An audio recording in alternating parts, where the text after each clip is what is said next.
the duel will be coming. And in fact, at the time this session will be taking place, it will be happening exactly 1 month from today. Now, as the party has been split, and because I do still feel legitimately terrible for not giving Grant or Ken anything to do, yeah. Well, you did, but I still feel bad about it. We are going to start with the sanctuary party. So, by the way, you may have noticed that the map in the background is no longer the map of sanctuary. This is Aion, the city where the traveling party is currently staying. And looks like a kidney.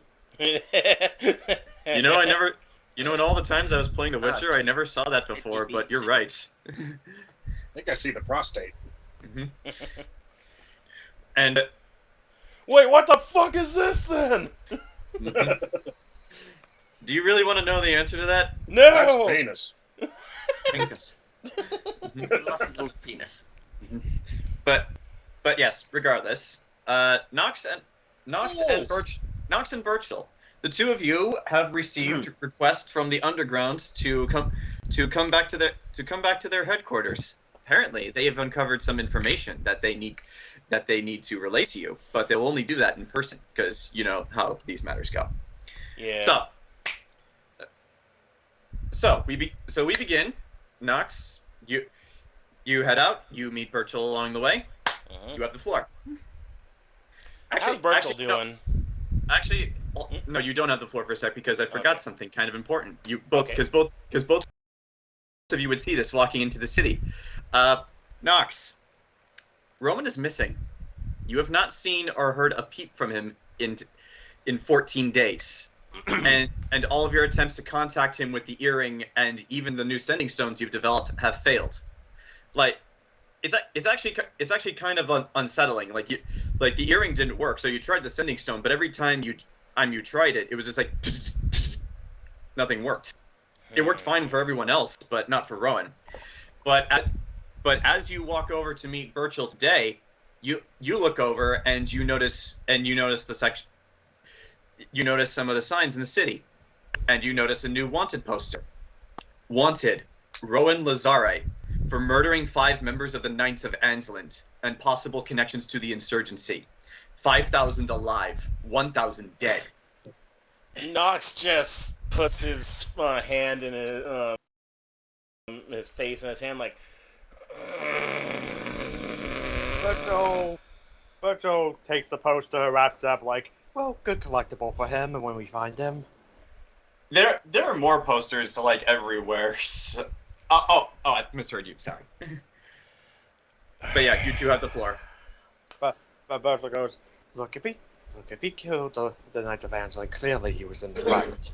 Not that the incompetent guard here would realize that. Indian. What? Something about being an Indian. Mike went Indian, touched the camera, and everything went dark. So suddenly, within the streets of Sanctuary, you just see a Native American person just standing there. He's crying because of all the litter on the ground. Yes. Sorry, got a call from an Indian recruiter. Okay. Okay, but yes, you see an Indian person crying because of all the pollution, but that's Burchill, not... pick that poster back up. What the hell's the matter with you? But I threw it to the ground, I pocketed it. It fell out of your pocket. But that's not important right now. This is how people are treated in this city. By Burchill. Right. Didn't they prove that guy was actually not actually Native American, but an Italian guy? Yeah, he was just an actor, yeah. Yeah. God, he had complete yellow face. An Italian pretending to be another race, just like Muhammad Hassan. My brain was going to the Apache Tracker. What an asshole. But then he did change races. But anyway, so are these like within a day new posters?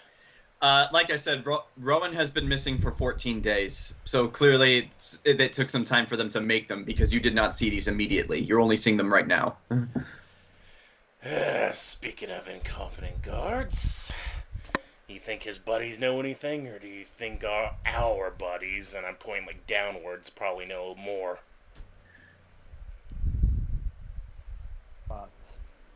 Say again, you cut out there, Ken. Probably both. Above character, you guys know that the underground knows everything, so they more than likely do. We'll probably should check in with it's been a while. What's the one former guard that's still like the good guy? Euron? Euron, that's the word I was thinking. Euron's actually still a guard, and if you really want to talk to Euron, know that he technically works for Robert Roth and Luigi Mosley right now. So yeah, talking to him might be problematic. I know, but I'm still like he's got his other friends though around. Yeah. I would talk to the under first. All right. So first of all, so this is new, right? Yeah. This is new information. You guys are just learning of this right now, and this is after Rowan has been missing for 14 days. All right, I'm gonna use my weird science Bluetooth, and I'm just gonna send a message off to Lita real quick.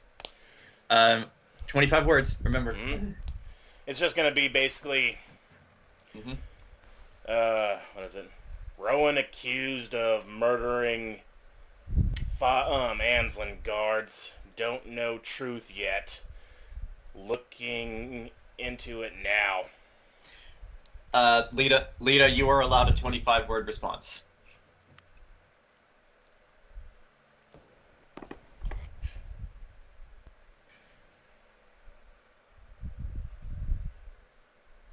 You don't have to respond, Zach, but if you want to respond to that message, you can. Sorry, repeat that. Oh, goddamn. Okay, I basically... Now who's calling? Oh, it's the eye doctor. I know. I'll pick up my glasses later. All right. Basically, I told you, Rowan's been accused of murdering Anslin guards, looking into the matter now, got wanted posters, etc. But yeah, Zach, you were allowed a 25-word response. You don't have to respond if you don't want to. He's been missing. Hold on.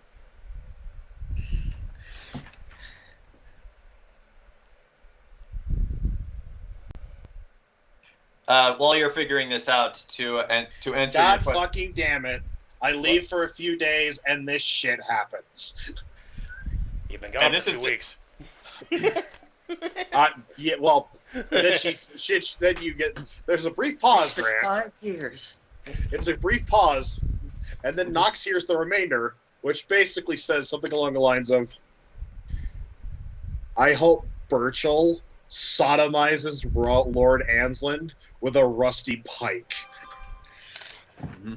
Nox looks over at Burchill. Lita wants to know if you have a rusty... By the way, Burchill, that conversation was all telepathic, so you didn't hear it. Right. Yeah. It's a joke. Right, but the joke of... It was Hey, too Nox, good. look, I found a pike! Kind of rusty, though. After that, Nox just like shrugs and goes, "We have to look into get. Do you happen to have? Are you proficient by using a pipe, by chance, Birch?" Oh no, she said pike. Oh, I thought you said pipe. No, pike. Are you proficient in pikes? I haven't really wielded one, so no. We'll put that on the table for later. And then as we're walking, I just want to listen to see if anybody's actually, like, spreading rumors about Rowan and stuff. Roll a perception check. Burchill, you can listen in too, if you would like. Damn it. So would that also be perception, or...? Yes, that is perception. And you can add your favorite enemy bonus to this, because these are humans. I rolled low, 29. And my favorite rainbow is because city. Alright. 29. Jason's asking, has shit hit the fan yet? I'm just going no. to... I'm going to say no. Okay, so I rolled a nat 1. What'd you roll, Grant? 29. Burchill, you're too lost in your own anger and rage and frustrations to actually pay attention to what's been going on. And actually, speaking of which, just so that I know, how's Burchill been on the alcohol these past 2 weeks? Sorry, chewing. That's cool. While you're chewing, Nox, don't really hear rumors per se about Rowan, but like people who see the wanted posters and are commenting on them, they are wondering, like you, if this is really true, and they are also starting to wonder who was in the right, because like no other information is given, and really we only have the word of the wanted poster that Rowan did this.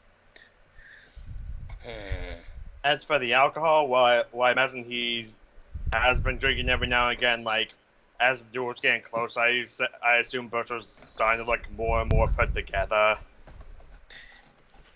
That's good. Okay. Knox would have been checking on him now and again, make sure he's like still all right, you know.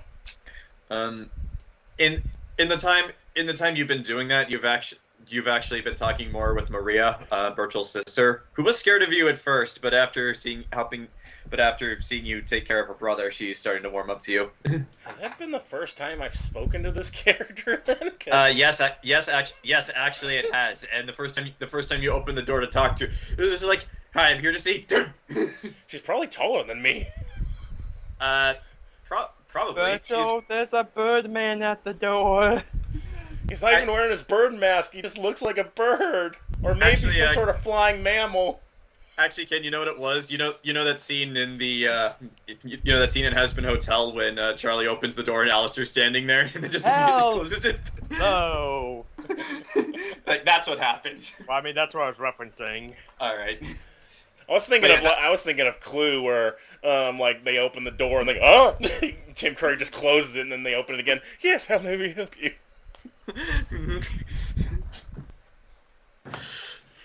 But yes, like that was a whole thing. Burchill, you had to calm her down because Knox does look pretty scary even without the bird mask. Never mind the fact that you're armed to the teeth. Yeah, those are under the cloak though. It's not like he's walking around broad daylight, as an armory.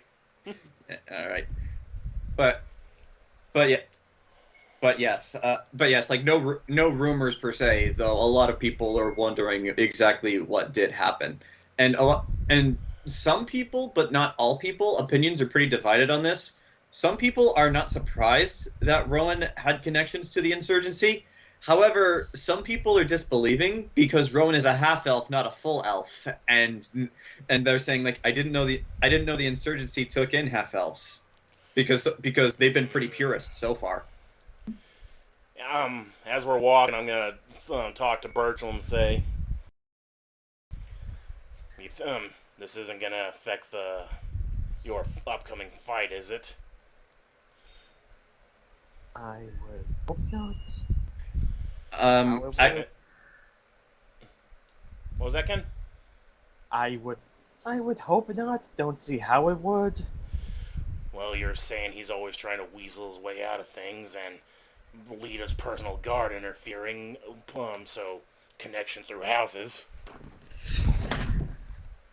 Well, the interference only counts if it's during the match. Technically, Ken, by virtue of the agreement, the interference also happens if anything happens to either you or Randall prior to the duel, because like that was part of the agreement. Both of you in pristine condition have to meet on this specific day for the fight. If anything happens to either of you prior to that day, the deal is null and void, and it goes to like okay, if Randall were to cheat, you would win by default. If you were to cheat, he would win by default. You get what I'm saying? So just their houses messing with each other doesn't count. Yeah, like Burchill is untouchable. The rest of the house, that's kind of a gray area. So the other way around, Randall's untouchable, the rest of his house ain't. Yeah. Yes. But Burchill goes, so with the Night of Anselm, I wouldn't be surprised if my brother-in-law's involved, so Burchill with a smug grin, when Lita and the others get back, how about we declare open season on his ass? Which, by the way, Knox, this is the first time you've ever heard that Burchill has a brother-in-law.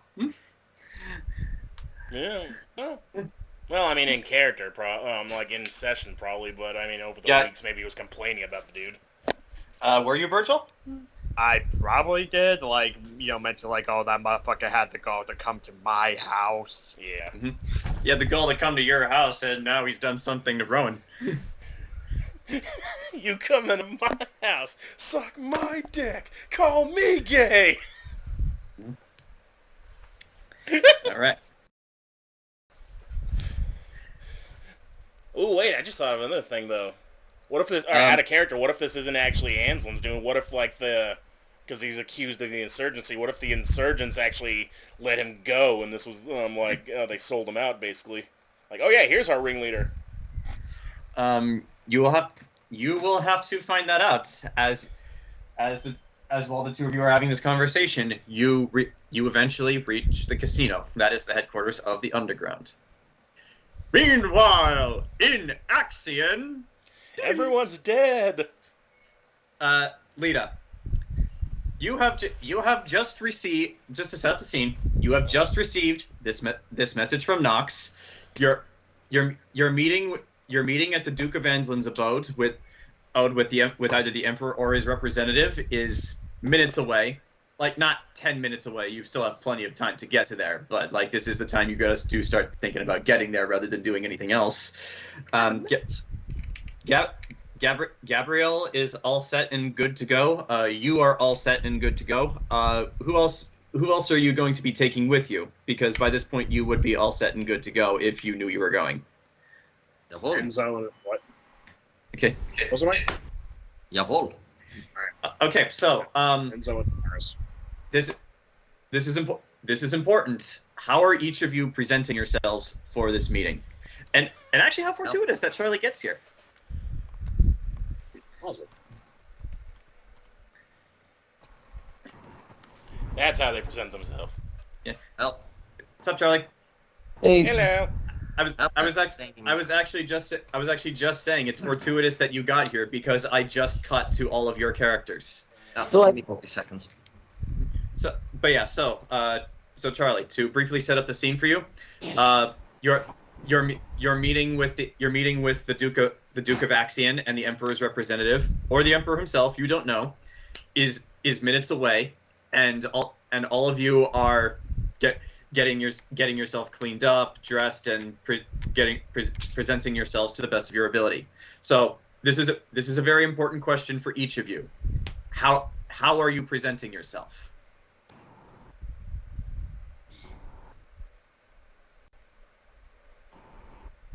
Well, I mean, if no one wants to jump at this, I'll do it. Go right ahead, because this is you are meeting a representative of a foreign country who is either the Emperor himself or his representative. So presentation is going to very much matter for this.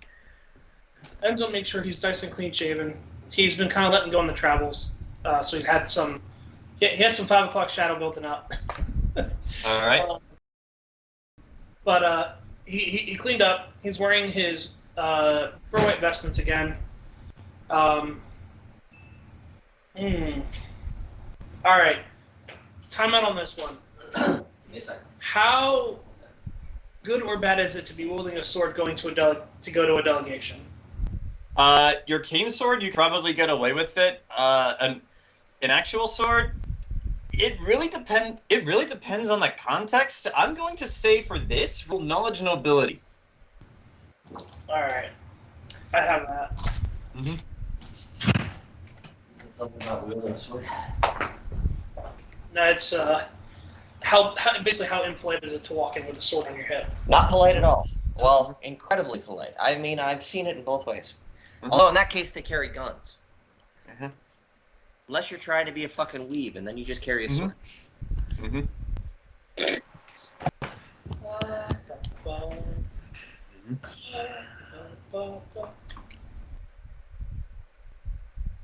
I'm looking for cool dresses, and there's too many of them. That is actually a very uniquely Gabrielle problem to have, because you are the only member of this party who was born nobility, so you do have multiple dresses for an occasion such as this.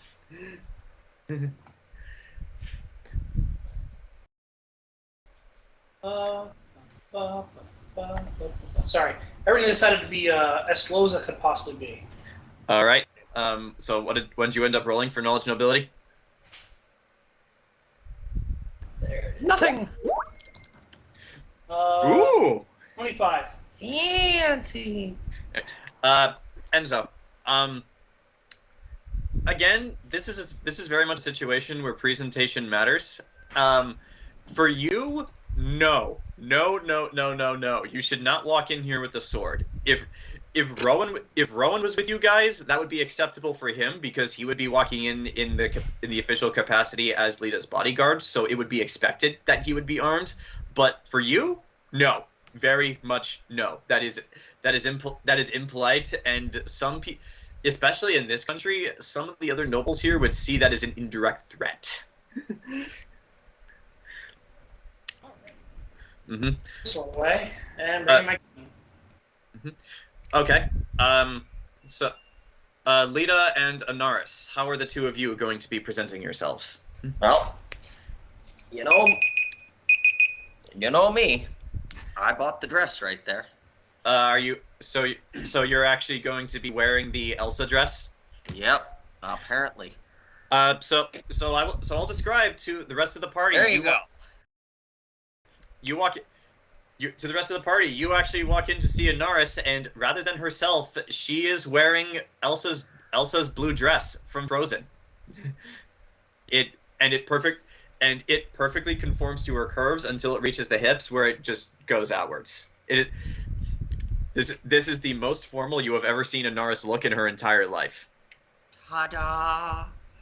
There's something unnatural about this. Something incredibly natural about this, I agree. Mm-hmm.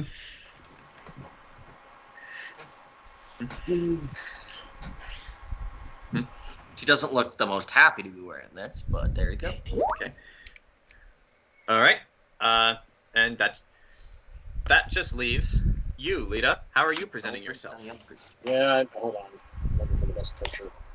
Oh, okay. You have a picture. So, Yes.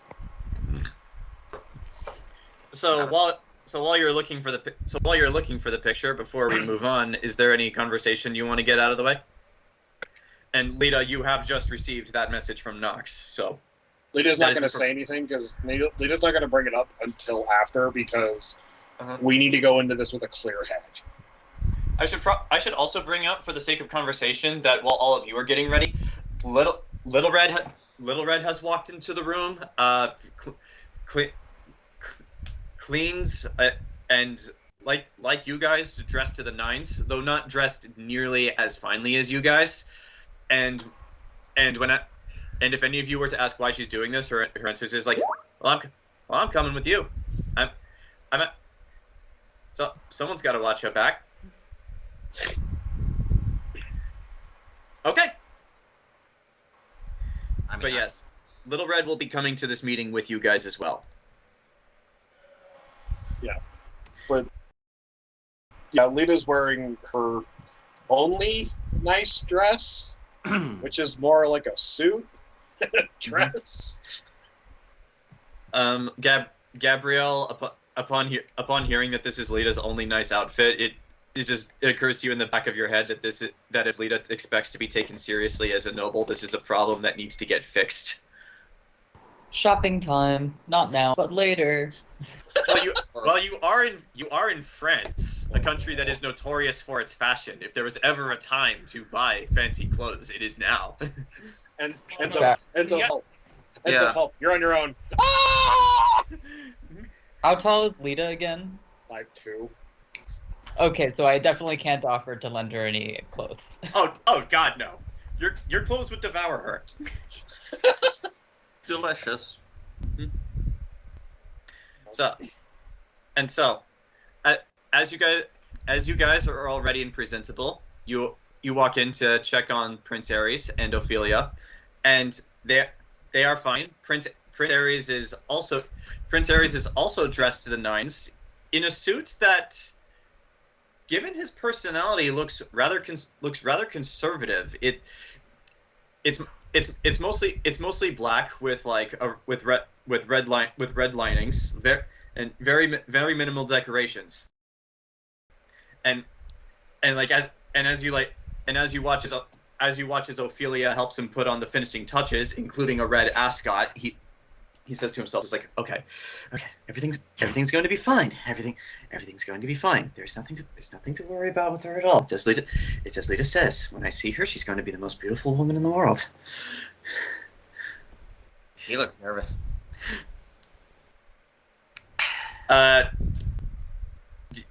You say that out loud? Yep. I'm like, It's like- how the fuck do you control this? Stupid cape thing. After you say that out loud, you watch as Ares snaps. You watch as Ares snaps his head in your direction, and then just walks over to you. Right. Well, Mike, I was going to ask what your armor class was, but he rolled a natural 20, so I don't think I need to. All right. What's he doing? Well, first off, you take 2 points of damage as he. Actually, you see, I don't, because I use my skill to redirect the attack. At it himself. Who's nearby to me? And Enzo, Lita, and Gabrielle. Anyone else? No. Ophelia, and Little Red. Ophelia. Oh my god, you make a hit is fucking made. Yeah. Oh God. Interestingly enough, you watch as like you direct his attack. He gets Ophelia, and then just stops. Doesn't work that way. Well, actually, Yeah, I'm gonna roll. Okay, you know what? It does work the way it's intended. The rules of the relationship between these two be damned. So yeah, you watch as he socks Ophelia right in the nose. Oh! That seems very unbecoming of one of your station. I mean, what did she do? Ares ignores you, and then he just looks at you and Anaris and just says, "Give me back my fucking ring. Well, you have. Give me back my fucking ring, or I will go Ophir on your ass and cut off your hands. That way, when you reach for anything, you will think of me." Oh, hold on. Hold on. I was hoping he'd go along in a different direction, but let's see here. Okay, good. Enzo think it's in rolled my other self-restraint. Yeah. What? Enzo rolled self-restraint. Lita. Uh-oh. It's like, Narcissus.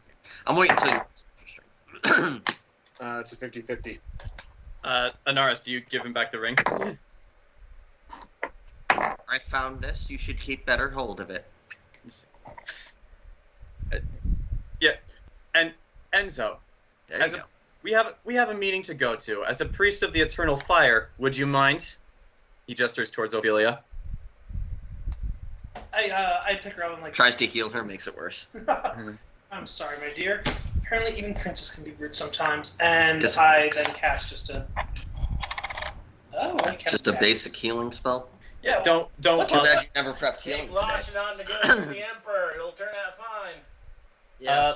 Lashinon is not coming with you guys to this meeting for obvious reasons. Well, why would she? That's right. I'm just gonna use some 7th level regenerate on her face. Yeah, but don't bother rolling for how many hit points you regenerate, because it does.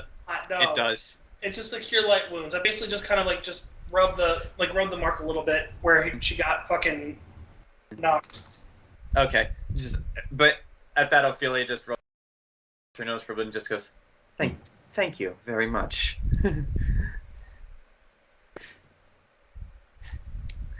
So, but yes, the room falls silent Mm-hmm. as Ares puts his family ring back on. Did you know? I've pawned that ring. It's a clever forgery. Totally.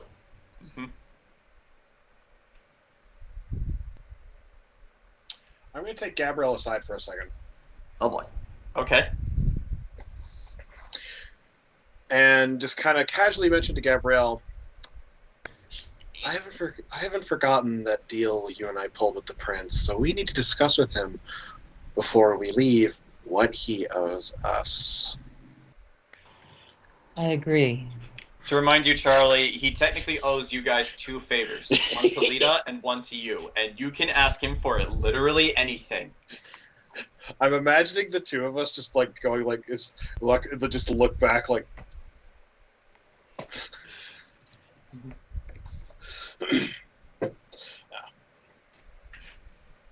I'll have to think about it.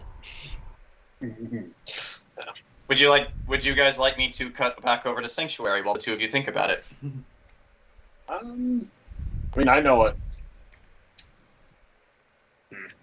But yeah, Charlie, we can say you do this retroactively if you really want to, but like after this meeting, this is the last time you're gonna see Prince Ares. So if you're gonna ask him for any favors, ask them right now. I mean, I'm trying to think. The only thing that would really be useful to me is like immunity from the Church of Eternal Fire, whoever it is that prosecutes magic users. But I'm not sure that's within his power to grant. It might be. He can certainly pull some strings, but like that is still a pretty big ask. If Lita becomes field marshal, however, and you guys arrest Maxwell, the guy in charge of the church, that might be possible. It might be worth it for me to just hold on to the favor then, in the event that in the future I get arrested, and then pull the strings of the favor then. So we can say that the favor you ask of him is like you saw on the road that I use magic. You know what that entails. If in the event the worst should happen, I'm gonna call you. Yeah, that's what I want. Okay, and Zach, what do you want?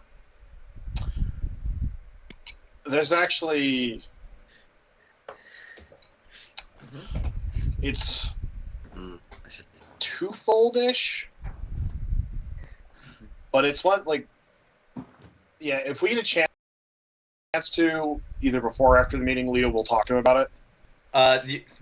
Because it'll be right, that would be right now. After this, once the meeting gets started, you're not going to see Prince Ares again. So then Lita's going to walk up to him and say, before we go in there. What? Yes, Lita? You owe me. Yes, I have not forgotten. You have mentioned it numerous times. So speak. What is it that the two of you want? Lita motions to Gabrielle first. Say whatever you want. I'll just say the same thing that you said, John. So you've seen that I can use magic, and she says that very quietly. In the event I should be captured or fall into the wrong hands, you're the person who I'm going to call. Understood. And you, Lita? I'll use magic. In the event that everything goes as planned. And Pac-Man shows up. Yeah. In the event that everything goes as planned, and I end up becoming field marshal, and we win this war, I want full immunity. From what? Persecution. There's a lot of things that are going to have to happen, that a lot of people are going to have to do. I want full immunity for me and my associates. Just look between the two of you. So should I just say that everyone gets full immunity? No, there are some people that will need to be punished. Okay. She's not getting full immunity, regardless of whatever argument you or her or the priest make. Points at who? Anaris. Oh, no. Community. No. She's included. No. After stealing my ring, no, she is not. This is non-negotiable. I beg to differ, because without her, you wouldn't be here. Without her, she points at Ophelia, your beloved hero, the traitor Tempest, would have raped and killed her. Ares considers this for a moment, then looks over to you and Anaris. You were going to say something? Yeah. Basically, Lita says, the woman you've been taunting, who has been teasing you this whole time, is the woman who helped end Tempest's life. Ares considers this for a moment. Well, Stop I went poking to the bear. assist her, And then- but I didn't actually and then- end his life myself. And then says this. I know you have no reason to lie to me about that. So, here is the only compromise I'm willing to make. In light of what she has done for me and Ophelia, I am willing to forgive this incident for stealing my ring. However, if she does anything at all in the future to incur my ire or my wrath, the deal for her is retracted. You're asking a lot, and in the future I will have the power to do these because one day I will be king. And as king, this will mean that without asking your permission, I can retract the deal from her. I'm willing. I'm the most dangerous one here. That's precisely why I'm doing this. To this, Lita says, "It is amiable, though just remember, you will be king because we let it happen, sweetheart." And for that, Honestly, I'm glad you finally stood up for yourself and took. And you do not get to speak. No, I get to speak whenever I do want to. This is a democracy here. It's like I never voted for you. Priest, silence, if you would. No, You see, Ares. we are not on. I mean, I think technically it's a monarchy. Which by the way, Anaris, technically Night City the isn't. Queen of England's still alive. Which, by the way, Anaris, technically Night City was a democracy despite everything that entailed. So in 5 years, you've forgotten this world is not a democracy. I know. Also, the Queen is still alive in the cyberpunk universe. She won't die. Lita the Queen of England is immortal. She'll never die. I'm convinced she's already dead. She's a vampire. But that's her secret. She's already dead, but still walking around. Well, according to Anna, considering that her past few appearances have been a deep fake and a hologram, I'm pretty sure she's dead. Mm-hmm. no, she's just in her fucking like Lazarus pit, eating the souls of unborn children. She's also been absorbing the life force of her son. Yeah, Considering he looks worse than she does. I mean, come here, her Andrew. her husband. I mean, Prince Philip was straight up a lich before he died. Yeah. Well, see how good you look when you're 99. I'm just saying, British. the man looked like a corpse long before he actually died. Yeah. But no, Lita does says that she agrees with Enzo. This isn't Syria. This is Also, Skarngard. not a very good sign of a king if you're willing to declare war or do stuff over that slight of an action. I have not threatened the foreign dignitaries. I've threatened my own subjects. I am allowed to do that.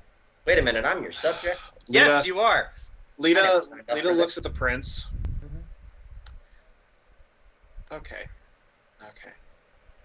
Wait, is it bad I don't pay taxes? Yes, actually, that's very bad. She's not old enough. I've never paid taxes. You're not old enough. You're taking my money. Totally. Lita goes, okay. I believe Does- that we should live in a libertarian paradise here. Yes, Lita yeah, does, I've known everything. I'm just going to ignore her. Speak, Lita. Lita does the Paul Matthews thing. Okay. And then just kind of goes, when you become king, I want you to remember something very, very important. Hmm? Something incredibly important. Those subjects that you say you can bully and do whatever you feel like, remember, they are your kingdom. They are the pillars upon which your castle stands. Ophir, the country that you have no less than twice slandered in the last 48 hours, is a country that once had a great monarchy not too different from Syria. And they had a king, a great lineage of kings, who all treated the subjects the way you are indicating. And you know what happened to them? It's like they're run by trade corporations now. It's not much better. Yes, but do you know why the tradesmen and the merchants are kings? Why the title is Merchant King? Because they have money, power. Because they have money, power, and influence. Yes, but there used to be one king, one monarch, one king. The merchant lords rebelled against him and buried him and his family in the dirt because he treated his subjects the way you are carrying on about. Because at the end of the day, we outnumber you hundreds of thousands to one. And no matter how great your armies, how great your sages, how great your priests and your followers are, numbers matter, because eventually you'll run out of swords to stab us with, you'll run out of arrows to shoot us with, and when it comes down to it, we will haul you out of your bedroom, kicking and screaming by your hair, and then we will proceed to throw you down the stairs, break every bone in your body, and then tie a rope to each extremity, and send 4 horses in the cardinal directions, and quarter you, and then mount your head on a pike in front of the palace for all to see as we replace you. You watch as Ares just stands there and takes this. Is turning into Elm Street. I'm now 32. Okay. So, as a random Scarlet Knight just pops into the room, says that, and then immediately leaves as he gets a glare from Little Red. Like Ares just stays there, just staring at you. It's kind of a glare, but not really. But then he eventually says, If my father was here, he would have some choice words to say about that logic. But Prince Graves, let me make this correction for you right now. I mean, if your I just dad step up and I clack my cane against the floor. If the king was here, he would not be saying choice words. He'd be ordering command to have us executed, regardless of who said it and why. And he wouldn't have gotten his ring taken, I guess. But let's make this very clear, my prince. Why don't you spend your lovely time in this country with this, what I imagine to be a beautiful new fiancé, and learn and think about why this all happened. And think about what kind of king you choose to be. Very clear, one day I will be Pope, and I will stand beside what I presume to be you in the future, giving you advice from the church. And if you would like to live to see such a day, thinking now what kind of king you choose to be. Because this intolerable and insufferable spoiled brat attitude that you have has gotten you into more trouble than it's worth. With all due respect, my prince, get your shit together.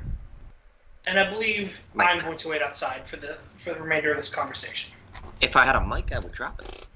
And Enzo walks out, the king of the cane following in his silence. all right.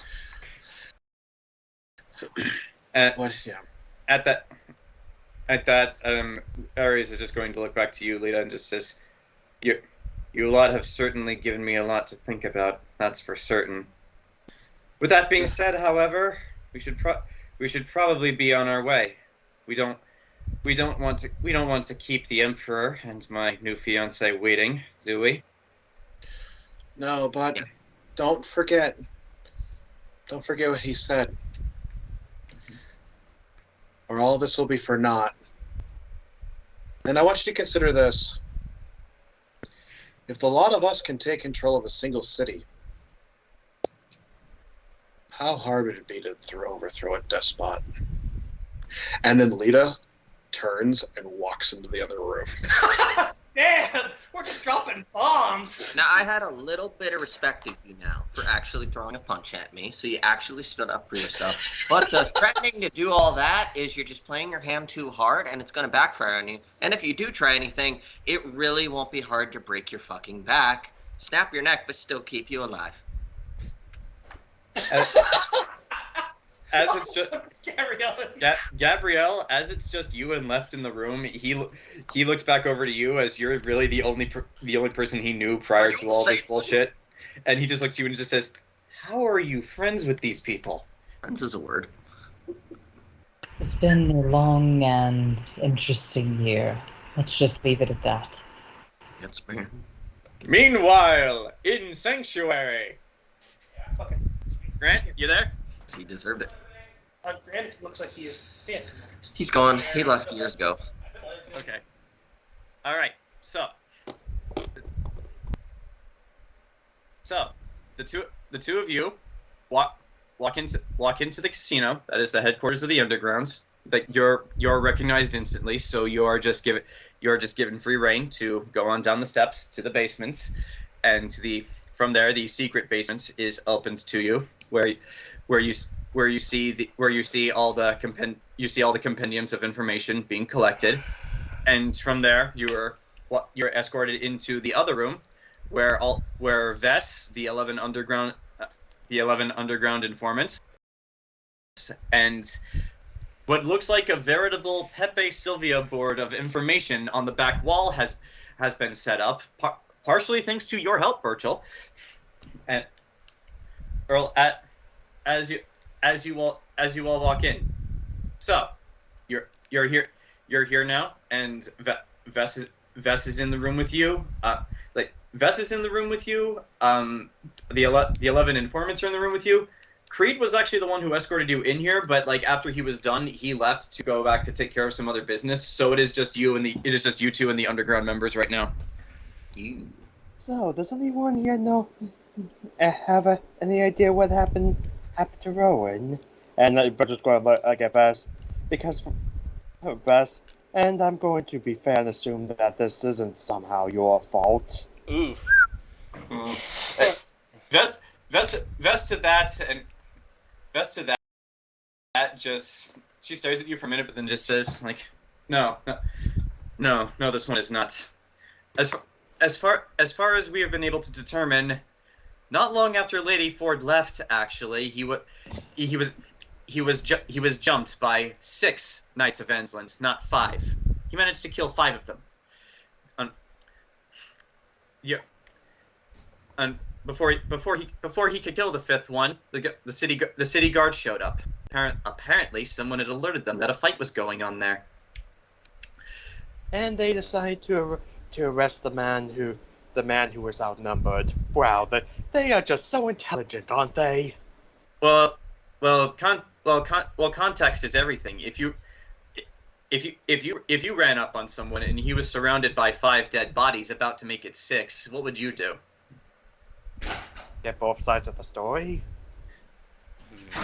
But both sides of the story where he stands, or in the safety of a prison where he's handcuffed and can't hurt you. That would be bad enough as it is. But then Rowan decided to run. Our information is a bit unclear on this, but something happened and then Rowan disappeared. From the jail? Oh yeah, I should mention that I actually, every time I go in the underground, I'm wearing a different face. Okay. No, not from the jail, from where it happened. All of this happened within seconds of each other. Well, that's what I was getting at by asking if anyone knew what happened to him, as in, does anyone here know where he is now? All the informants looked to each other and just said, currently no. We have no information. Our focus has been primarily on Sylar, so have yet to turn up any information on him. However, if we do, you will be the first to know. Where did this take place? In front of his apartment building, as he was going home. Yep, that definitely. What was my brother-in-law's name again? Rickon. I'll type Yeah, it up. considering that he showed up at my home, this has Rickon's fingerprints all over it. Who's Rickon? My brother-in-law, Lord Angelin's son. Rickon Ansland. I've heard of him. He's a colossal douche nozzle. Yes, I would agree. You said there were 6 guards instead of 5. Who's the surviving one? Yes, he may be useful to us. Or at least useful into clearing Rowan's name. We don't. Go ahead. Because if we can't find him, I mean, sure, he may work for Angelin, but everyone's got a price. We've been unable to locate this individual as of right now. The last we heard of him, he went to report back to Rickon, and then he was reassigned. We have no information as to why, but if I were to make a guess, I'm going to guess that Rickon was not exactly pleased by the fact that he was not able to kill Rowan. So his reassignment was more of a punishment. More reason for him to talk. Get someone on that.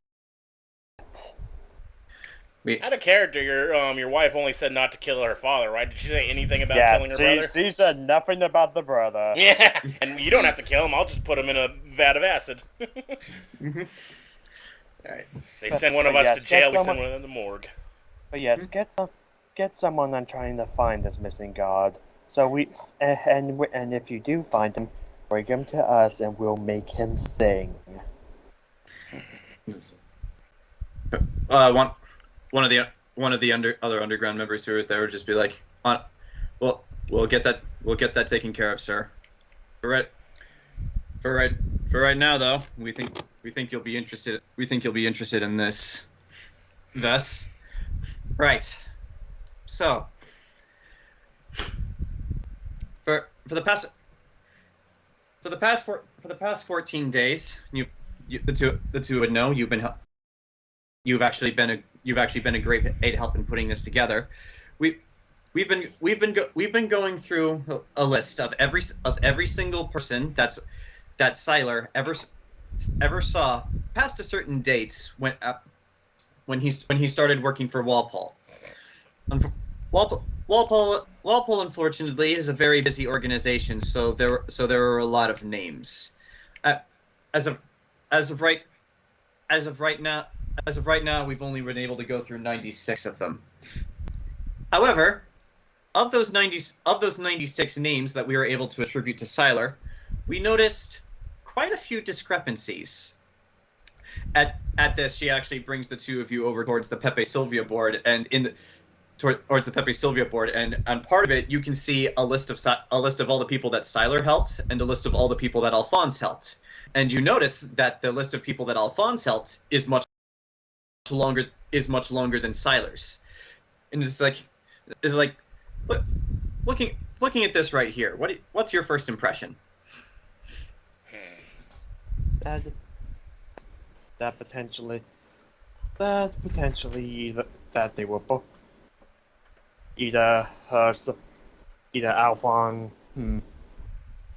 I'd say it looks like Alphonse is the one doing the most dirty work. Exactly. And that. But the came from Enzo, and that's, even though I don't like the man, I don't expect Enzo to mess this up.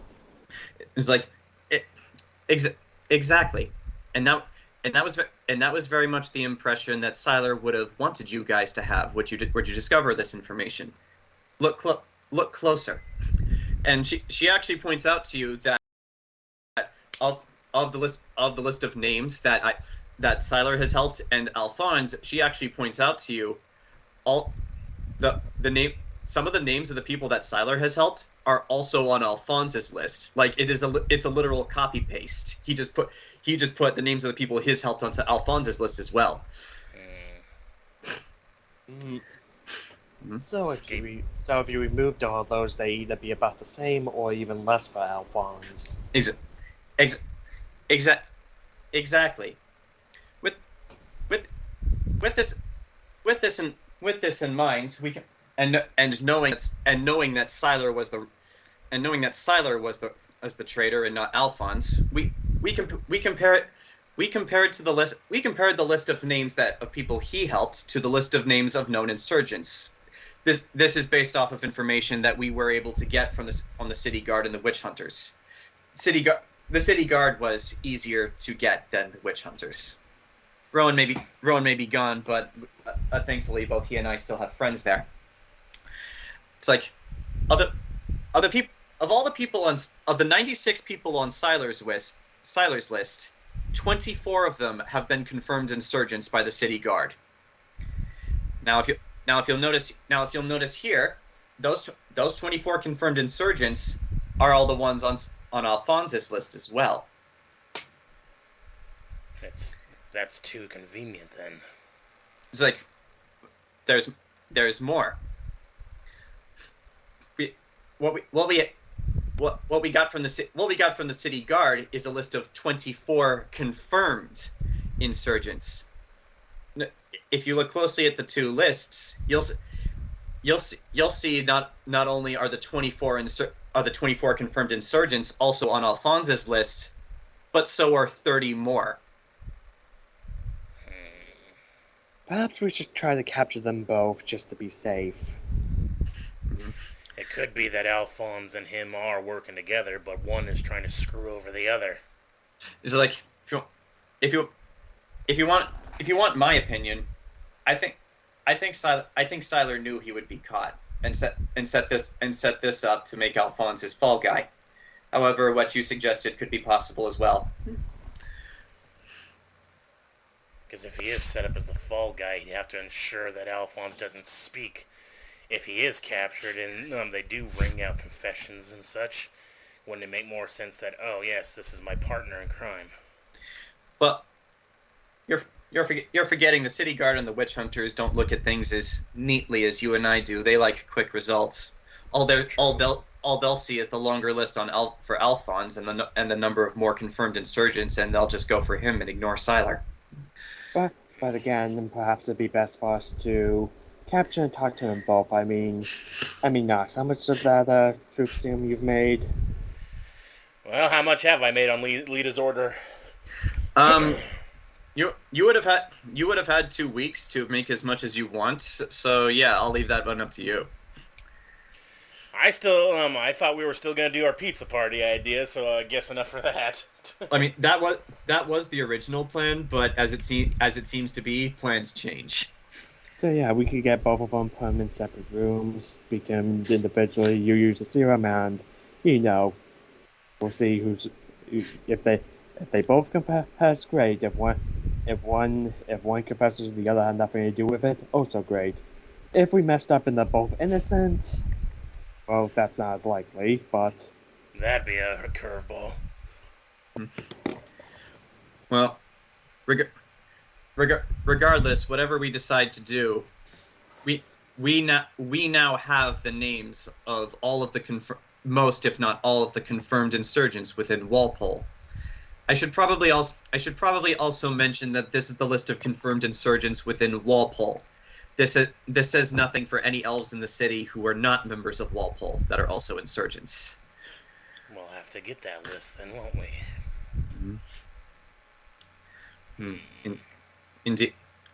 Indeed we shall. No question. Is this the list that the underground has constructed, or does the city guard have this? Because this is our list. You two are the first people we revealed this to. Okay, because I was thinking, okay, I misunderstood. If the guard had this, then I would question what would be the point of the bits, we have a list of all these confirmed people just from an area with other people yet to be confirmed, but no, okay. To clarify, the city guard and the witch hunters know of the 24 original confirmed insurgents I spoke of earlier. The other 30 that are also on Alphonse's list, they have no idea about them. So in total, what, it's like about 54 confirmed people? Yeah, 54 confirmed insurgents within Walpole, and the list keeps growing because their work is not done.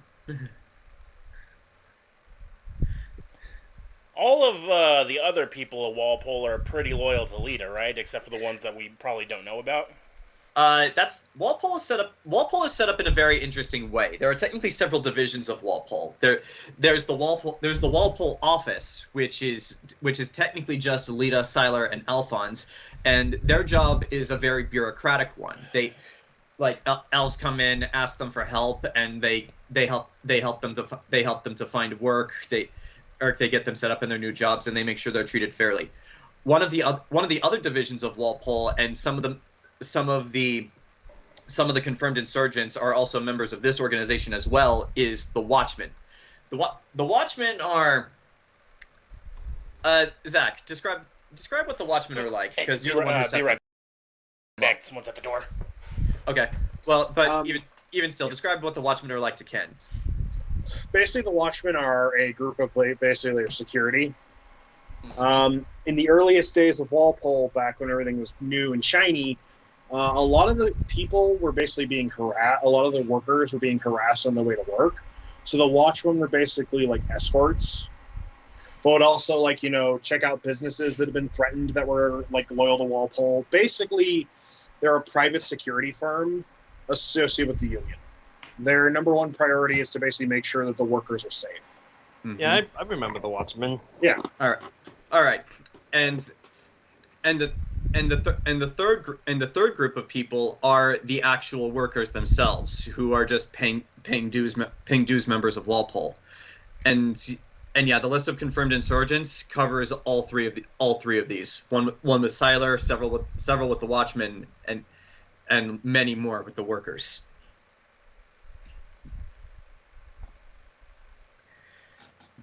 But since Grant stepped away, meanwhile, back in Aion.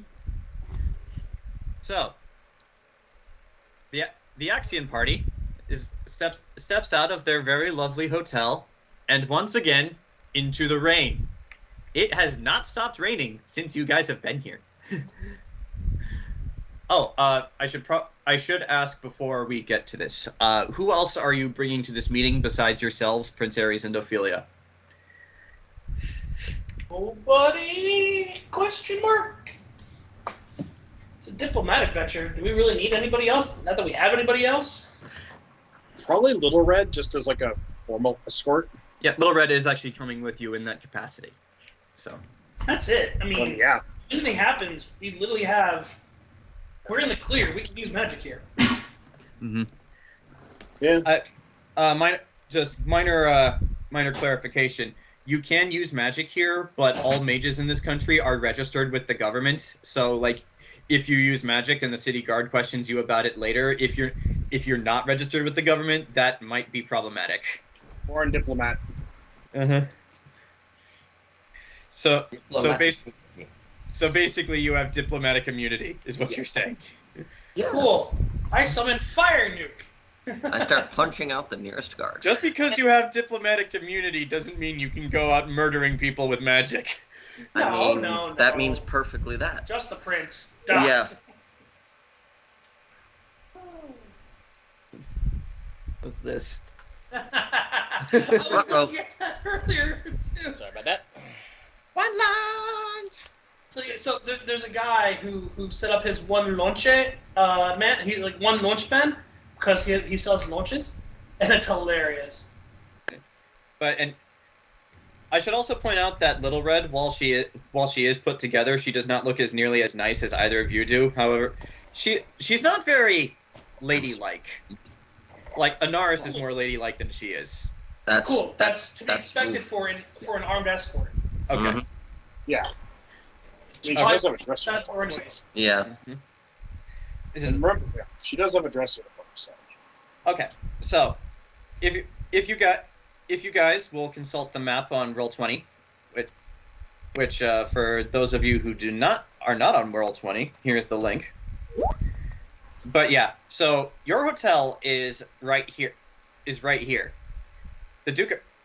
the Duke of Axion's house is actually this one, right?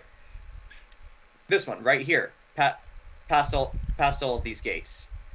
So it's actually quite a ways walk in the rain, but thankfully you guys had enough foresight to buy parasols. As you walk down this street here, and up to right here, which is the front gate. Upon where you knock, and after a little while, someone who looks like a groundskeeper wearing a raincoat walks on by. He doesn't open the gate, but like you can tell there's like a little stepladder on the other side that he just steps on to see who's on the other side. He says, "Who goes there?" Gondor calls for aid. Who really goes there? A delegation from Syria? I don't fucking know. I don't even know what business we're here for. I'm just here for the food. Lita, Yeah. you're the noble woman. Yeah, Talk. the Syrian delegation. We have a meeting with the Duke of Axiom. One moment, please. You hear footsteps as the groundskeeper runs away, and about 5-7 minutes go by, and before then eventually the front gate opens, and there with an umbrella is an older human gentleman wearing a butler's uniform, and just seeing you there, he just says like, he's like, my Lady Ford, my Lady Ford, I presume. Yes. Actually, he says this to Gabrielle more than you, but I think he'll be the one that'll do it. but he's looking at Lady Gabrielle and just says, "Lady Ford, I presume." Actually, I'm Lady Lioncourt, Gabrielle Lioncourt. I do apologize. Regardless, right this way. The Duke has been expecting you, and at that he very quickly ushers you all inside in an effort to get out of the rain as quickly as possible. And as soon as you all are inside, like a bevy of servants come out to each of you, and like they take your coats. They actually offer to take your cane as well. Enzo, do you refuse? I said no. I have a bad knee. Not deprive an old man from his walking cane. Gabrielle says aside to Lita, "We've got to get you a flashier outfit." Lita looks at Gabrielle, genuinely confused, like, what's wrong with my clothes? Actually, as you're saying this, something very interesting happens as one of the unnamed servants comes by, and you watch as he just rubs his hands together like this, and then it's kind of uncomfortable. He gets close to you and just holds his hands like this over your clothes, and it's weird at first, but then you actually start to feel a bit of heat, and you notice as the parts of your clothes that had gotten wet from the rain start to dry. So yes, this person is effectively drying your wet clothes and making you look a bit more presentable to meet the Duke. So just screams and hits him. What'd you say, Mike? Enzo just screams, "Mage!" and attacks him. Which, by the way, Enzo, this is a very obvious mage. Like, if this were normal circumstances, you would be compelled to kill him. I mean, under normal circumstances, I would have crucified Lita a long time ago. But we've never had normal circumstances, so Yeah. there's that. All right. But yes, as all of this is finishing, you watch as this man walks into the room. A very finely dressed version of this man.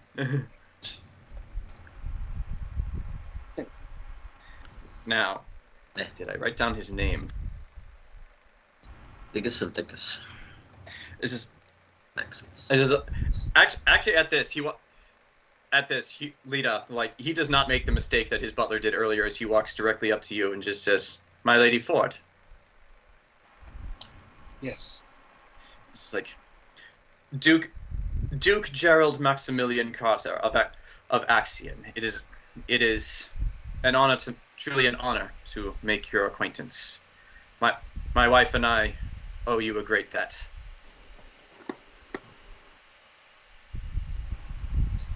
Now there's mine. She takes his hand.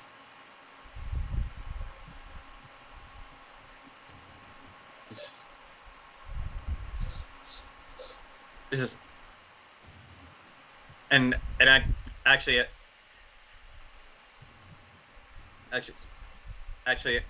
at this you all turn to look as somebody else walks into the room, and you see this woman.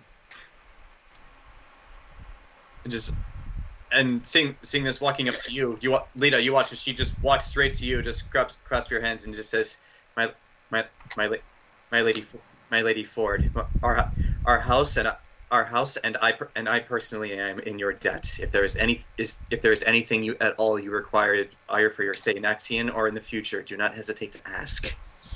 Oh, it's no big deal, but I believe I should introduce all of you to my entourage. Of course. She backs away from you for a second and like presents herself a bit more formally. The points to Gabrielle. This is Lady Gabrielle Lioncourt of Burchill. Of the House of Lioncourt. The very same. This is like. Do you continue, Zach? Yes. I wasn't sure if Charlie was going to say anything else. So. Okay. Then. Oh. Shit! I realized I should have brought Hattori Pira. Too late now. Damn it. No. Lita, I guess Lita turns like, shit. They need a vacation. If you really want them to here. No. I realize. No, they need a vacation. No, they don't. Actually, more than likely, Lita will bring the vibe back later when it's not, Okay. Formal, Yeah, when you're not on a diplomatic mission. Yeah.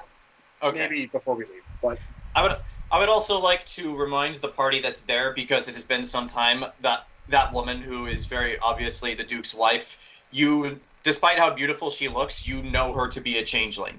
And that was the whole reason for that ordeal where you saved her life. This is Father Enzo Ray Devore. Enzo, as Lita introduces you, you watch as the Duke's wife looks at you for a second, and her eyes go wide as she kind of starts trembling to herself. Please be at ease. I am not like the rest of my faith. I'm a bit more open-minded than most. Roll a diplomacy check.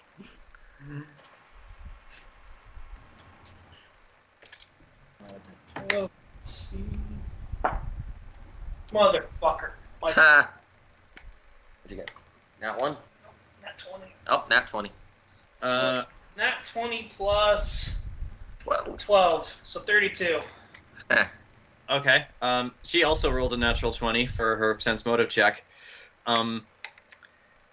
You can't tell whether she believes you or not, but she does stop trembling and instead just diverts her attention back over to Lita. However, the tension has been calmed for the moment.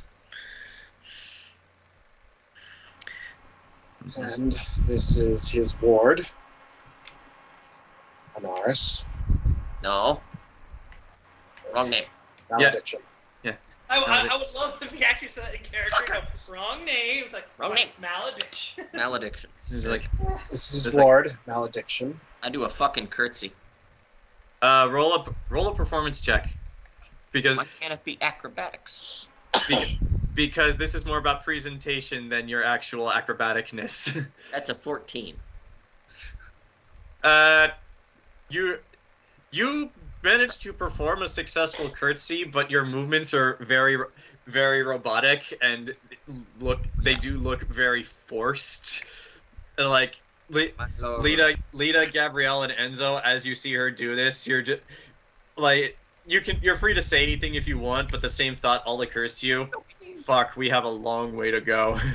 Hey, I'm trying my best. Yeah, but yeah.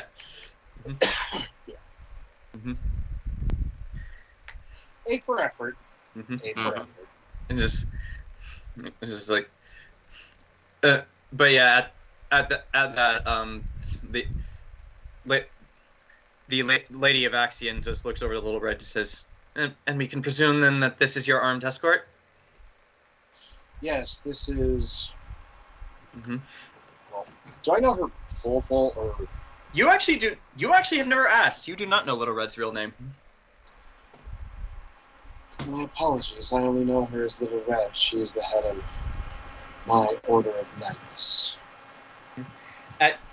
Actually, you actually watch as at this Little Red does not a curtsy, but a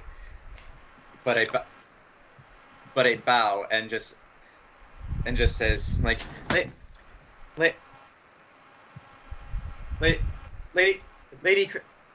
Lady Christina of the House of Darius from Cirrus. Don't bother trying to figure out who they are. You probably never heard of them. You're right.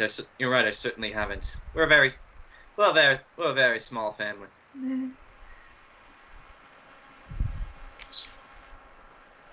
I'll write that down later. That's a name I just came up with on the spot. Yeah. Mm-hmm. But yeah, before you can say anything, Lita, at this, the Duke turns to the sort of group and just says, "Well, I suppose we should take you all inside. We wouldn't want to keep the Emperor's representative waiting." Actually, no. Before that, you get to introduce Prince Ares. And of course, may we introduce to you His Eminence, Prince Ares of House Regez. At this, Ares steps forward and just is like, my Duke, it is an honor. It is an honor to make your acquaintance. And at this, the Duke shakes his hand and says, "No, my Prince. The honor is all mine. No, it is mine. It is mine, really. You've done more for me, believe it or not, than my father has done in the past 18 months for me. All I'm doing is hosting this meeting. Yes, and that says something, doesn't it?" You watch as like there's this hint of understanding in the Duke's eyes, just like he gets it. Just like, but it's like, well, now that the introductions are out of the way, my lady. Lita pauses. Yeah, go ahead. And of course, it would be remiss to not introduce to you to Miss Ophelia. Ophelia at this point does a curtsy and also says, "It's a pleasure to make your acquaintance, my Duke." It's like, oh, the Duke doesn't say anything. His wife, however, just goes like, we do apologize. It's just sorry, like it's a cultural thing. Not many Scarring Guardian nobles are in the habit of introducing their servants. Ares at this goes, "That's okay. Both Ophelia and I understand perfectly." Well, now that the introductions are out of the way, we should get inside. We would not want to keep the Emperor's representative waiting now, would we? Agreed. I should also like to point out to everyone who's paying attention, the particular words he used were Emperor's representative. Mm-hmm. So at this, you actually hear a bit of thunder from the outside as the Duke and his wife and a bunch of their servants actually lead you all through the house and into this room that can really only be described as a lounge. It's kind of like a living room, but it's more of a lounge than a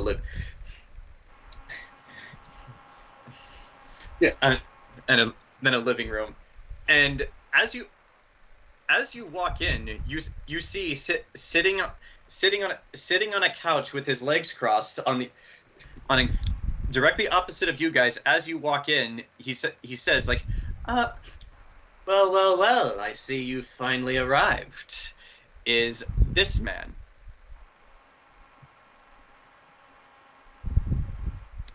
Hopefully I spelled his name right so that I can get a correct picture.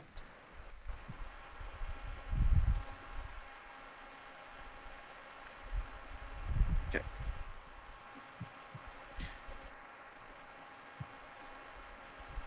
So, trying to find a good picture of this person.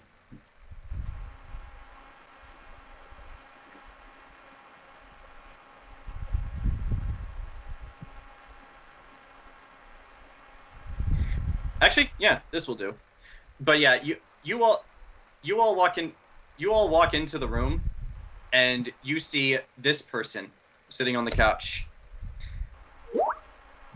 And yes, he is actually dressed like that. His face is powdered white. He's wearing this ostentatious costume. He doesn't have the hat, by the way. However, you do notice that he is wearing purple eyeliner and purple lipstick. Who the? I don't trust this guy at all. And Lita now remembers why she left. Oh my god, he's a goddamn I'm gonna roll. It's really hard. Like, what do you... Okay. Odds, I do it. Evens, I don't. Okay, I hold my fucking tongue with a 2. Okay. He's gonna call me. But yes, Lita, Gabrielle, Enzo, do any of you want to say anything to this person?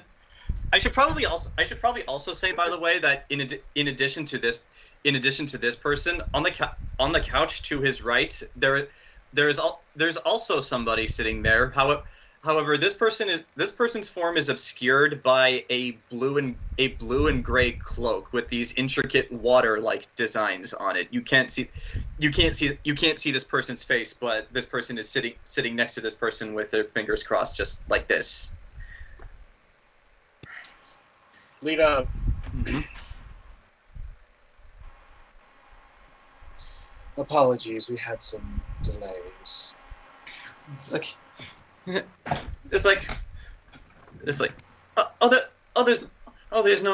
no need to worry at all. At the end of the day, you still arrived on time, and bringing with you the Prince of Syria, and that is at the end of the day all that matters.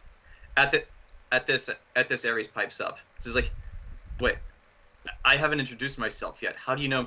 Oh, please. In my position, it pays to know things. But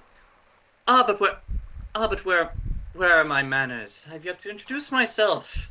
At this, he stands up from the couch. Anaris, how tall are you? 6'3". He is 1 inch taller than you. Damn. So yeah, you watch as this tall tree-like person just stands up from the couch, rather elegantly walks over to you, Lita, takes your hand, does a very elegant bow, and kisses it as he does, and just says Oswin Duma, court mage of Skarengard, at your service. Enzo, I would like you to roll a religion check for me. He's a heathen.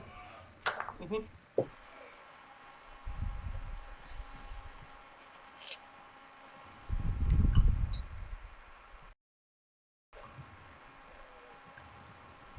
Dirty 20. Okay. You have actually heard of this person, Oswin Duma. The Church of Eternal Fire has a rather unique nickname for him. The Icon of Sin. And I wonder why. I mean, he is only the literal embodiment of every single thing, not just magic, that the Church of Eternal Fire hates and would burn at the stake immediately. So yeah, to say that this person is like the main enemy, antithesis, nemesis, use whatever word you would like to describe it, of the Church of Eternal Fire would be an understatement. In fact, it wouldn't be a stretch to say that if you were to come back to Syria with this man's head, you'd probably be made pope on the spot.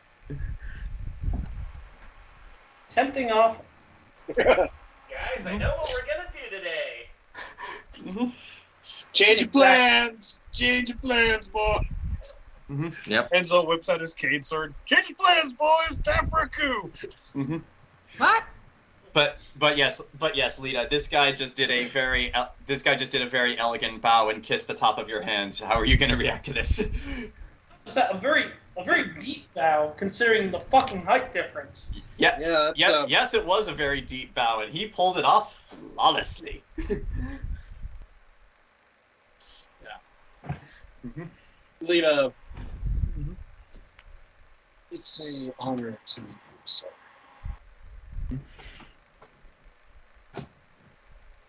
It's just like, I understand that if you are here as the representative of the Emperor, then that means that my letters have been received. Indeed they have.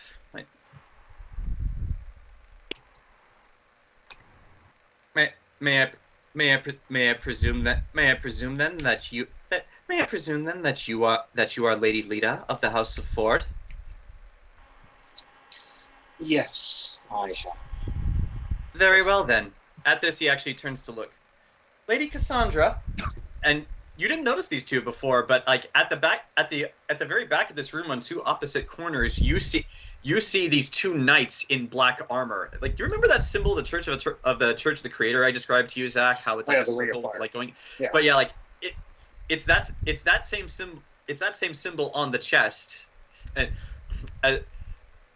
as like both of them step forward. It's like, Lady Cassandra, Sir Reginald, is this the woman that you met in Vizima?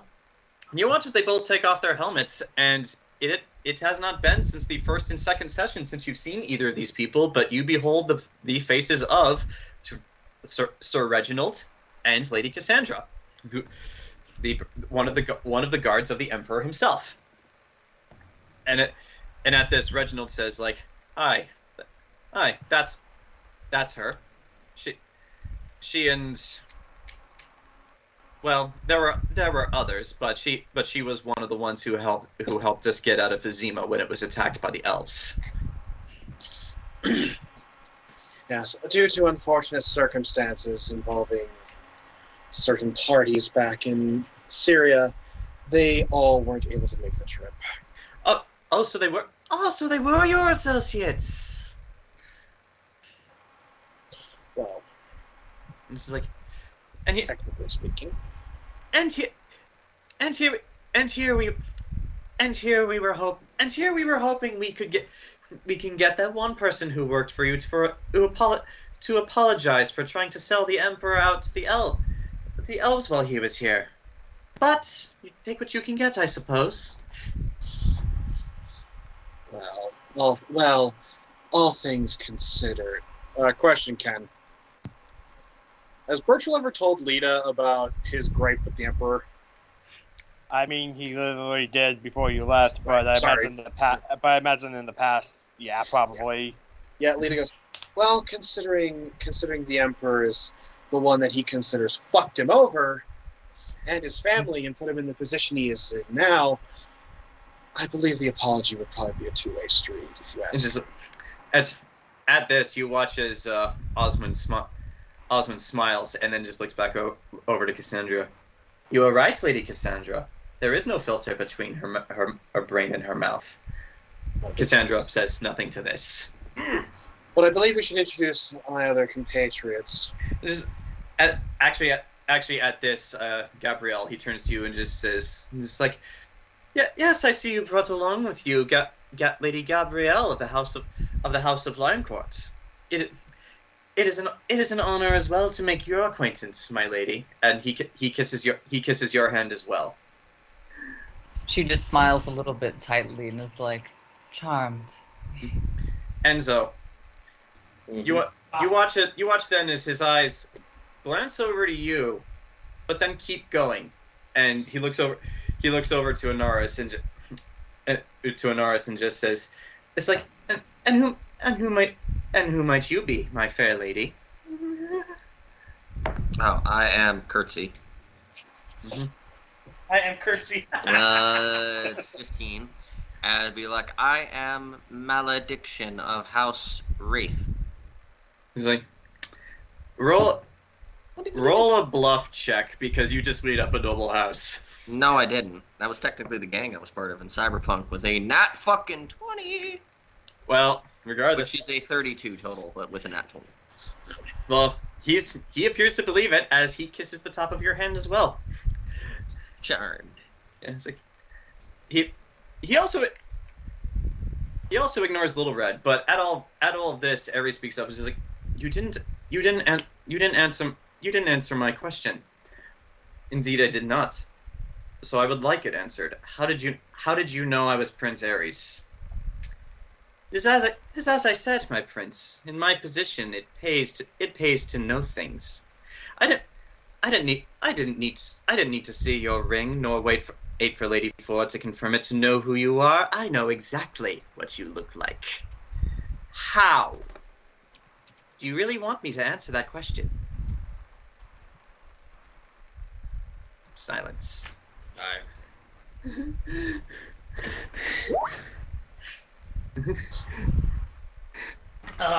More proof that the prince doesn't know shit.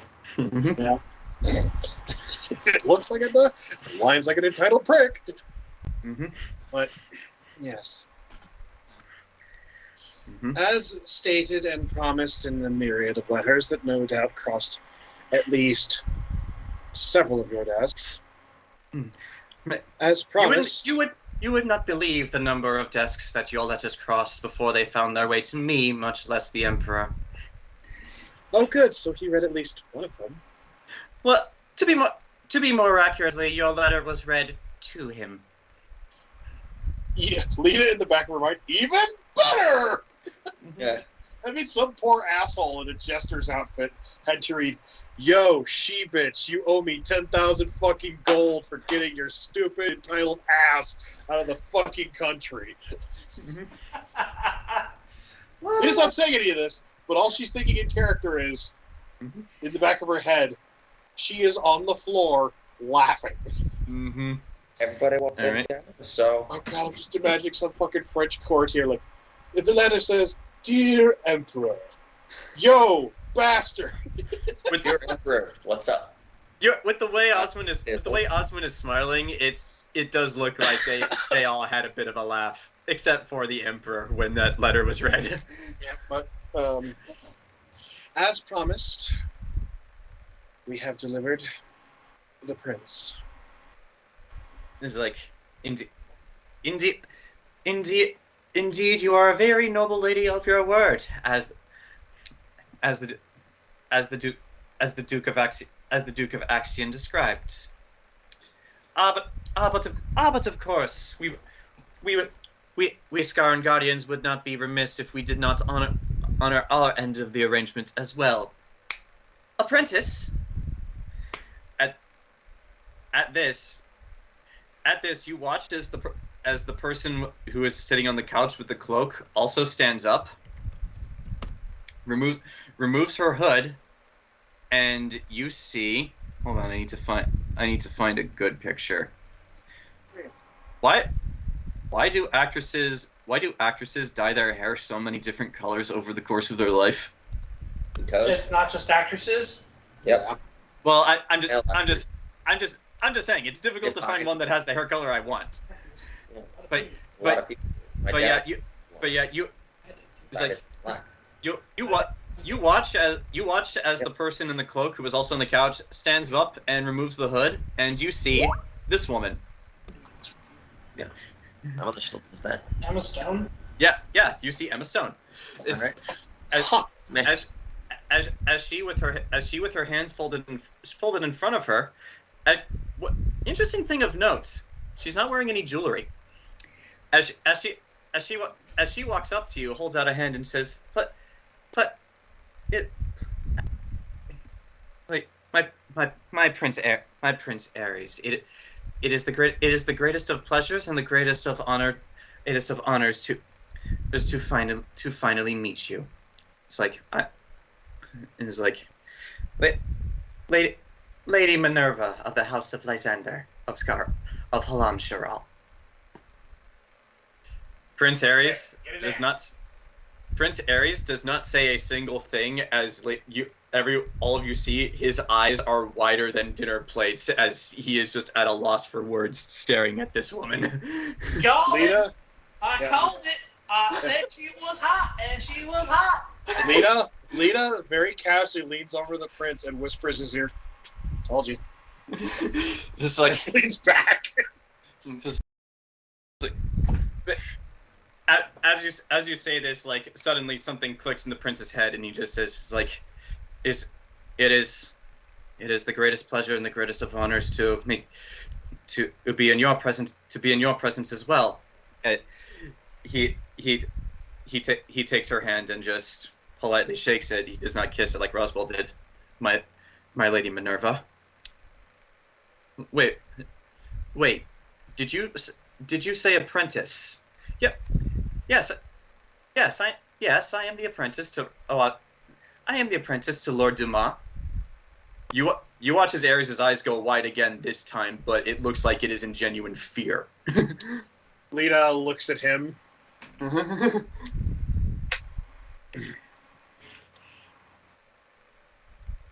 And just Lita looks at him, doesn't say a word, but she has this look on her face of like, "I fucking told you, you goddamn tool. I fucking told you."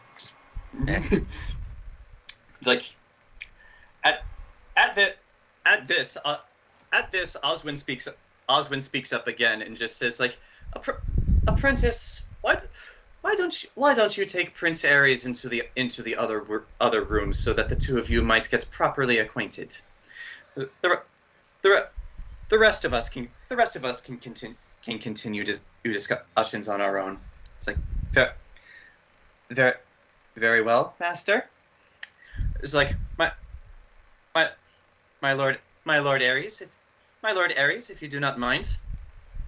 Ares, just with a very obviously worried look on his face, just looks over to you, Lita, as if to silently ask, "What do I do? What do I do?"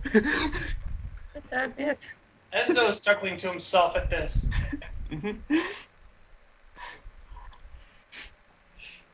But yeah, Lita, what do you say to Ares? Nothing. Unless Do you genuinely say nothing, Lita? Oh no, Lita. What did he say? Sorry, I was just. Ares didn't say anything, but at the suggestion that Minerva and Ares go into the other room to get better acquainted, Ares just looked over to you with a very worried look on his face that like he hasn't said anything, but like his eyes and his face are pretty much screaming to you, "What do I do? What do I do? What do I do?" Lita looks to Lita looks back to Oswin and all those people. And then looks at Gabrielle like, "Might me and Lady Langford have a word with him in private for a minute?" By all means, take as much time as you need. And at that, actually, to basically turn this into a comedy of errors, Lita also, as we head to the other room, Lita grabs Enzo by the shoulder. "You too, boy." All right. And we're going to leave Anaris alone in the room with all the nobles. I should point out that just for the sake of presentation, you guys do not leave the room. You just go over to the corner by the window to have a moment to yourself. better. I'll follow that. That's even better. Yeah. But yeah, it would be very rude in this context to just suddenly leave this meeting after you've all been introduced. But so yeah, you guys just walk into the corner. But Anaris, yes, you have been left alone with this very tall man wearing makeup and the one of the youngest daughter of the Emperor of Skarengard. Hey, leave me. I have been abandoned again. Yeah. Yes, you have. And it's just, Why did you leave? Actually, at this, Minerva looks directly at you and Anaris and just says, without hesitating, "So, what exactly is it that you do?" Stuff and/or things. Oh, that's great. That's great. I'm also a practitioner of stuff and/or things. Yes. Oh shit! She just asked back. Damn. While this awkward conversation is going on, what are the three of you doing? Well, you just cut back to the other party if you want. No! We're doing this right now. We are doing this. Yeah. No, Enzo's got a shit-eating grin on his face, looking right at the prince with that "I told you so" look. Mm-hmm. Lita just says, "So, remember everything we talked about the last several months?" I wish I could say that I did, but no, it's all gone.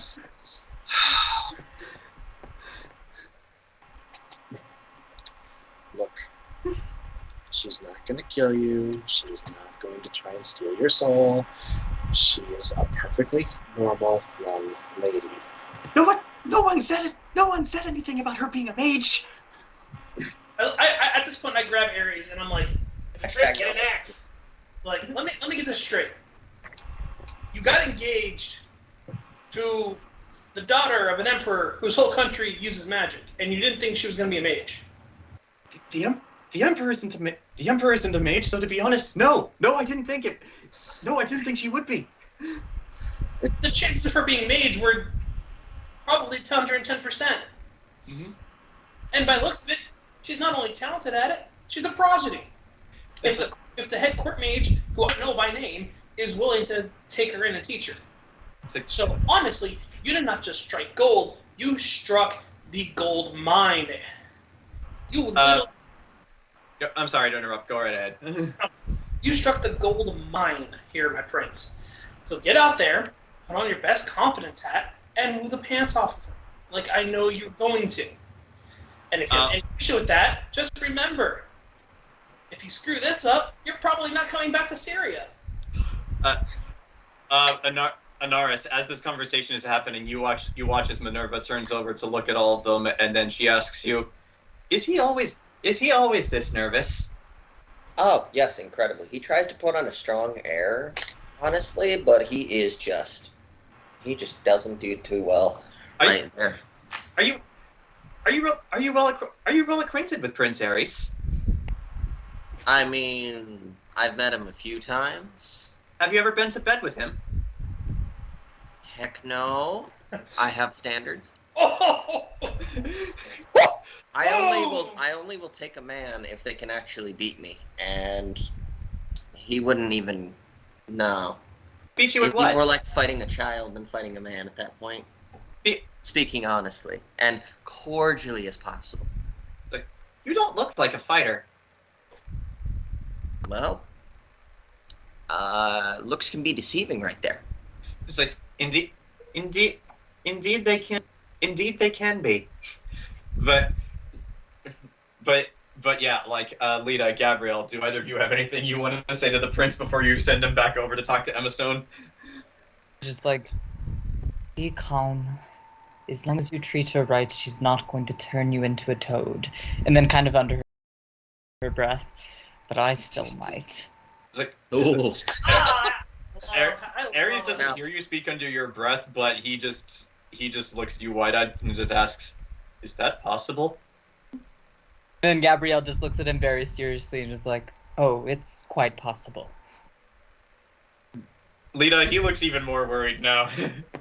Lita looks at him. Look.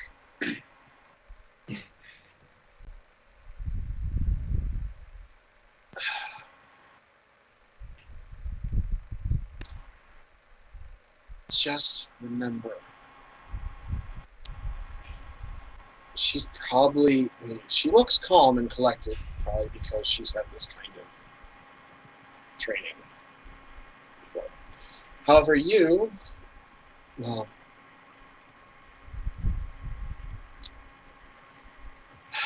she's probably received training to be that calm and collected, but more than likely right now, she's just as nervous as you are. for not the same reasons you are. However, just remember, you are currently standing in the corner room with 3 people who can use magic. 3 people who have collectively saved your ass.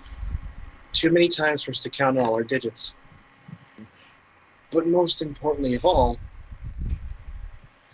the future of 2 countries is riding on this. Roll a charisma check. This isn't diplomacy. This is just you trying to convince him to go forward. And so yeah, just straight charisma. That's a 9.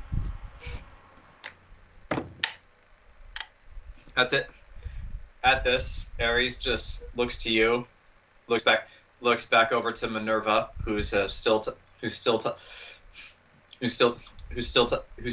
with Anaris, and just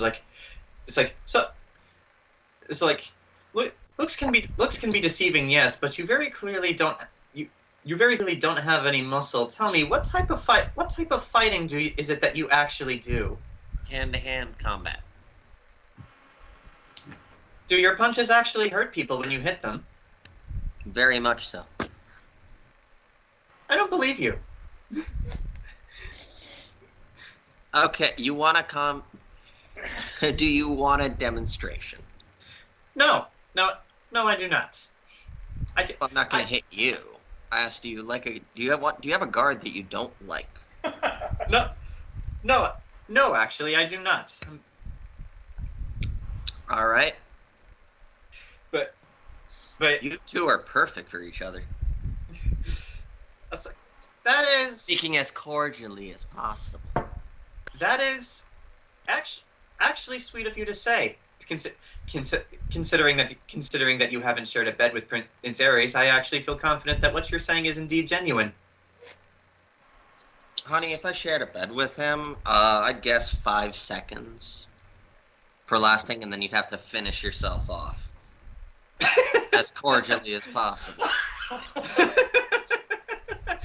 Lita! At this, Minerva... It's just... At this, Minerva turns over to... Minerva turns back to Oswin. At this, Minerva just turns back to Oswin and just says, "I like her. Yes, actually, I do. Yes, actually, I do as well. What did you say your name was?" Malediction. That is a very unusual name. But then again, I myself am a very unusual person, so I am not one to judge. Yeah, Anaris I can tell. Princess. What? Anaris making friends with the princess. Weirdly enough. but yes, at this, without saying anything more, Ares walks away from the 2 of you, back over to Minerva, and then just once he's in front of you, Anaris, he just says after you, my lady.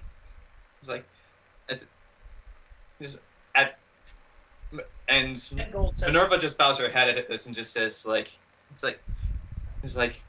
you are very much a gentleman, my prince. And at this she just turns over and starts walking into the other room as Ares and Ophelia follow her. For anyone who feels so inclined, you may roll perception right now. All right. While that happens, I whisper to Lita and Gabrielle, I'm like, 10 gold says fucks this up.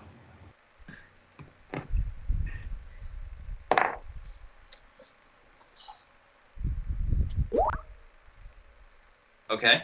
Lita goes, "You're on." Okay, let's check roll 20. Okay. Anaris, are you rolling perception?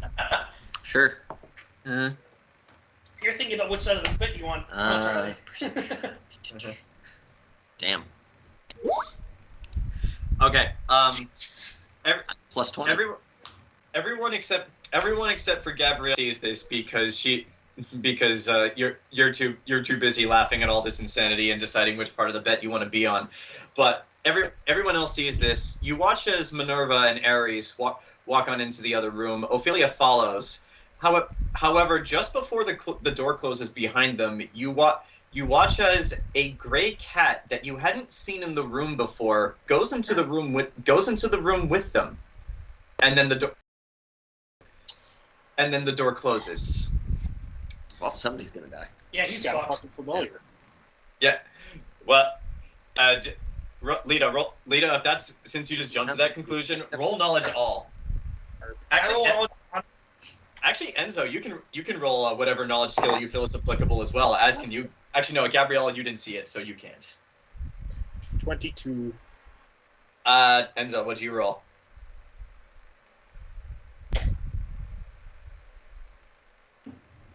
25. I didn't roll. Okay. Both of you are very much aware of very powerful magic users who have had animal companions called familiars. However, that is the extent to what that role is able to tell you. As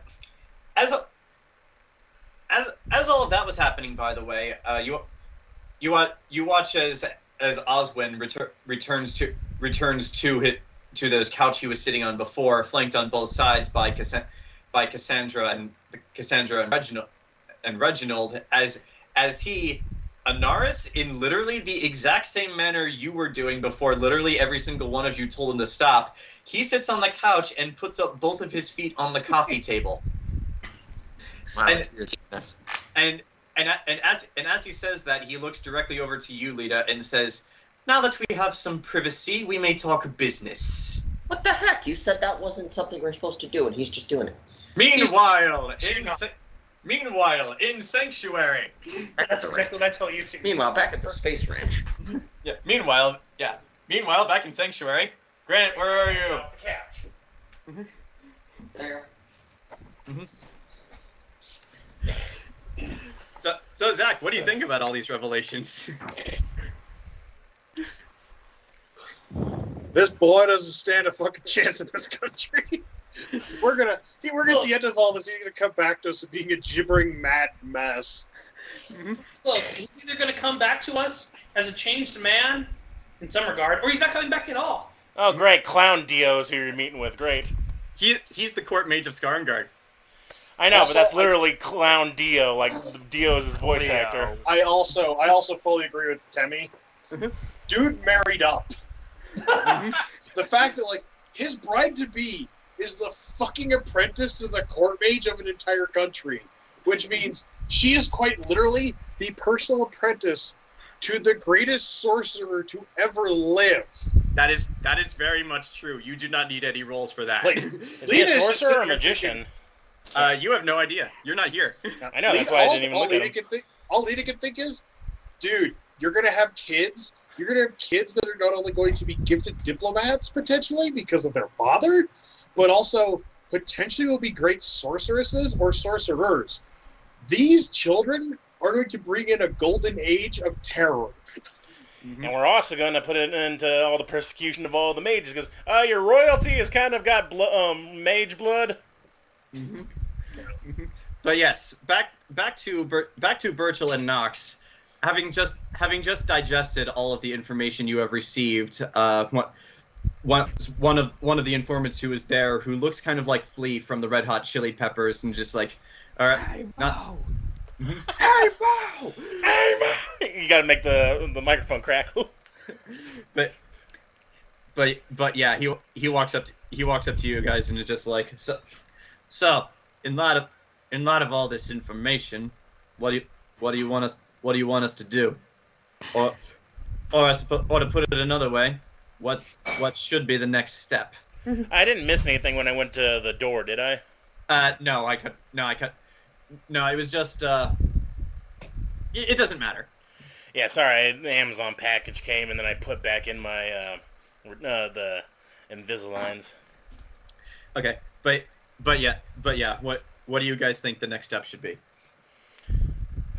Well, Lita kind of gave us a job of interrogation, but and we know who 54 of these people is. But the thing is, how long can this guy go missing before those others know the jig is up? It's like, who are you referring to? Oh, I'm talking aloud. I'm talking aloud as Grant. Okay. Oh, okay. You didn't say that aloud. Yeah, sorry.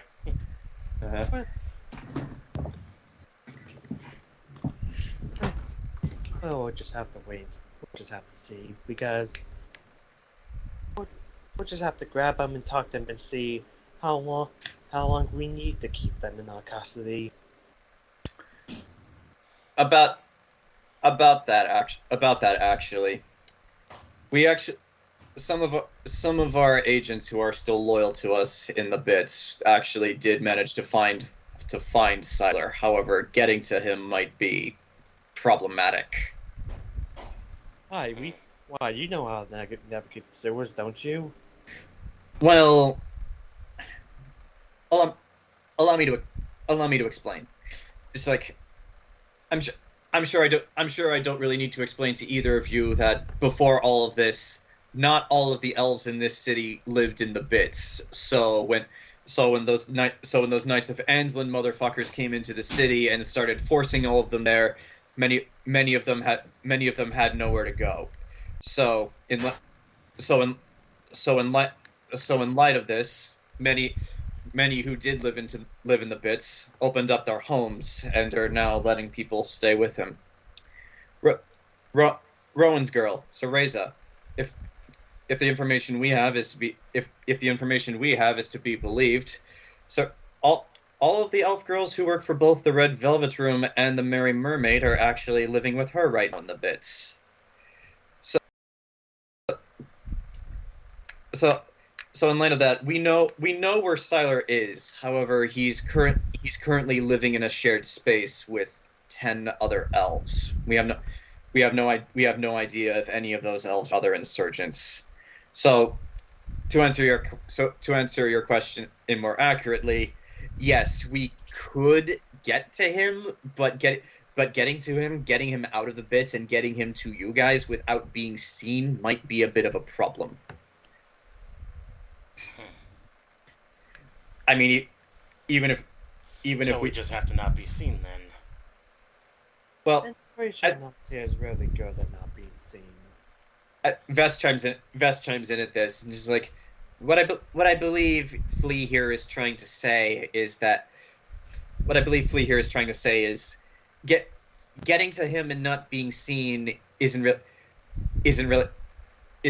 not really the issue. We can totally do that. The issue is going to be how do we get him out of there without people noticing he's gone. If we take him from his home, even if none of us are seen, that's still 10 more possible insurgents living in that home who would see this go down. Then we extract him. We don't need them to not notice he's gone. Well, Flea speaks up. Well, if they notice he's gone, how long do you think it's going to be before they report that he's been taken? Then they won't notice that he's gone, will they? All I need's a hair. What are you getting at? Who's the best infiltrator you have in the underground? Who can act? You've been studying this man's for quite a few weeks now. Who knows his mannerisms the best? A few people actually come to mind. Why? And you trust these people with your life? Flea at this point smiles. I don't trust any of these people with my life. I don't trust you with a single coin, much less my life. But I'm still here, and I'm still working with you. Is that not enough?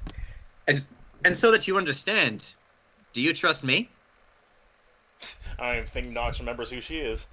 No, Flea is saying this, not Vess. Oh. Uh-huh.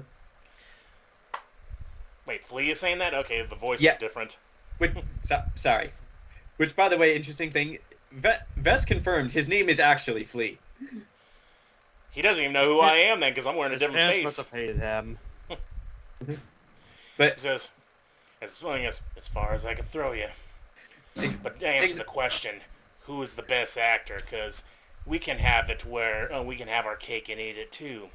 If I can get to him, we can make sure that Siler is... I am going to put quotation marks. Siler is still there. I still don't see exactly what you're getting at. How would he still be there if we're extracting him from the bits? I'm gonna take out a potion, boink, and I'm gonna hand it to Burchill. I'm like, show him. Okay, Burchill, what do you want to look like? Oh no, this is like one I have prepared, like from like many different faces from the morgue.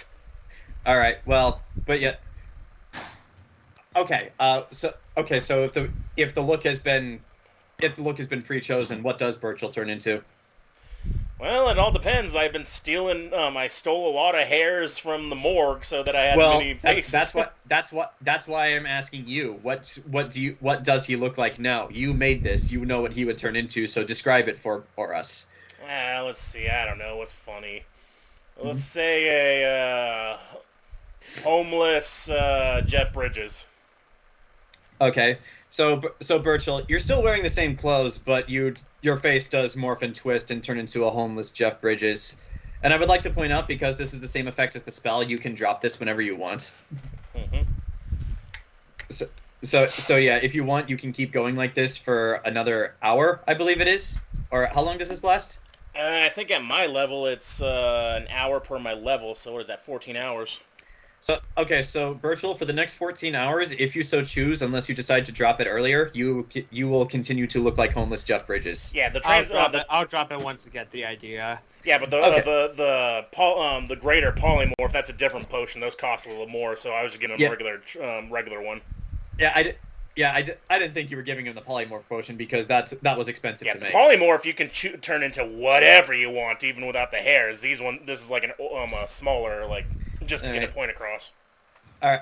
Okay. So Burchill, you drop the disguise once the point gets across, and Flea just looks at this and says, "I said, now I see what you're getting at.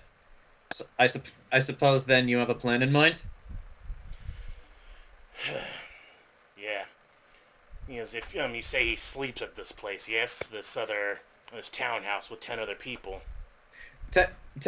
Technically speaking, it's someone's apartment, but they're just letting other elves stay there since they have nowhere else to go. But more or less, yes, it is what you're describing. So, I can sneak in there without being seen. I've done it to the witch hunters' headquarters. I can extract him, and we can leave, and someone else in his place. It's like, Ed Vest chimes in. We also know that the insurgents have mages in their ranks. This has been confirmed when the city guard blew up. What is to happen if they discover Sylar has been taken and replaced? Well, out of character. By that point, we'd probably have all we need, and then be able to round up the other ones. I thought that was our job while they were gone. Well, is that what you say in character? Because that is technically a viable option.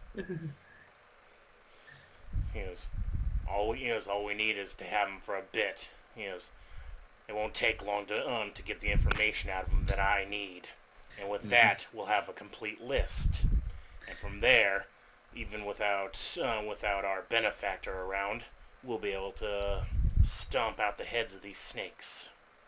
All right. So, Vest turns to you. Vest turns back to you, Burchill. And what about Alphonse then? You want us to try to get him too? Having no make two of these potions may be a problem, so... I mean, well, that was originally the plan. With the troops in, we could just ask him if Alphonse was working with him. If we... He won't be able to lie to us. Exactly.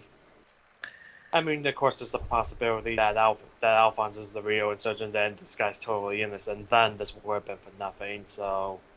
Well, but we're not going to know that until we grab him. Mm-hmm.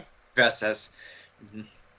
Okay, so it's too risky to go after both. So just so for now, if we mess up, we could try again with Alphonse at another date. And the potion, I'll be able to give whatever actor you have. That can last indefinitely if he so chooses. He could become Sylar for as long as he wants. That Vest speaks up. I'm not necessarily worried about this guy pretending to be Sylar. What I'm worried about is if these insurgents know magic, they might be able to spot that he's a fake. This isn't magic, though. This is Well, science. Magic, science, whatever you call it, it's a comparable effect. We do know that some of the insurgents walk throughout the city outside of the bits in magical disguises, illusions. So if they're able to change their appearance, they might be able to recognize someone else's appearance when it is changed. And that's I'm why not saying we do what we gotta do quick. Why are you worried that if the actor gets caught, he'll immediately squeal on all of us? God damn. There's a moment of silence from Vess, and he just says, not necessarily no. What I am worried about, however, is retaliation. These guys blew up the city guard station and supposedly attacked Temple Isle. What do you think they'll do next? And then at this, the sound of what sounds like rushing footsteps catches your ear. Actually, roll perception. See if either of you hear it. This technically does count as favored terrain, Burchill, and a favored enemy, because they're all humans here. 23. Okay. 33. It's like, so both of you actually hear the sound of footsteps rushing in, and opening the door to this room, the two of you actually recognize one, Creed, and two, the bartender from the first floor of this place. Which, by the way, I should probably explain. You guys have been in this building before. Knox, it was in that session where you actually found out that Billy Butcher was a werewolf, and Burchill had that card game with him. Oh, this place. Okay, this casino. I remember. So yeah, like just the first floor is just a regular tavern because that's how it presents itself. The second floor is where the casino actually is, and the third floor is for. There are two rooms on the third floor. One is an office, and the other is for high stakes gambling. And where you guys are right now there's a basement that's used for storage, but there's also a hidden sub basement where all the records are kept. That being said, however, Creed and the bartender have come in sorry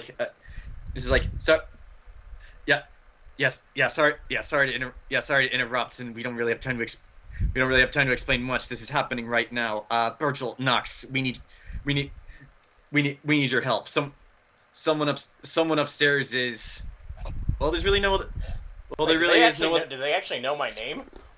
No. There's like Burchill, whoever.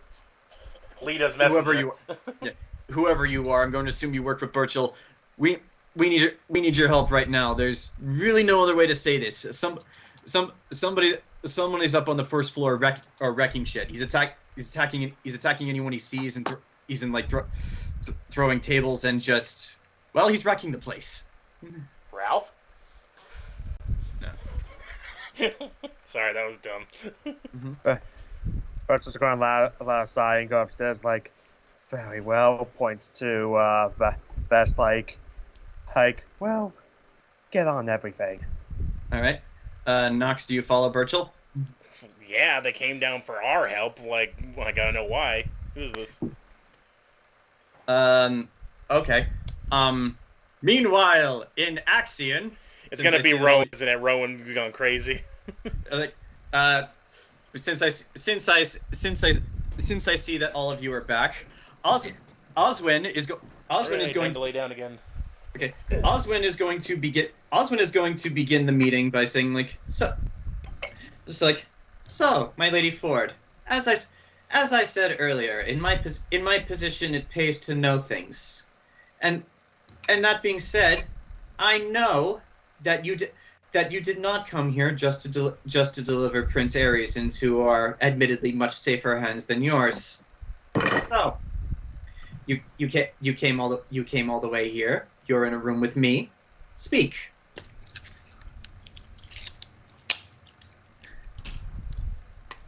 If you claim to know so much, then you more than likely know. My intent. It's like Indeed, indeed, I do. After all, a woman aiming to attain the title of field marshal, was it, and commands not only your country's armies but our armies as well, would reach my ears eventually. After all, these are part of the discussions that our emperor is currently engaged with your king. So, my Lady Ford, I suppose what I'm really asking you for is convince me in the place of our emperor why you should be allowed to command our country's armed forces and our navy, as we will be lending you both. Why should we trust you, especially since from what information I do know about you, the safety of our emperor was not paramount to you. So if you did not care about him, why would you care about the people we would be placing under your command? Lita looks a little red. Mm-hmm.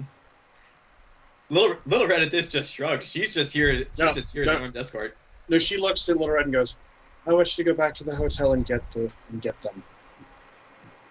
Yeah. Who? Gives her a look. Both of them, please.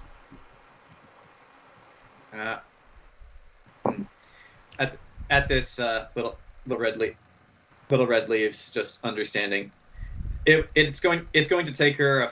It's going to take her a while to get back with them, but in the meantime, you still have the floor. Lita.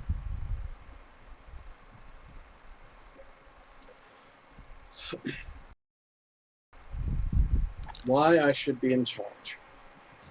Mm-hmm. Because I'm not Syrian. I know. Scarn Guardian. I know this as well. Rumors were abound, even when you were a performer in this country, that you were not Scarn Guardian. And since you have become a lady of the court in Syria, such rumors have only been confirmed. I know of your Ulfir history as a slave. Good, because which by the way, speaking of, is Lita Forge your real name? Because I have heard so many names for you. Nikki Six, Patricia Benatar, Lita Ford, Joanna Jett. All very creative, if I do say myself. And from what I've heard, you are quite the showwoman. Just call it a curiosity. I really don't care at the end of the day. I just want to know: is Lita Forge your real name? First law of magic: never tell anyone your real name. You are wise. You know more than you let on, but you choose not to reveal it until necessary. Very well then. Continuing on then. Why should you be in charge? Which, by the way, Enzo, Anaris, and Gabrielle, if at any point either of you feel the need to contribute to this conversation, do not hesitate. Like, he is talking to Lita, yes, but if any of you want to say anything, you are more than welcome to. I'm bringing all of them in on this. I assumed already that they were already all in on this. To answer his question, I'm going to pose a question. Uh-huh. Like a true nerd. Uh-huh. Actually, more like Socrates, but let's focus less on what he... And let's focus more on what he did than how he died.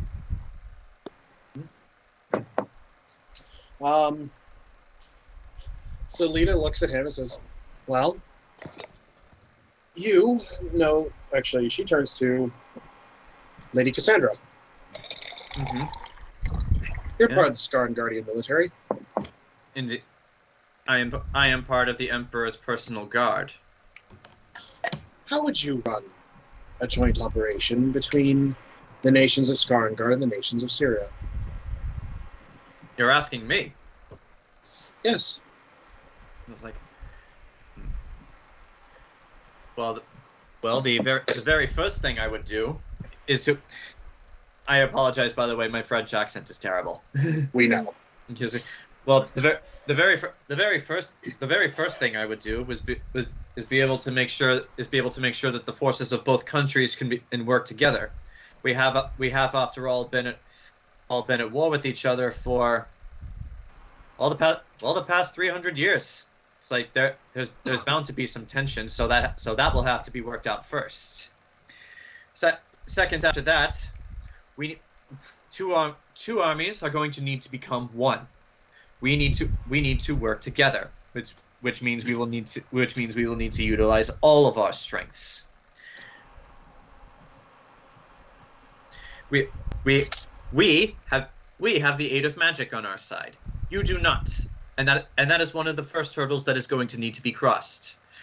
You, the Syrians, are going to need to learn to work with us. Thank you. That is incorrect. Or actually, Lita goes, thank you. That is the wrong answer. Mm-hmm.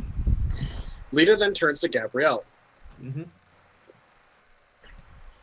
Gabrielle, as a member of Syria, how would you run a joint operation between the two countries?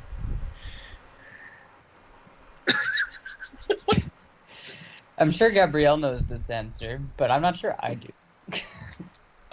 Tell you what, I will allow you to roll a basic intelligence check, and depending on your roll, I will have Zach give you a hint. Cool. Will do. Mm-hmm. What is my int? Your int is your spellcasting modifier, so it should be high. Or, well, wait. My int is my spellcasting modifier is higher than +4, I think. Yeah. Well, you use intelligence to cast spells because you're a wizard, so it should be high. Yes, my spellcraft is +8. Okay, that's for casting spells. This is just for an This is just an intelligence check. Okay, then I think it is just +4. All right. Anyway, dice, please be nice. Dice were all right. I got an 18. Okay, Zach, tell Charlie whatever you feel is necessary as an appropriate hint for the conversations that Lita and Gabrielle have had regarding this topic.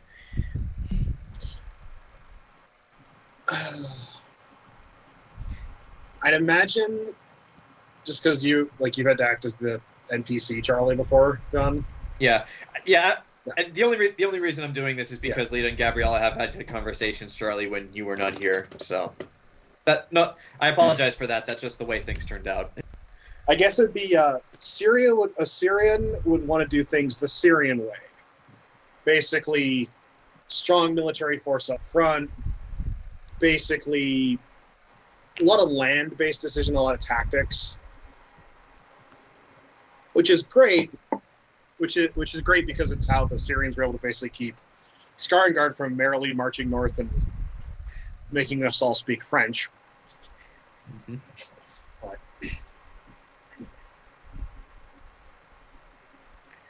at least that's the conversations you and I have had as NPC. Okay. But yes, to sum it up, Charlie, a Syrian would want to do things the Syrian way, and a Skarangardian would want to do things the Skarangardian way, and both of those are flawed.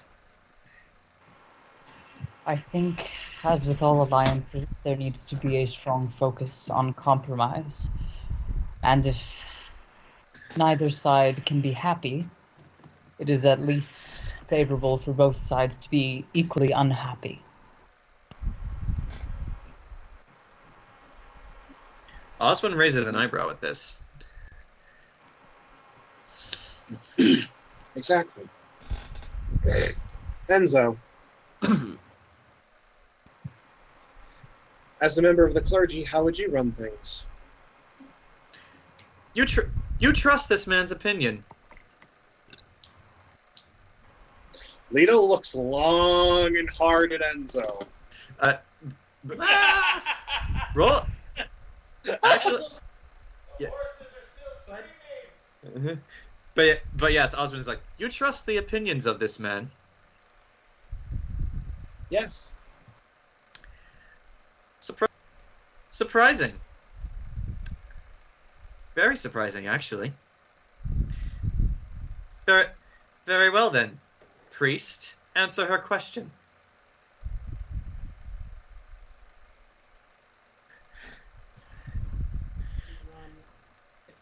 to run a joint operation of two armies who are, in essence, nothing alike.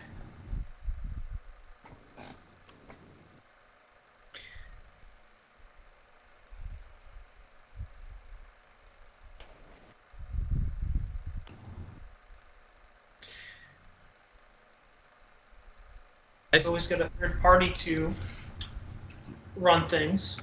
Someone who hasn't on either side, someone who has less of a stake in, or not less of a stake, sorry.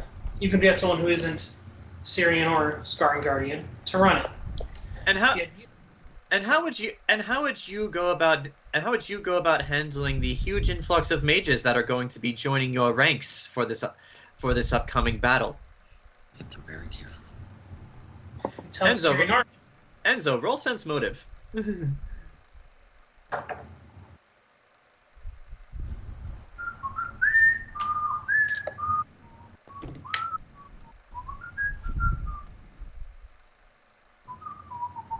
37.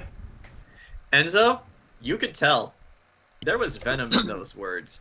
You can't get specifics, but what you can get is this man does not like you at all.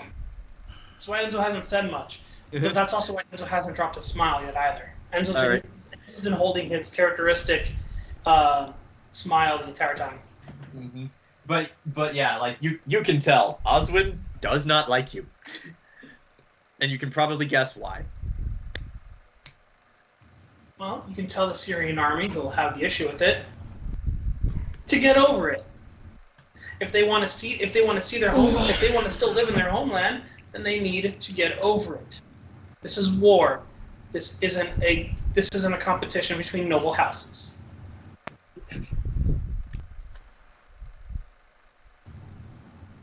It's a rather unique outlook. It's a rather unique outlook for someone in your position. You don't know what my position is. Yeah. No, you're a priest of the Church of Eternal Fire. That is all I need to know. And yet you know nothing. Isn't that ironic? And at this point, there's venom in Enzo's smile. It's like, my lady Ford, you continue to surprise me. You willingly travel with this man, and you listen to him. Yes. Very well. Do you trust him? Yes. Very well then. So I assume that you have a point that you are trying to make. Yes. And what is that point? You can't have a Syrian running things because, as Gabrielle pointed out, a Syrian will run everything the way a Syrian wants to. A Scarran Guardian will run it the way a Scarran Guardian wants to. And what makes you believe the way you would run things would be better than either a Syrian or a Scarran Guardian? Because do you have any actual military experience, my Lady Ford? Leading forces against other forces? No. However, I understand that this is a great detriment, which is why I would not be leading the army. I would let the military be the military. Because what you don't need to lead both armies is not a general or a great command or a commander of some kind from either army. You need a mediator, a babysitter, who can make sure that your generals and our generals don't kill each other in the first 5 minutes of the meeting. I think I understand what you're getting at. So your role as field marshal then would be less of a tactical commander and a general, and more as an arbitrator. Yes. You would let the generals command their forces, and if there is a dispute, they would come to you to settle it, rather than bicker amongst themselves. Yes, However, there would be a chain of command, and as arbitrator or administrator, Arbitrator is the better word for this. I feel. my final word would be law. Because there are certain issues that will need to be addressed. It is my understanding that Starngard has a heavier naval presence than Syria. That we do. It is why for the longest time your nation had never had any open trade routes with Ulfir. We kept interfering with that. Yes, though I do seem to recall one rather bang-up job the Syrians did when they attacked a merchant vessel and sunk it off the coast of Skarngard. Indeed, there is blood on both sides, which is why we are here. Is it not? Yes, though in the defense of the Syrian navy, they took out a noble. So. And she says that with, yeah. But yes, that is the point. Because I'd just like to point out, look at the diverse group of people that came with me. I have a noblewoman from the capital itself. I have a priest of the eternal fire. And I have malediction. As you finish saying this, you hear before you see it the door open as Little Red returns into the room, which I can only assume were with Pyrrha and Hattori as well. Yes. Both of them enter, and they're not as finely dressed as any of you, but that's mostly just because they were not expected to be summoned to this meeting. But clearly they came as soon as you had arrived. But yeah, you do see them. They are there. If you want to continue. And also because, unlike many of my peers, why I'm so invested is we all have a lot to lose. I'm sorry to interrupt, but who are these two? Forgive me for being direct, but given recent events, it's best to be wary in the presence of elves until proven in that you should be otherwise. Lita just looks and goes, Father Enzo has his entire faith to lose.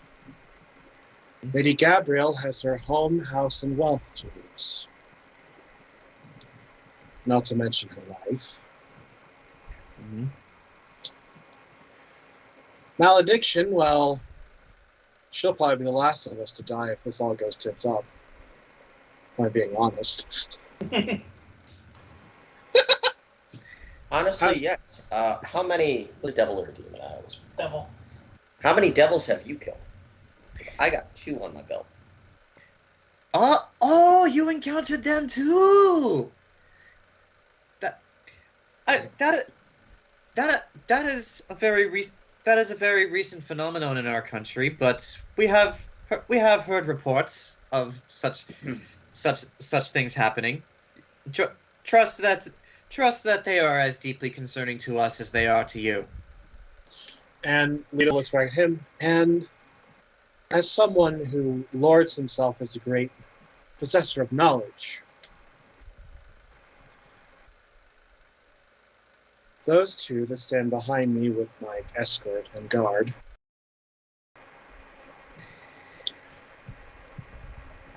apparently have escaped your ever-watchful eye, or at very least were part of your ignorance. I'm gonna have him roll something. He's going to look at you, and then he looks back to Pyrrha and Hattori. Both of them look very confused. But actually, no, both of them look very confused because they're staring at Oswin, and they have looks on their faces like they have no idea what to think of him, much less what to say.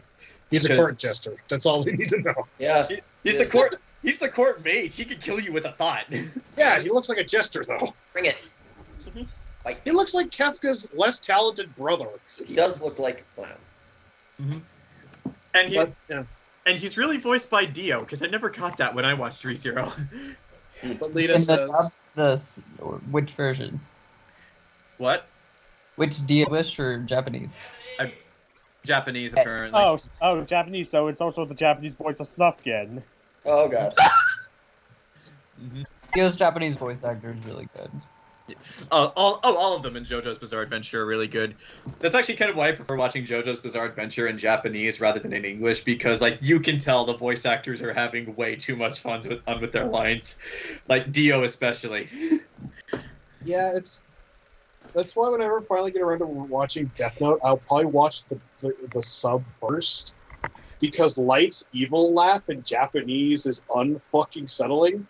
Plus, also, when they dubbed My Little Pony: Friendship is Magic into Japanese, they got him to voice Twilight's brother, which makes me laugh my ass off. It's just like, I remember when people found that out there. Literally, videos were just like, wait, why does he sound familiar? And then they're like, run! Run! I didn't know they did that. That's funny. You know, that for some reason that's somehow funny, then the realization that Shainama was the voice of Julian in Cyber 6 when he was like a little kid. Yeah. Also Geki in Monster Rancher. But yes, like you watch it. Yeah. You watch as Oswin just looks at the two of them. He raises an eyebrow. Then you watch as a very wide grin just grows across his face, and it's like, it's like, you must be Ilya Hattori, and if that's who you are, let me see, Pyrrha, I believe your name was. At this, Pyrrha just looks a little confused and a little scared. How do you know my name? Oh, I do apologize. Introductions were already made before you got here. Oswin Dumar, Court Mage of Skarngard. I know things. Many things. A lot of things. That's all you really need to know. There's lots of holes in this logic. There's a lot of holes. He doesn't know me. Very disappointed. I did not know you. I did not know you because you are not worth knowing. And now I feel insulted that the clown is mocking me. Totally. Did you say that in character? Yes. It's like you called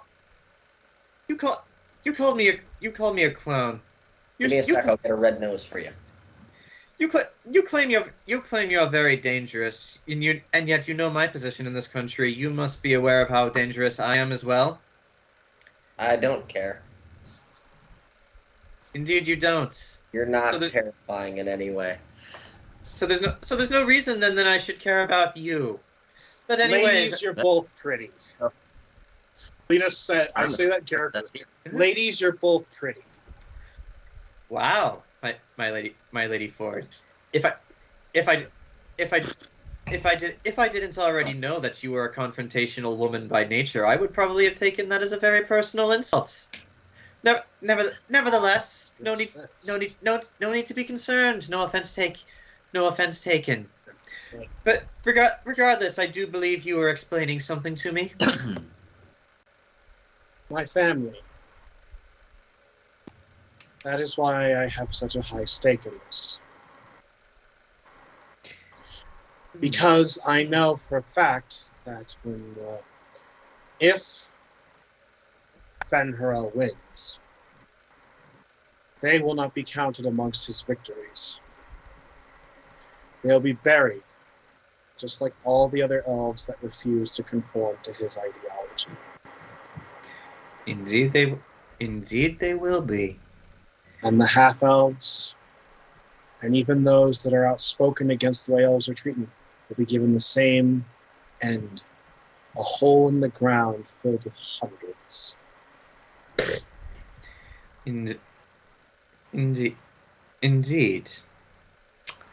I believe I understand. I believe I firmly understand your position now, my lady, and this suggestion that your role will be less as a commander and more of an arbitrator is very much acceptable, because you are right.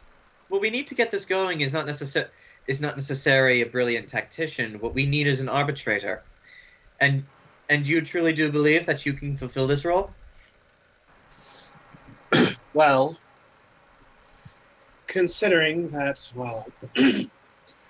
the cadre of people I've managed to bring together, I mean, I can't speak for him being here, but Lord Robert Burchill, also associated with House Ford.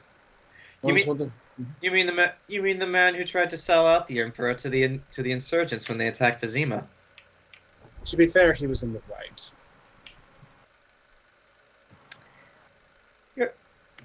Thank your lucky stars that the Emperor sent me here and did not come himself. Oh, yes, because I'm pretty sure I would have opened this conversation addressing the fact that that pussy-ass motherfucker still owes me 10,000 gold. And you would not become Field Marshal then, because for that to happen, it's not just the king of Syria whose approval you need, but our emperors as well. Yes. So you will not play nice to the emperor. This will be good for him to know. Oh no, I'll play nice. I'll play nice enough. Just the same way I'll play nice enough with the king. They both know. Points at Gabrielle and Enzo. They both know how I operate. This is like... Osmond, at this, Osmond looks up. You there, Tori. Do you believe that this is a role that your lady can fulfill? There's a moment of pause for a second, but then Tori eventually answers, "Yes." Why? After all, it is your people she is going to be killing en masse should she become field marshal. So why do you, of all people, believe that she deserves the title? This is like, because they are not my people. I am a pacifist. I believe in peace for all. They do not. That is the only distinction that matters here. Spoken very eloquently. Very well. Shall I relate to the emperor then that as field marshal you would serve primarily as an arbitrator? Yes. Though of course,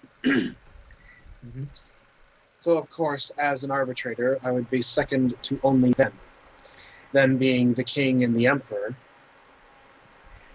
This is acceptable. After all, this is a situation where quick decisions are going to be made, and whoever is in command will have to stand by them. But under this arrangement, the appointed military commanders will get to keep their ranks, their command, and they command their forces as they see fit. Of course. However, all of their actions, all of their movements will have to go through you to make sure that all sides are operating as one rather than as two. Yes. Very well. Because after all, while they will be operating under their own orders, we will expect them to intermingle. Very well. This is acceptable. At this, you just hear from somewhere. You hear from somewhere else in the room. I'm sorry. This is a very riveting conversation, but why am I here? And all of you look over. You hadn't noticed this man before because Osmond's presence was just way too distracting. You see this man.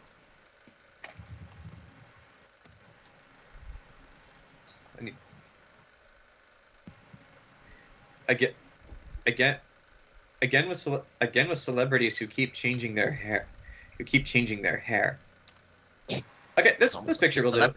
Cameron, film a lot. Yeah. Actually, well, just remember the what's her? Mm-hmm. Who played the one that played Dana Scully?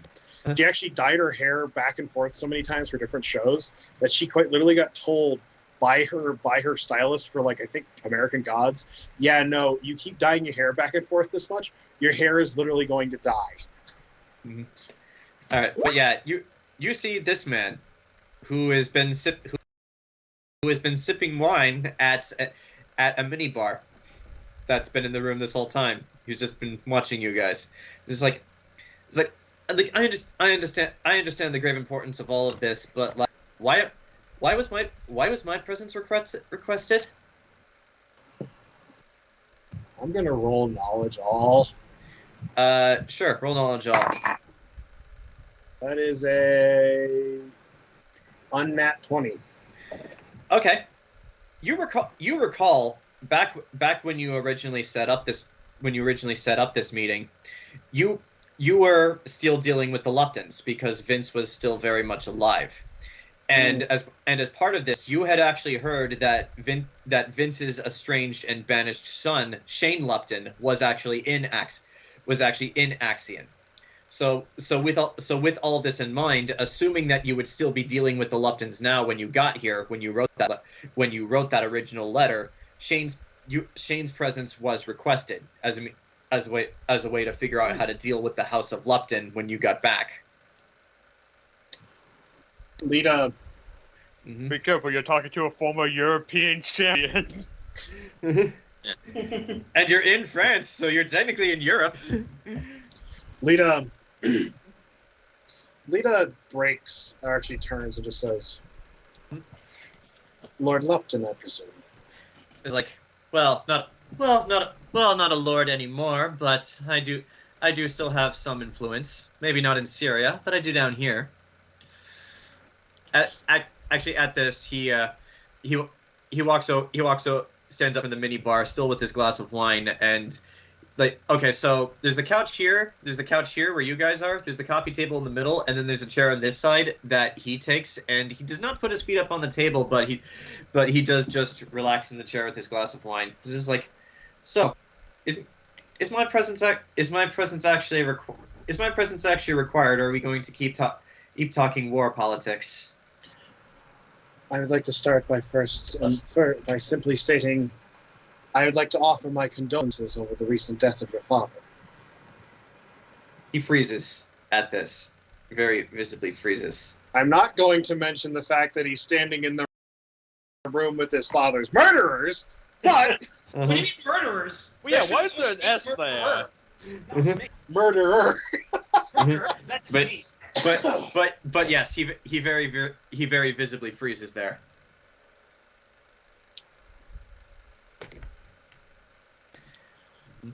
We were meeting with your father at the time, trying to negotiate a deal when the assassin took his life. So you were in the room when it happened. Yes, we were in the room where it happened. How did he die? He fell down some stairs. The assassin I didn't ask you. Yeah. How did he die? I speak up. The assassin slit his throat with a cursed weapon. I tried to perform healing. I was trying to perform healing and save his life. I could not. So he died with his throat cut, unable to speak. Yes. Good. Then he died in a manner that he deserved. He just downs the wine. Good riddance to him. I'm glad he's gone. Lita, you do recall for circumstances you do not actually know, Vince banished his son from his house. Lita says, well, yeah, Lita just says, in the interim, your sister has taken charge of the house. Well, I see this is going. Look, if you're here to try to convince me to travel back to Syria with you to try to reclaim my title, my land, and my inheritance, I'm sorry to say you are very much wasting your time. I could care less about the House of Lupton. It can burn to the ground for all I care. We're not here to do that. Then what are you here to do? Presently, your sister is in quite the state of grief. Your sister was also in the room. Well, I imagine she would be. She was always Daddy's favorite. She agreed with everything he said. I tended not to. But in her current state of being, Lord Randall Ansland has been manipulating her and her dealings. I see. So what is it you expect of me? Nothing. Other than maybe to fulfill the role that you should be right now. And what role is that? The consoling brother. Roll a charisma check. Where's my diplomacy? You can use either. Good. Using diplomacy. That's a 35.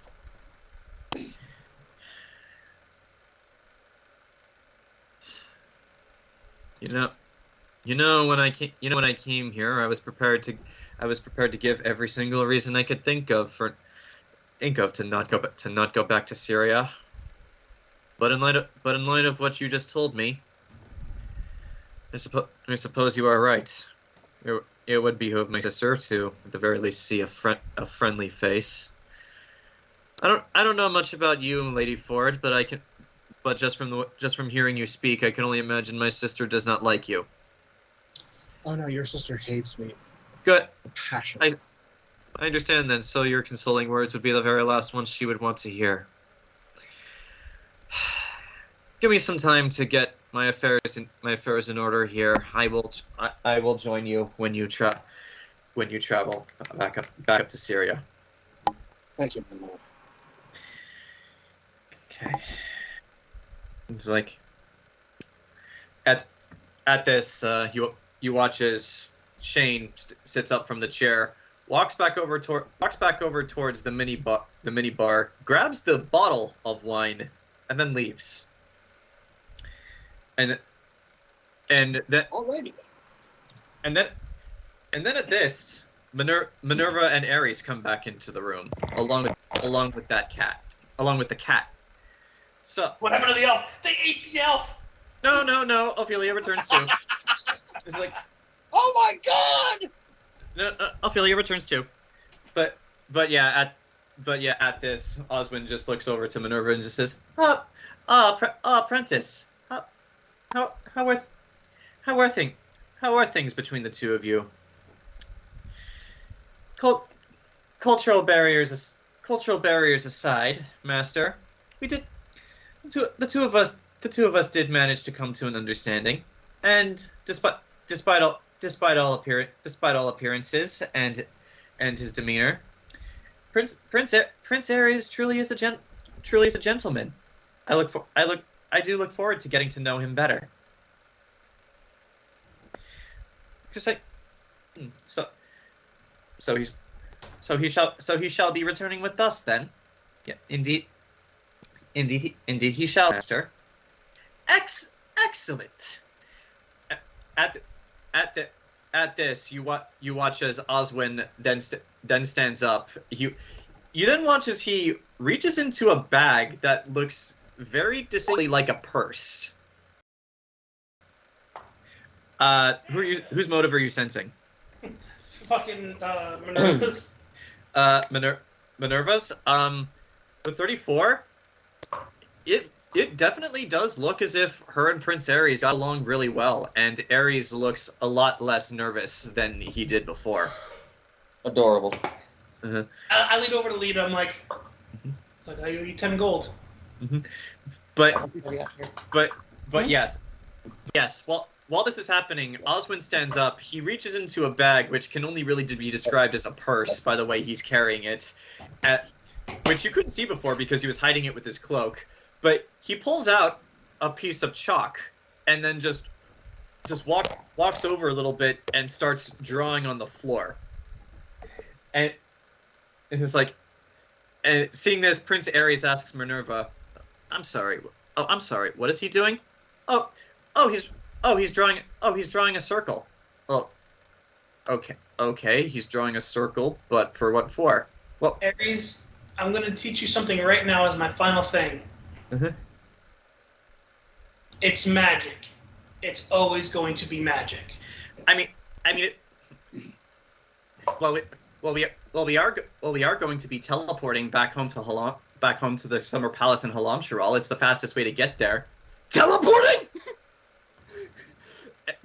You watch as Ares looks genuinely frightened by the prospect of teleporting. It's not the worst experience. Have you teleported? I gave Ares a wink. I'm gonna have him roll sense motive on you. Hmm. Oh, Enzo, have you teleported? Because you rolled really high. What the fuck? Absolutely not. I am 100% fucking with him. Yeah, he can. Yeah, it's obvious. He can tell that. Well, Lita chimes in and would like to say, Mm-hmm. it is a lot safer than flying. That is true. It was like, I have so many questions. Well then please ask away. Okay. When we teleport and then when we reappear, is it actually going to be us that's reappearing, or are we going to be just deconstructed and then reconstructed as perfect clones of ourselves with all of our appearance and memories? Oh no, it's genuinely going to be us. What you're describing as disintegration and reintegration is not necessarily how teleportation works, because there is actual magic that disintegrates people. What we're doing is cutting a hole open in space and time and basically stepping through that. So really all we're doing is taking a single step from here all the way to the Summer Palace hundreds of miles away. Oh, I've done that. That explanation does not make it better. And yours does? Man, yours was fucking downright, one, wrong. Two, very morbid. Stop playing video games, Prince. Jeez, get a First you life. have to Cut get- some grass. Actually, no. First, you have to get grabbed by a demon, Devil. and then it'll happen. It's like Or have your mother shove non-character, or have your mother shove you through a portal because you're It's about to die. apprentice, please, if you would not mind. Of course, master. I'm sorry. I have to assist with the teleportation circle. If you would not mind. And at that, Minerva steps away and then reaches into her own bag and starts pulling out a bunch of other magical components to set up the teleportation circle. And at this, the four of you are alone with Ares, possibly for the last time. As Ares looks to you, Lita, and he says, I'm going to assume that teleporting me was not part of your plan. Well, you're no longer part of my plan, you're part of theirs. I suppose that's true. Before I go, I have just one more question for you, Lita. Shoot. What type of magic do you use? Is it the type of magic where you have to use ingredients or material components, or do you just do magic by waving your hand because it's apparently in your blood? Both. That's just.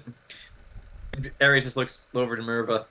Is that possible? Oh yes, very much so. As she just says without looking away from her work. Lita? Mm-hmm. Actually, I'm going to walk away and grab a piece of parchment and write something down for him, so... What do you write? I'll tell you in a minute. All right. While Lita is doing that, Gabrielle, Enzo, Anaris, do you have anything you want to say to Prince Ares before you say goodbye to him, potentially for a very, very, very long time? The prince? Yeah, to the prince. Yeah. One thing I would give you as advice is try being a more useful prince. Have a spine. You did a good job trying to clock me out right there, but honestly, you got a long way to go right there. But you're gonna get there eventually, kid. Grant, you're not in the room. Tell them I hate them. I hate Mm-hmm.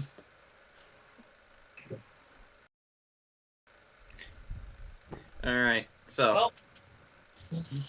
Well, my prince. Say it was a pleasure, but I'm hoping it's gonna be a better one when I see you again and you've learned a thing or two about the world. Well, if the conversation I had with my fiance is any indication, there's a lot that I have to learn. There is. Needing how to last longer than 10 seconds. And one thing I want to leave you with this is everything you've learned growing up in your life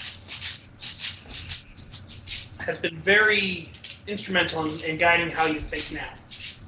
I encourage you to learn to rethink, relearn everything you've ever known. Because when you come out of this, nothing will ever be the same.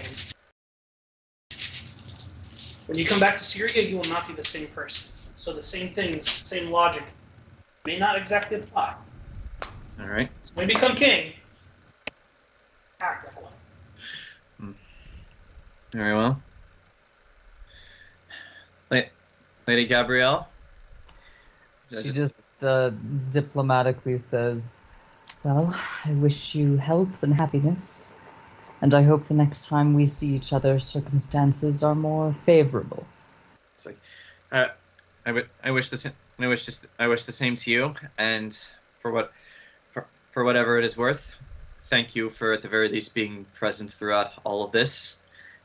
It was nice to have at least one friendly face close by. Of course. So, just knowing your brother as well as I do, he's probably going to be involved in the fighting when it starts. Tell them that as one last order for now from me to him, possibly as the prince, to not do anything stupid. I can't promise he'll listen, but I'll pass the message along. That is enough. Thank you, Lady Gabrielle. She bows her head and steps back. He bows to you as well. Lita, what did you write on that piece of parchment? Actually, yeah. She hands it to him, folded, and says, when you get to the other side, open it up and look at this. He takes it, and then he gives you a hug. He doesn't say anything. He just gives you a hug. Lita gives him a hug back. Oh. And reaching into her pocket, Lita takes out a coin. All right. A coin with a carving in it. Is it one of the explosives? Yes. You're giving him an explosive rune. Yes. Okay. Lita says, "If you want to know my secret." Hands him the coin and says, "I imagine their libraries are so much better than Syrians." And says, "Look this symbol up." It's like, Prince Ares, if you would not mind, we are ready for you. What the fuck? This is like, at this. That far explode. Taking the Emperor out with me. But yeah, and on the third guys. At this, Ares looks back over to all of you guys one last time and just says, "Well, I'm not sure how much the words of a young stupid fool are, but this young stupid fool would like to thank all of you. I know I would not be standing here today if it wasn't for any of you. So for whatever it is worth, you have my thanks. And when this war is over, I will remember everything you did for me." Looks over towards you, Anaris. Even you. Oh. And then with that, Prince Ares steps away from you, and he looks nervous, but then Minerva holds out a hand to him, and he takes it as she helps him step into the teleportation circle. And Ophelia will be going with him as well as she steps inside too. And then the very last thing you see is Oswin very dramatically throw up his hands and just go teleportation, and with the flash of bright white light that fills the entire room. It only lasts for a second, but when it's over, they are not there anymore. Man, I figured Lita, she is way too good for him. I know. Yeah, she had to finish herself off. When they get married, it's very much going to be one of those honey, what should I do marriages. Mm-hmm. Her drawers perpetually vibrating.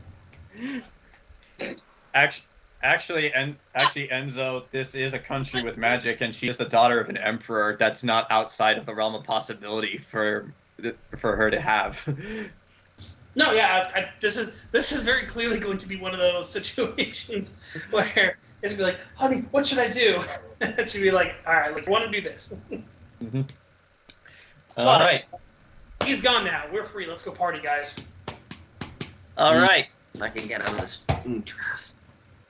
So, your business here concluded. You all gather your things. You get your coats back. The Duke and Lady Evelyn, who I never got a chance to say her name. They both say that it was a pleasure having you in their home, and if for however much longer you are staying in Axion, if you need anything, just to talk to them. On the way out, Yeah. Enzo just, before he leaves, he's like, just to make myself a bit more clear from earlier, I wish to formally apologize on behalf of our Archbishop. He is a monster in human clothing, in human skin, and I wish nothing more to remove him from our church so we can be better. So I apologize sincerely. Lady Evelyn just looks at you and says, "Hopefully that happens soon." I have actually lost many friends to people like your Archbishop.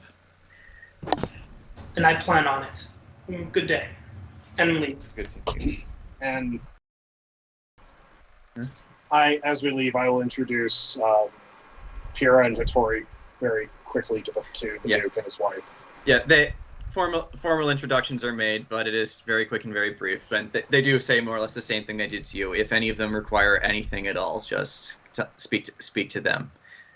They are essentially your hosts for the duration of your stay here. However much longer it is before you have to get back. Oh, and I would like to point out when Lita introduces Hattori, she says she calls him Lord Ilya Hattori of House 4. They raise some eyebrows at that, but they don't say anything. But yes, as you all gather your things and your parasols and walk outside, you walk back over in the direction of your hotel room. However, Lita, as you get to the town square where your hotel room is located, you hear in your mind, Aasimar. Meanwhile, in Fucking Sanctuary. Christ! What did you make a deal with Satan? Meanwhile, in Sanctuary. Grant, where are you? Coming. I will tell you. Couch is comfortable. Just like I don't disagree with that. so Burchill and Knox, the two of you climb the stairs and go back into the actual bar floor of this building. And as the two of you do, you see a man, like, he really doesn't look that much special in any way. He's certainly not a big man, and he certainly doesn't have a lot of muscle. Regardless of that, however, you watch as he's lifting one of the more muscly members of the underground up off the floor with one hand, before he just throws him like a baseball across the room. He hits one of the tables, knocks it over, and you're pretty certain that guy is dead. Who is this son of a bitch? You don't know. You have not seen him before. And as as he turns to look at the two of you, your eyes meet. Grant, I would like you to roll a perception check. Okay, I thought you were gonna post a picture or something. I will in a second. 27. Hold on. Before I do that, let me find the picture. Oh, we got a friggin' superhero in here?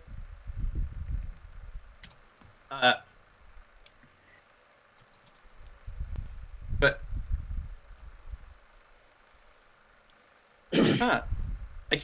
I can't find the picture that I used for the token. Very well. I will simply use what is available to me. But yeah, Nox, you smell this before it happens. Then it's 30. Well, you smell this before it happens. You smell, and you only recognize this instantly because of your work as an alchemist. You smell the smell of sulfur. However, your curiosity about that is mitigated for the moment as this man looks at you and he just goes. You then watch as like his hand was into a balled fist, but it just suddenly flays open and some of his fingers bend backwards and his head just goes. and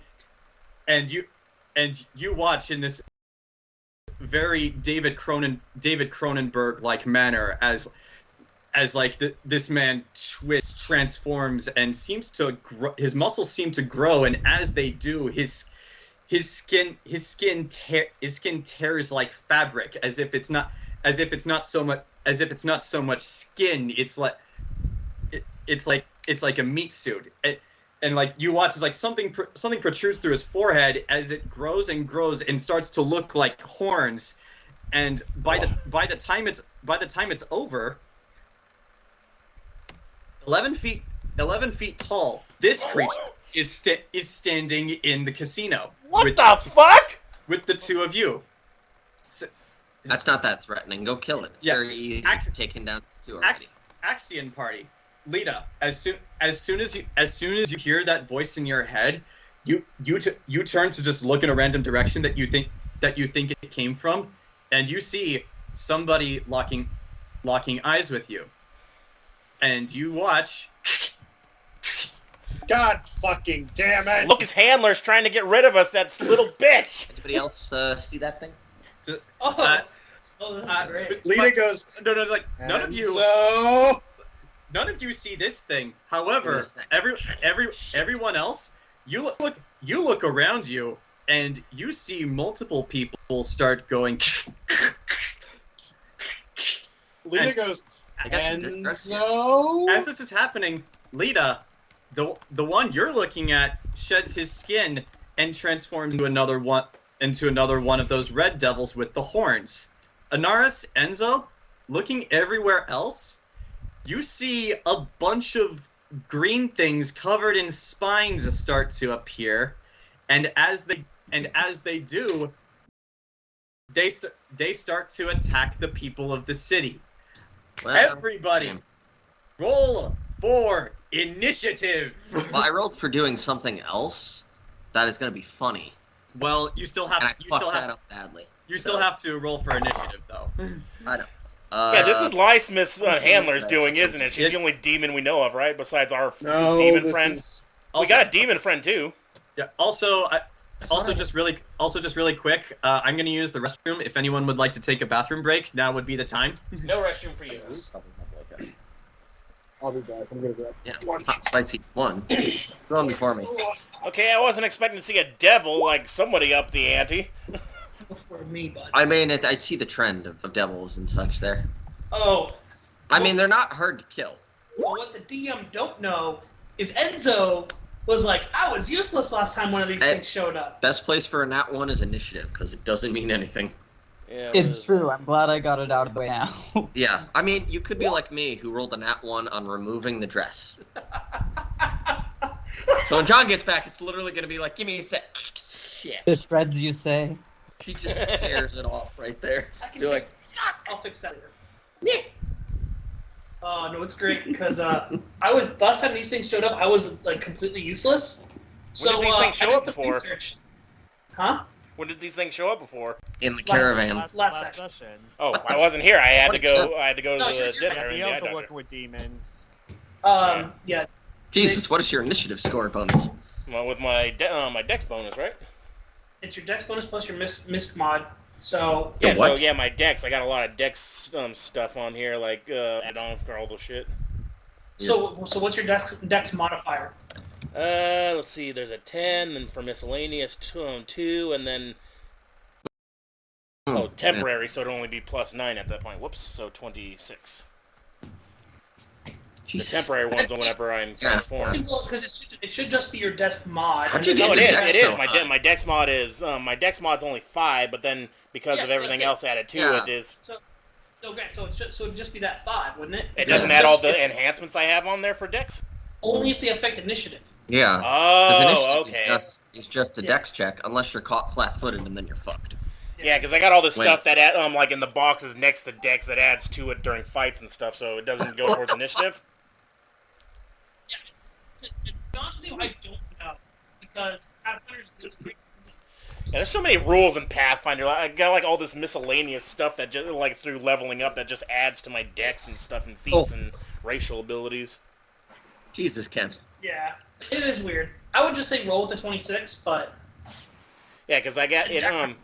Yeah, because I have the thing where it says miscellaneous adds a 2 to it, but then also have this thing where it says temporary 1, and then I wrote down, that's whenever that only lasts a round for whenever it has the +1 for temporary. But then I have enhance as 10, so I'm like, Nox has a bunch of weird shit going on with his class and racial stuff.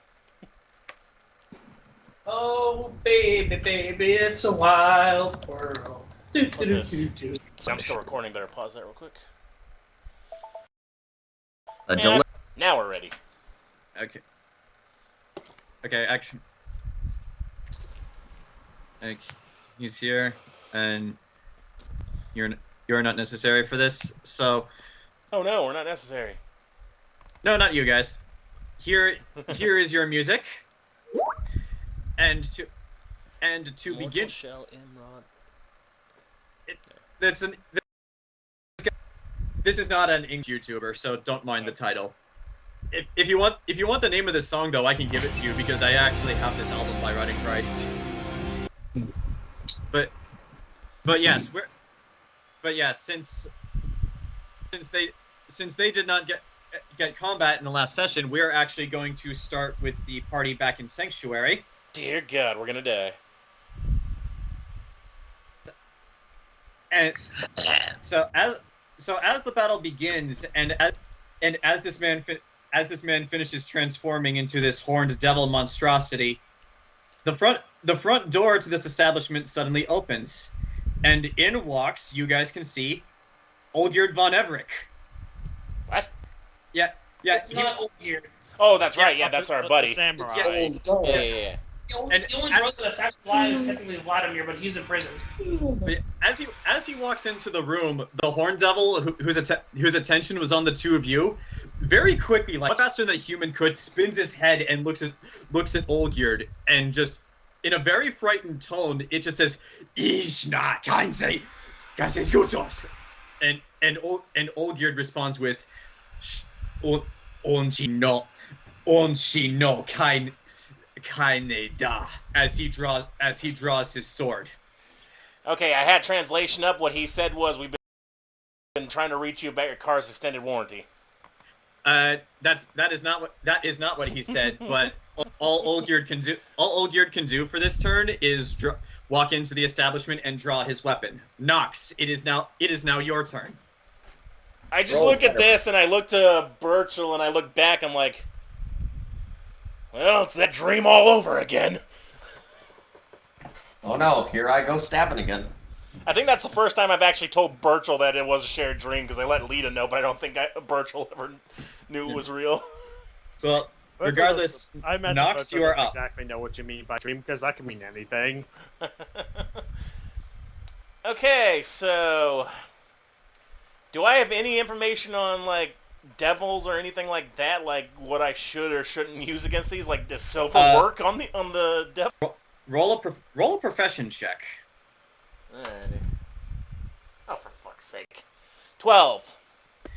You have absolutely no idea. You have no idea what this creature is, what it did, where it came from, or what it could possibly be weak to. And I should point this out, Nox. You've hunted monstrous creatures your entire life. You have never seen or heard of any creature that looks even remotely like this. Well, good thing I have a smorgasbord of bombs. I'm going to test each one. I can throw... How many can I throw at once now that I've leveled up? Hang on. I'm going to throw a few of them, figure out what actually hurts it.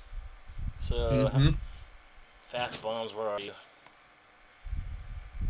Not greater mutagen, where are you? Gah! Find. The find tool's your friend. There we go. Alrighty, so... Yeah, so I guess first I'm going to throw a firebomb, my speciality, see if that does anything to him, since in character I don't have any idea. Alright, roll the hit.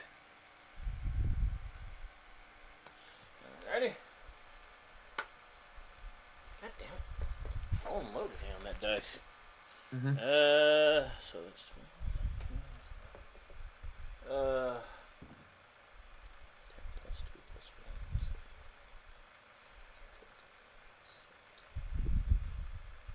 1. 21? 21 does not hit, but I will give you this. You watch as this bomb hits it square in the back. It does not react to the fire at all. In fact, this fire might as well just be, you might as well have just doused it with water. It does not care. Good to know. Like it doesn't even turn to look back at you when you threw that at it. It was just like, oh, fire, whatever. All right, well, time for cold bomb. Woo! For fuck's sake, dude. Rolling bad. Was it plus the bonus, the base attack, and then attack bonus? So that's 7 plus 5,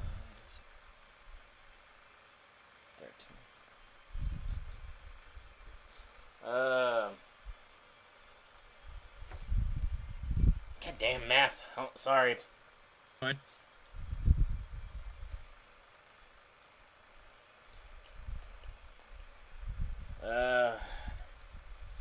It's 21 again. Damn it. That one misses. Find out where it goes. Yeah. So 6. So 1, 2, 3.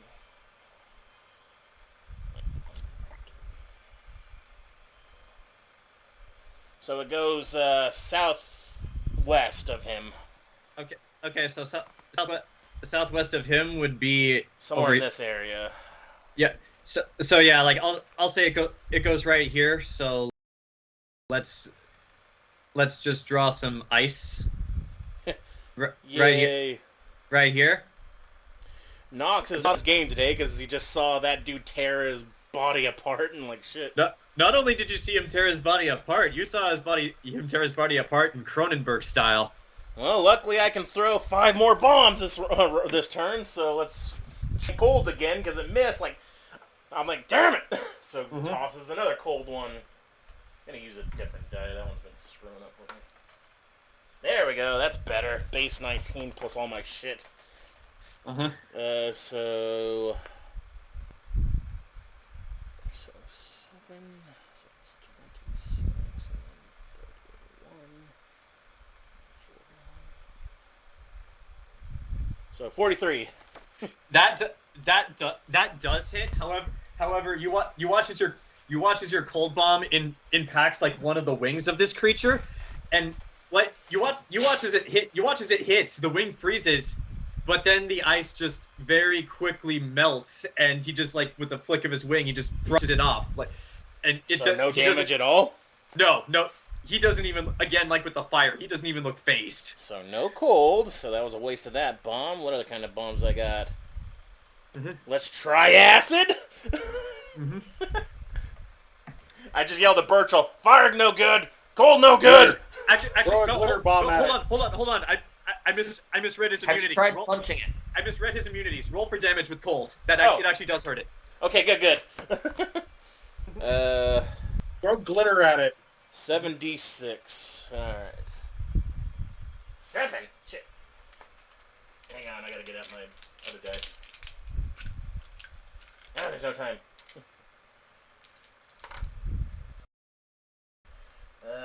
12, 17, 20, and then 3 more. 26, 27. 28 damage. Oh wait, plus intelligence, so 28 plus 4, so 28, 29, 30, 31, 32. Okay. Yeah, actually, that does hurt it. So again, before you hit the wing, and like the cold actually burns it, and with that, it like turns its head back and like looks right at you. You got its attention. Hang on, my turn's still going, but hold on, cold. It does something else to it too. No, frost. That's what it's called, frost. Frost. Okay, here we go. When an alchemist, creature that takes a direct hit from a frost bomb is staggered until they on their next turn until they succeed on a fortitude save, whatever that means. What does staggered do? Well, it would, unfortunately, like you knowing these bombs and how they work, this creature does not look staggered. Oh shit, he's immune to stagger. It looks hurt, but not staggered. Shit, he's immune to stagger. Okay, so I'll turn to Burchill. Cold does work. So I got 4 more to throw. Let's try acid just in case. Because you never know. So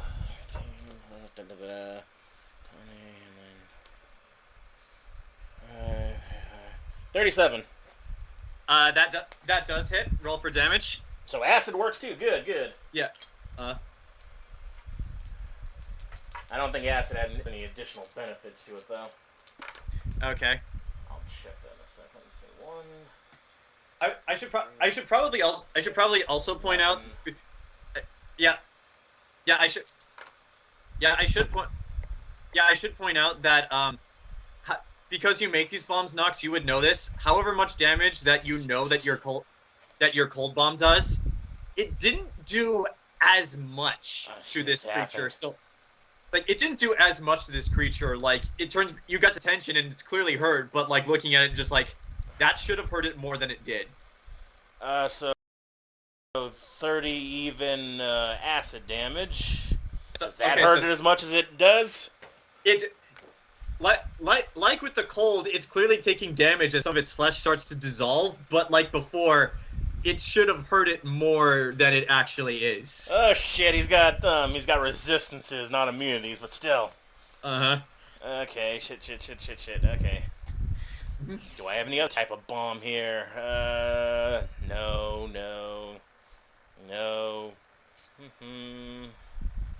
No, that benefits me.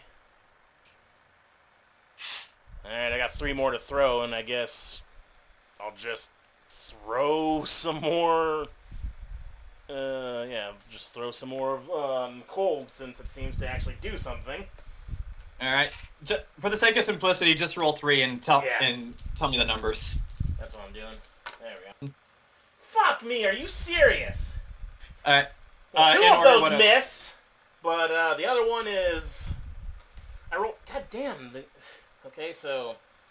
because they're the same things as before, but let's see...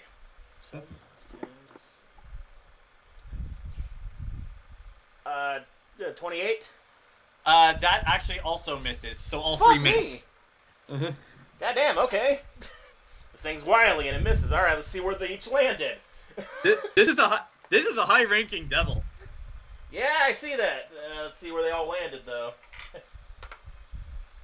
Okay, so... one lands directly in front of it. The other lands to the northwest. And the other one lands... another one in the northwest. So, I just made difficult terrain all in this area, basically. All over here. You do. And Okay, do you want to move? Because you still have your movement. How high is the ceiling? Zach, how high would the ceiling be in a place like this? Because this is supposed to be a tavern. Zach? Zach's gone. Sorry, muted. Alright. But yeah. If it's like in the casino? Yeah, it's in the 15 casino. feet. So this is a 15-foot. Well, fuck, he can reach that. He's 11 feet tall. Not only is he 11 feet tall, but Nox, you notice this? His weapon is very similar to yours. Son of a bitch.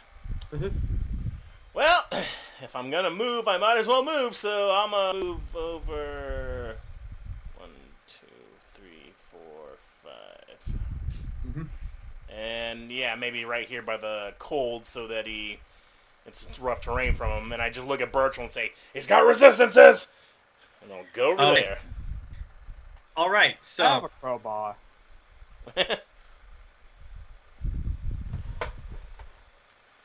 That was not a good round for me. Okay, so it is actually now the Horned Devil's turn. Nox, you watch as its eyes keep focusing on you as you move, and it does not actually move from where it stands, but you watch kind of like what you do with the Simon Belmont whip. It like twirls it around itself and then is going to swing it at you, and even from where you're standing, it can hit you. Holy shit, it's got reach. Yeah. Damn. Not only is this thing 11 feet tall, but its weapon is scaled to its height, so it has reach. So, alright. The first attack. Let's see. What is your base attack? Okay. Does a 25 hit you? Yeah. Okay. So this is going to be fun. Okay. Let's see. Nox didn't think so. What is the damage? Damn it! There was one other bomb I could have tried. Damn it. Okay, I would have missed anyway. Never mind. Okay. Because I got a new bomb. Okay, so from this attack, you take 15 points of damage, and you hold on. You are considered bleed. Ooh. So you will take bleed damage on your turn. Hey, hang on, let me grab my pencil. 15, you said? Yeah, 15 damage, and we will use the heart here for bleeding. But for now, however, you take 15 points of damage. Okay. For his second attack, he is going to go for you, Burchill. Again, he doesn't not move from where he's standing. He just uses the momentum of his swing from hitting Nox and goes for you. Jeez. Does a 24 hit you, Burchill? Yes. Ouch.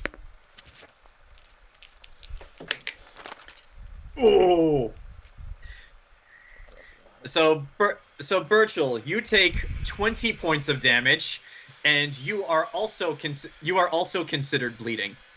That is the effect of his weapon. There's no saving throw to this. It just happens. Is there a way to stop bleeding, or is that just something? Yeah. Yes, you can use one of your actions on your turn to try to stop the bleeding.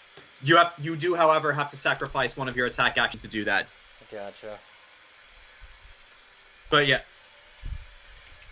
So okay, so that's 2 more attacks that he gets. With a natural 2. Let's see. Nox does a. Where's his base attack? In hell, where it belongs. Nox. Okay. Nox does a 15 hit you? Miss. But yeah, Nox, seeing how its whip works the first time and knowing how this weapon works, you just like dodge to the side on the ceiling as it hits you, and where this thing hit, it cleaved right through the wood, and there are burn marks there, like right next to you. You can actually smell the smell of burning wood. So is this like a? Is there any magical effect on this weapon at all? Not that you can tell. It looks like it's made of black iron, but that's all you can tell. And now, Burchill, it's going to hit you. It rolled a natural 18, so it's... Son of a bitch, don't kill Burchill! I gotta say Burchill. Okay. Unfortunately, it rolled the lowest possible damage it could with this weapon. Which is? Well, 18. You said 18, right? Well, Base. Base 18, plus its base attack, that's like, let's see, 28 plus 5, so 33? Okay.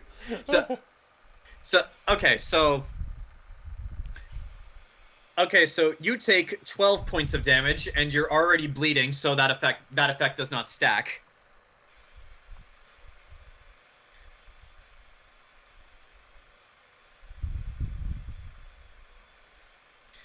All right, so I'm stacked. So that was it. That was its 4 attacks. Its turn is over. Burchill, is now your turn. Okay, since Nox said cold works, and I only have one cold thing, I'm going to use one of my second level spells, Iron Stake. All right. I believe you have to roll for that. Let me double check. Yes, I would assume so. I'm looking up the particulars of the spell right now. Treated as a ranged spell. Yeah, it is a ranged spell attack, so roll to hit.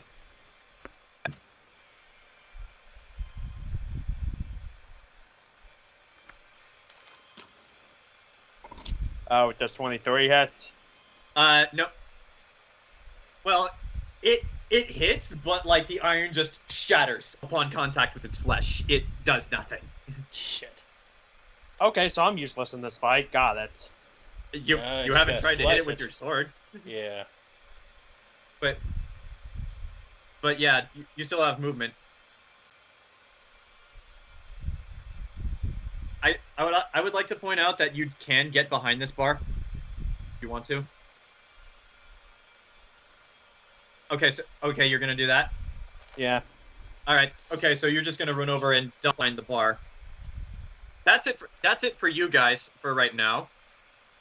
In Axion.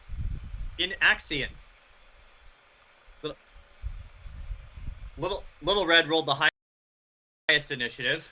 So she's actually going to walk up in front of all of you guys and take the guard action. She's going to draw both of her swords and just stare this thing down, not saying anything.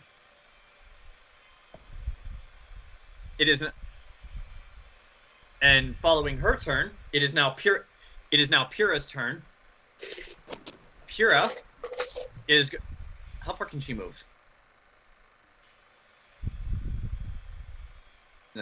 Yeah. Pyrrha is actually going to over here. Nymeria is not part of this fight. Pyrrha is going to run over here, and she's going to take 2 shots at this thing. What? Do we have a weapon? Honey, why are you running? Oh no, you don't. No, you. Anaris has her weapon because it's technically part of her illusion, but for the rest of you, no, you do not. I also have weapons because I'm smart to walk around with them. Downside, and I didn't bring my fucking cloak with me. Mm-hmm. You did not. But yeah. But the two of you watch as like Pyrrha runs to the side and lets loose 2 arrows, and they both impact this thing's chest, but like they just splinter off of it as if it was wearing armor. The red thing? Yeah, the red thing. Okay, so Pyrrha did have weapons with her. Yeah. Ow. Pyrrha is actually using one of the elven bows from before. I didn't. Yeah, that's what I'm saying. Like, surprised she brought it with her. I'm surprised she found it. Well, she wasn't expecting to come to this meeting, so Pyrrha actually, whenever she goes out, always carries a bow on her, just habitually. Where's that ring of feather fall that we had before? Yeah.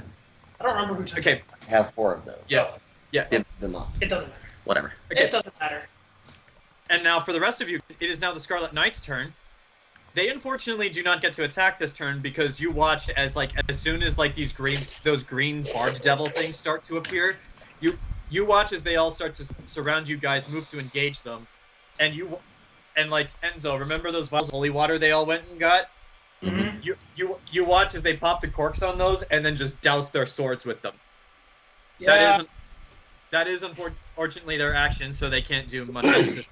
But they now. Fine. I wish I went before because I can do one better. Yeah. Okay.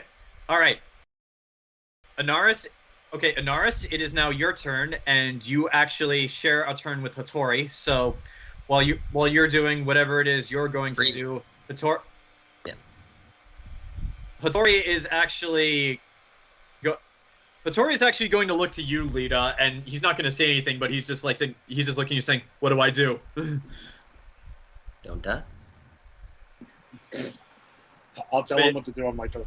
Okay, but yeah, we'll get to your turn. But he's going to hold his movement for now. Anaris, it is your turn. All right. Well, first thing is a free action. She's trying to take the dress off, but she rolled a nat 1, so she proceeded to. Yeah. The dress is now ripped, and part of your unmentionables are exposed, but concerns about that are mitigated for the time being. So because of the literal devil. This dress covers completely. She tears that off, she's gonna be like stuff that she always wear under it, because it's part of the illusion. This is just unfortunately for you, you rolled a natural 1, so yeah. But the illusion decided to roll with it. Unfortunate. Oh well. Well, but she always wears the silk bodysuit. I will allow you to say you ripped the dress as a free action, just because I figured you were going to do that anyway. Yeah. So, but yes, trying to take it off quickly. Well, okay, the dress is ripped, and you do still have your full range of movement. So yeah, it is now your turn. What do you do? Well, no, I didn't waste money. I didn't buy it. It wasn't my gold. I am going to stealth and. Daddy's money. I wasted Daddy's money. Oh no. I'm gonna stealth and move over here. All right, roll for stealth. Okay. That's a hot and spicy. There's my stealth score. That is a hot and spicy 39. All right. This creature's attention is currently focused on Lita and Little Red, who's standing in front of her. So you're relatively confident it does not see you. Unfortunately, you cannot attack it from this range, and it's not engaged with anyone, so you can't really sneak attack it. Do you want to do anything else for this turn? I will just hold the dodge action or whatever. Okay. If that exists. Okay. Enzo, you and the Horned Devil are going at the same time, so for the sake of this, I would just like you to roll a dexterity check. The Horned Devil will go as well. Whichever one of you rolls higher will be going on this turn. It's going first. You rolled a 9. Yeah. So I got a 10 total. Okay. So what is this thing's dexterity?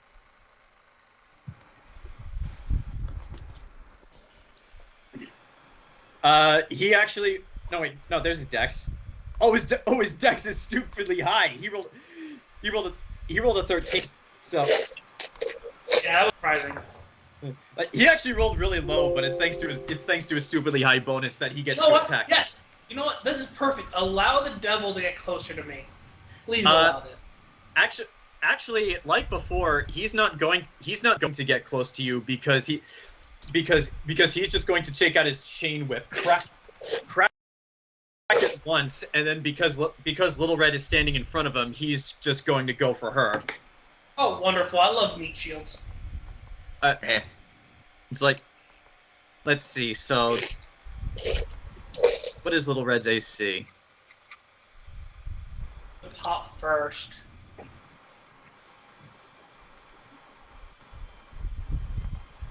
Okay, that definitely hits.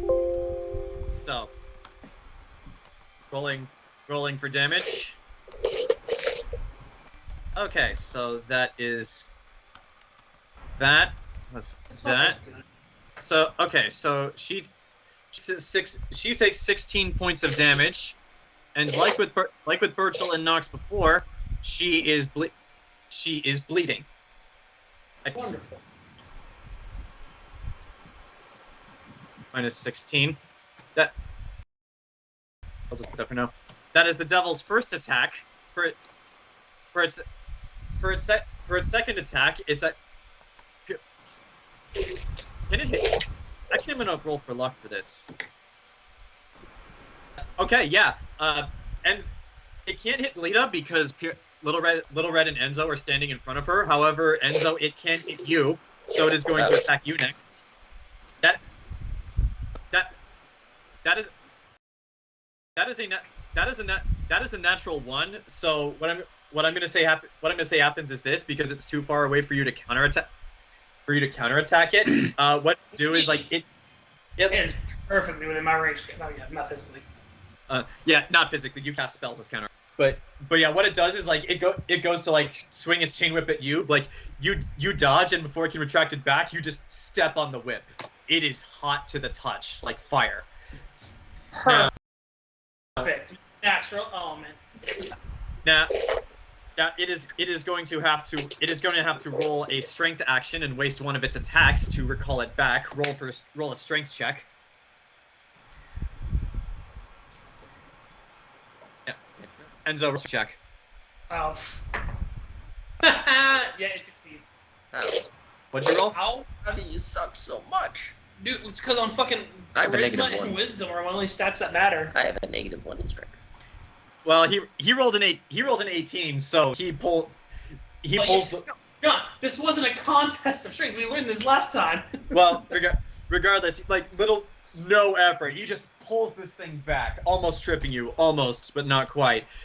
And that he wastes 1 attack in doing that. For his last one, he's going to try to go for you again. Does a 26 hit you? About that. Obviously, yeah.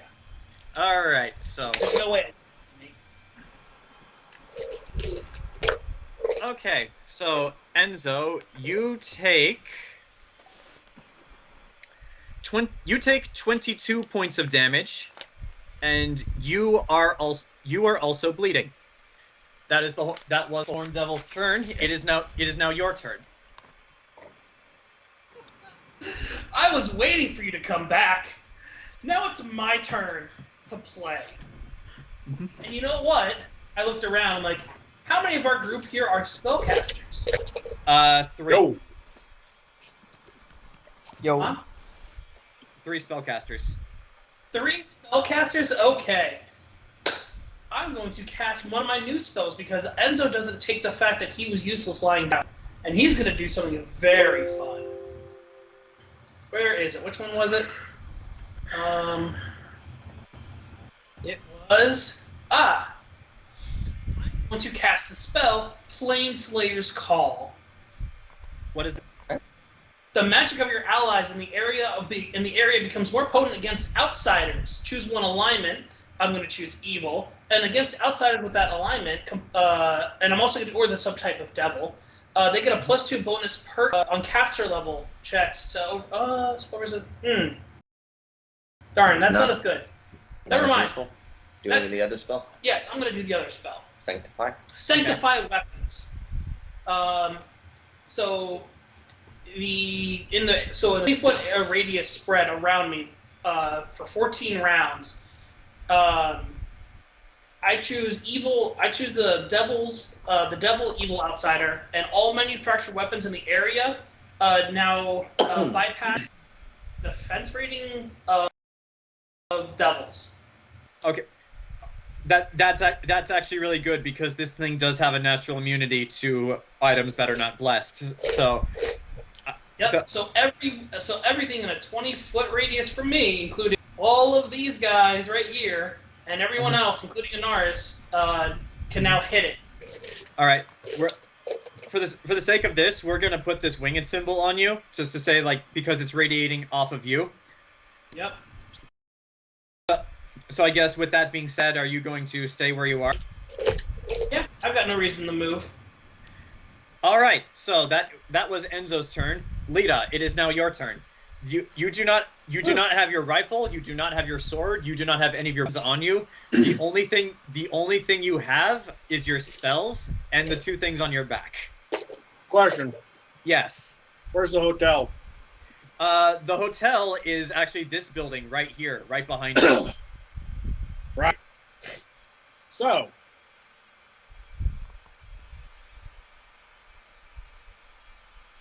because we can, like, if we cast a spell, it's like one spell, one move. Yeah, one spell, one movement. You get multiple attacks, but you can only cast one spell per turn. And summoning my wings is a free action, right? What? My wings popping out is a free action, right? Yes, it is. All right, so I'm going to move over to here. All right. Because what I'm going to... Are you taking Hattori with you? Because he was holding his movement. She tells him to go inside this building and hide. Okay, and since he was holding his movement waiting for you, he will now do that. Like it takes him a few moments to open the door because whoever owns this building, seeing what was going on, just locked it. Like as Hattori spends his turn knocking on it, he very quickly opens it, and then Hattori goes inside, and he is. I'm gonna leave his token there because he might become involved, he might not, but yeah. I'm just imagining Keep. What the hell's going on out there? Nope. Nope. So Lita, her wings basically explode out of her back of her dress. Uh-huh. Mind you, this is the second time this has happened to this dress. Mm-hmm. Sad. So, actually, looking at Gabrielle, like, because what Charlie posted for Gabrielle's dress, Lita has started to realize there might be something to this whole backless dress thing. All right. But yeah, your wings are drawn. That is a free action. What do you do for your actual action? I'm going to cast, because I looked at how many spells I have. As a level 14 bard, I'm able to cast 2 5th-level spells. You're level 14 bard, I thought. Yeah, 14. Okay. Yeah, 14. Okay. Okay. So my one 5th-level spell. Uh-oh. Resonating word. What does this do? You speak a terrible word of power in a range 100 feet plus 10 feet per level. Speak potential lethal vibrations. Actually, all the devils are within the range of this. The target must save once per round on your turn. The effects grow stronger for each saving throw. The creature fails. Okay. It is a fortitude saving throw. It has to beat my spell DC, which is 20. Okay, so what is...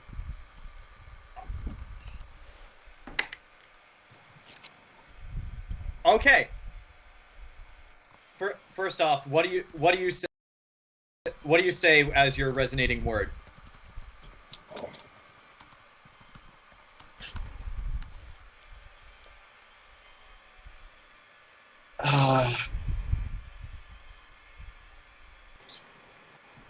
I'm going to scream the name of the creator in Alferi at this thing. No, okay. I'm going to scream the name of the word. I'm going to scream the name of the creator in Celestial at this thing. Okay. So it knows. I mean, it already knew, and its attention is still on you, and like seeing your wings, you actually watch as its smile widens. It does not look affected. It made its saving throw. However, it still only takes half damage. Okay, well, before we do that, the horned devils do not make their saving throw, so they are under the effect of this. Well, I think it's only one creature, but in the chosen target. Okay. Then in that case, nothing happens with the with the barbed devils. However, it does appear that it made its saving throw, so it takes half damage. So roll for it. Okay, so it takes 5d6 points of damage.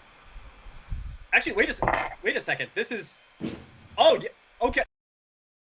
Yeah, like this thing's resistances aren't affected by this. So yeah, roll for damage. It still takes half. It takes half because it made the saving throw, but its resistances will not protect it from this.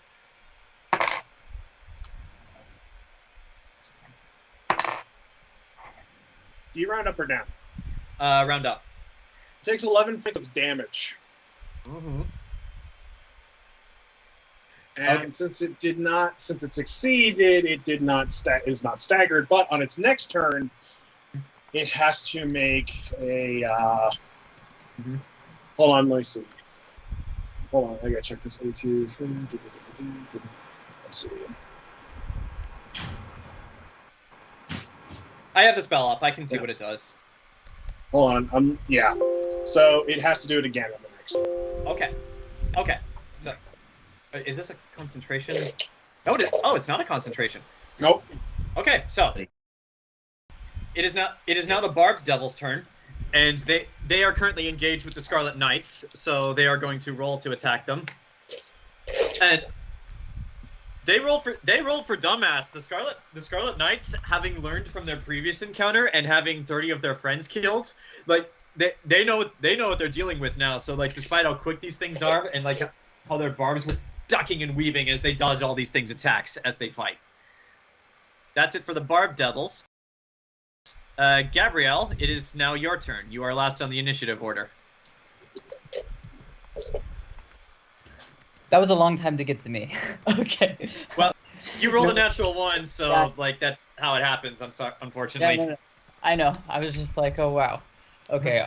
So, can I get a brief recap of how everyone is doing? I know it's full or bloody. So Little Red and Enzo are the only two who have been hit, and they're bleeding from their wounds. They are under the bleed effect. Okay. Unfortunately, I'm like, when I was Venrith, I could do so much more with healing and mass protection spells. So now I have to either choose to be offensive or to protect myself. It's going to be pretty hard for me to hit the Bone Devil. But this is a Horn Devil. It's higher rank. Oh, okay. The Bone Devil was the thing you fought in the last session. This is a Horned Devil. Okay. I don't know if that changes much. You know, I'm going to try to attack it, and hopefully it doesn't react because my AC sucks. Okay. So I guess I'm going to use Serenity again. Okay. That's my best attack offensive spell. Okay, so Serenity. So, let me roll. Also, I can attack multiple creatures, so it's one creature per level. I can affect up to 14, but they can be no more than 30 feet apart. I think I don't, but no, that one's all by itself. Hey. Yeah, this one's all by itself. All the Horn Devil are they are pretty close to each other. You could hit one group of Horned Devils, like this one, or this one, and you could hit multiple creatures, and it would make it easier for the Scarlet Knights. Okay, yeah, I think it might be a better use to target a group. So I couldn't see where you were pointing, but can you see my arrow? Yeah. Okay. Like you could hit all three of those. Okay. Now, they have to roll a willpower saving throw. Okay. Which they fail. Sweet. So it's weird. It's weird that you made a devil serene, but here we are. Yeah. Again, if they do attempt to commit violence, they're going to take damage. Okay. Now, and do you want to stay where you are, or do you want to move? You can go inside of these buildings. I just want to point that out. Oh. Well, since I'm a spellcaster and I can pretty much attack anyone from 30 feet away, I'm going to duck back, sort of.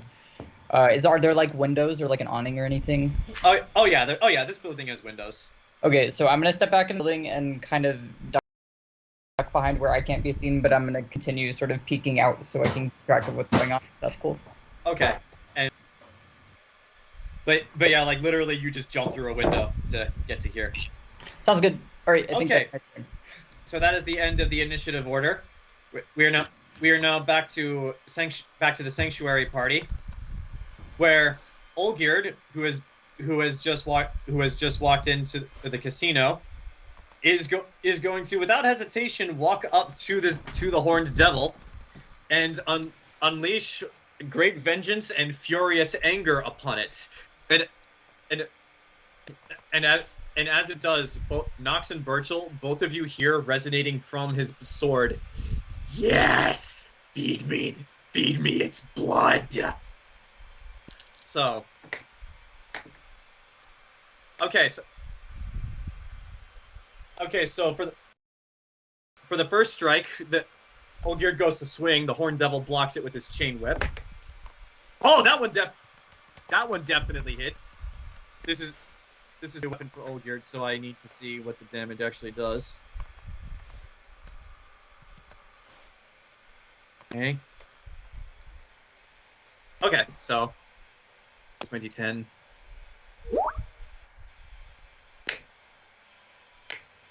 Okay, so 1d10 plus strength.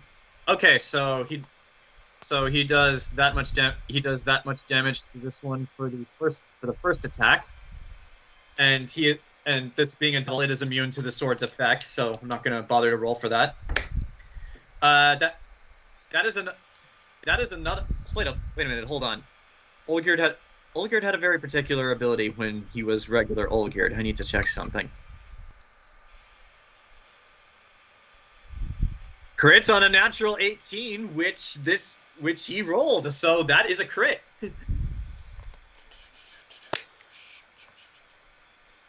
Okay, so that is that plus that.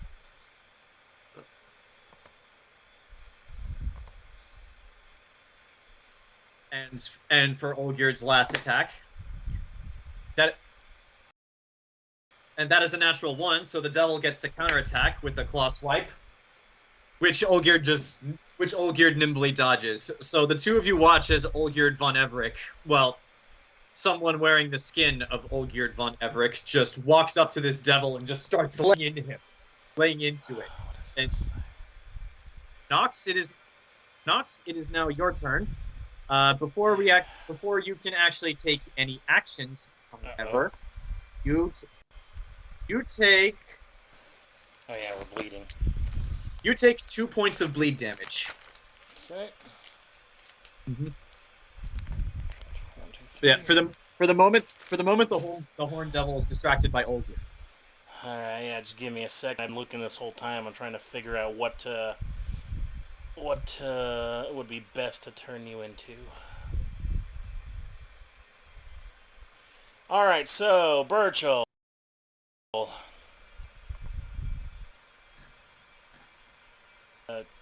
Ken? Yeah. I've been looking through a bunch of stuff. I can't really find anything that's really resistance to fire. But what would you rather turn into?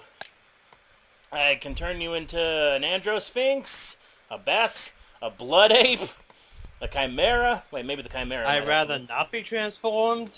I can give you a whole bunch of health points and then be able to fight back against them with stuff. You gain temporary HP when you use polymorph. Wait, you don't want to change? I'd rather. Alright, it was just checking. Well, there's still a big list. It took me forever to even find this list, so I'll look at that later. If you change your mind, I got some polymorph available. Until then, let's try out this. No, it does. I don't care about how well. If I lose too much health, I'm just going to leave. This ain't my fight. I think it's easier to kill all our informants. They can just kill all the underground people. That doesn't make a problem. Well, I'll save that then, just in case. So, right now, I'm because Nox can't. He's still baffled. He's gonna try throwing. No, I'm gonna first attack. I'm gonna I'm only gonna be able to throw 3 bombs after this, but I'm gonna attack with my with the chain whip that's got silver and stuff. See if maybe that'll if that hurts him anymore. Roll a hit. Hold on, I think I only got 15 feet though. I gotta get closer. Mm-hmm. This thing's chain whip is much longer than yours, by the way. Mm-hmm. So right there. 1, 2, 3.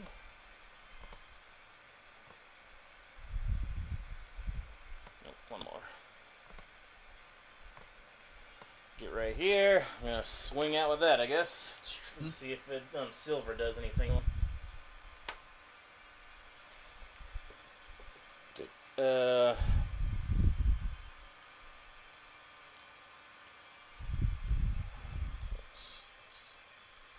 38. That hits, and you can actually see as you roll for damage, the silver manages to eat through its immunities. So roll for damage, and it's not reduced. Good. Okay. So been a while since I've used that.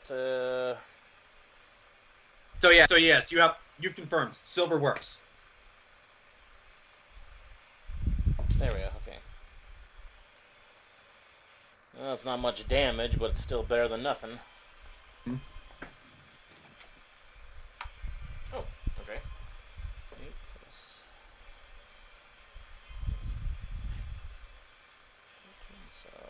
So 13, 13 regular damage and then 5 silver. That'll be, what is it, 18 in total? 18. I see that and I go, silver works! Over to Burchill. Mm-hmm. Burchill looks at his spellbook cane. Good to know. Because remember, that's code and stuff. Yes, it is. Well, he's probably going to hit me again, so there's no use wasting another action, like trying to stop the bleeding, so I'm going to just use my second attack and just use it on that. And I'm not going to throw any bombs. I'll be like... Alright. You have 2 of those, don't you? Yeah, but I'd only taken 1 out at the time. Okay, if you only have 1 drawn, then yeah, you only get 2 attack actions. I'll get the next one next time, because I think maybe I'll go back to the bombs, but this probably does better. Okay. Alright. So yeah, roll a hit.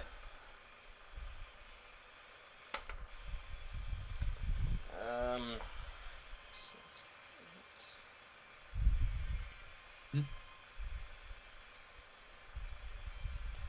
34. Believe it or not, that does not hit. You watch as this like grazes its skin and like you see sparks. Like, whatever this thing is made of, it is tougher than it looks. 34 doesn't hit. If you understood this in terms of game mechanics, that would make some sense. All right.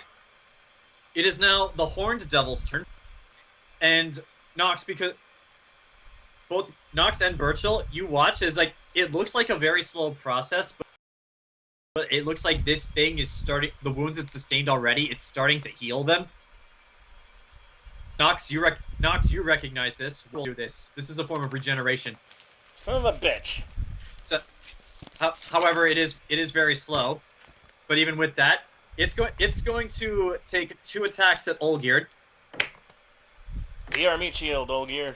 Well, he's going to just do an uppercut with a claw swipe, which again Olgierd nimbly dodges, and this devil using that momentum and seeing Olgierd's dodge is going to like do a spin move and like cut across Olgierd's face at the chain whip.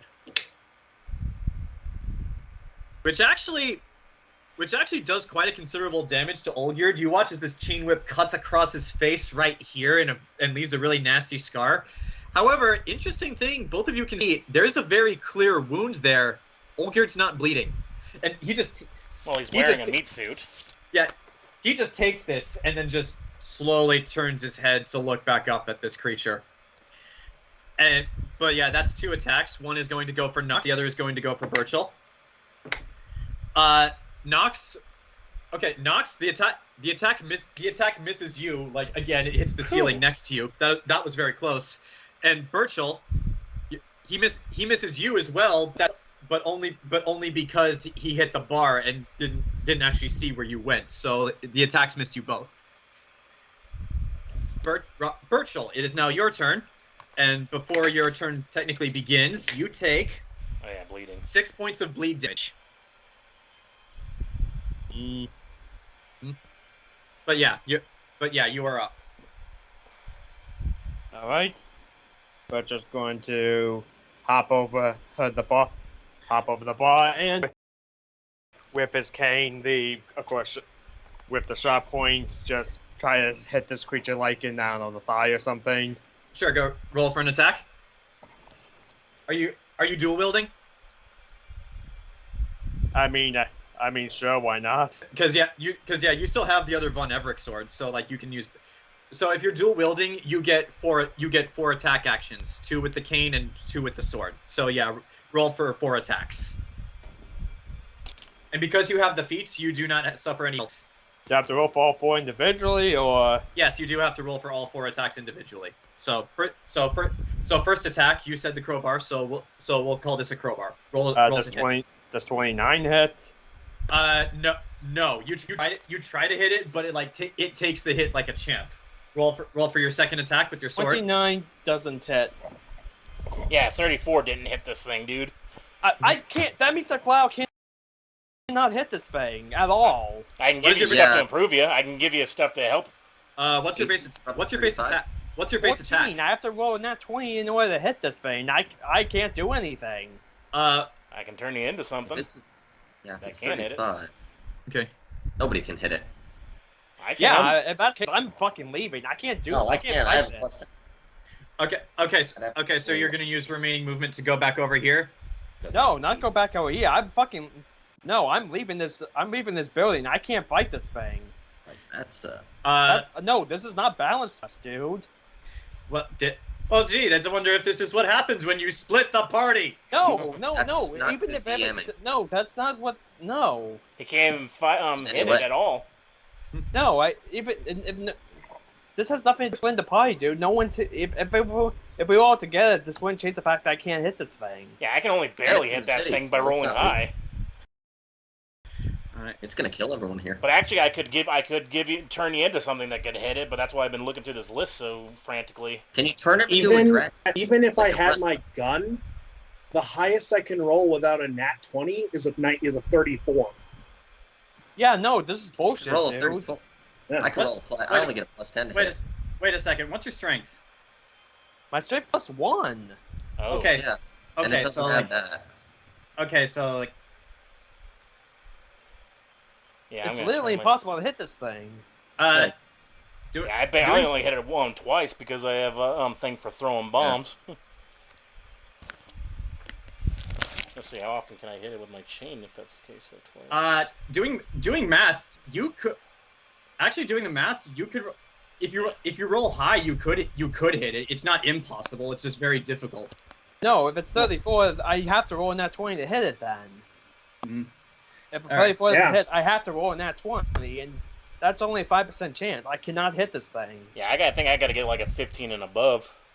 Yeah, Or even if 16 I roll a rather. nat, even if I have my gun, my ranged attack bonus, based on my range attack bonus, is 15. No, I have to Which roll means an 18 and above. I would have to roll a nat 20 consistently to shoot this thing. Yeah, I gotta roll an 18 and above because I got like things Yeah. formed onto me, but that's why all my other bombs missed. Yeah, nobody in this conversation can hit this thing. I Like a melee can, it's just weapon. I gotta roll high. Yeah, why the Even fuck if would the you shoot? whole Why the party fuck would you together. shoot something with a stat? Or why would you stat It's a this? sci-fi. Because Probably some of that's you in do the book. because some of you do roll consistently high for hits. Yeah, but that's Yeah, but never because- 30. That's luck. Yeah, that's luck. Okay. Even if Yeah. all of us were together, Okay. Oh. Tell you, only one of us hit it consistently. Consistently tell you. with code Okay, word. tell you what. For balancing issues, because you guys are right, I will reduce this thing's AC so that you guys can hit it. Okay, like if it's a 35, I need to roll an 18 or higher. for Okay. example. Okay. I'm not changing any of its other stats, but I will reduce its AC for the rest of this fight so that you guys can hit it. Yeah, the only way I was able to hit with the bombs because I get all these like bonuses added onto the bombs with the chain. I was lucky I rolled as high as I. Also, don't you Fine. dare fucking blame us. I'm not. I'm not blaming you. And I I'm- quote, this is you what happened just at the said- party. This is You for just us did. for the party, Well, which is I never do. something. I do blame myself for this one because when it's into the game, I just took its stats as is. I didn't change them, and yeah, like it does have a ridiculously high AC. So yeah, I will reduce it for this fight. I apologize. That one was on me, because that one was on me, and this was a pretty epic failure. Every single one of you will get an additional action on your next upcoming turns. So yes, that Yes. you are all correct. That one was on me. I did not Nine. properly That's adjust on this the thing's stats for this fight. So I apologize. Yeah, that +2 I get is only from the bombs, so then I just have the basic Okay. attack plus my enhance. So Okay. So Burchill, AC reduced. You rolled a 29. You rolled a 29 before. That unfortunately still would have missed. You can, if you want, you can keep going. Oh, 30 is a lot easier to hit than fucking 35. Yeah. That still means I have to roll 16 or higher. That's what I gotta roll too. Like this thing is meant to be a very tough enemy. Nope, that doesn't hit. Mm-hmm. I can turn you into something that Okay, that's 20. There you go. Okay, and that one is with the crowbar. So this thing that will eat through this thing's resistances. Okay, just Note to self. I have found a creature that is difficult for you guys to hit. Good to know. Probably for higher well, levels any too. creature with AC too fucking high is difficult to hit. Yeah, we Okay. probably No be facing shit, that, Sherlock. be Like facing John. that thing at higher levels. Mm-hmm.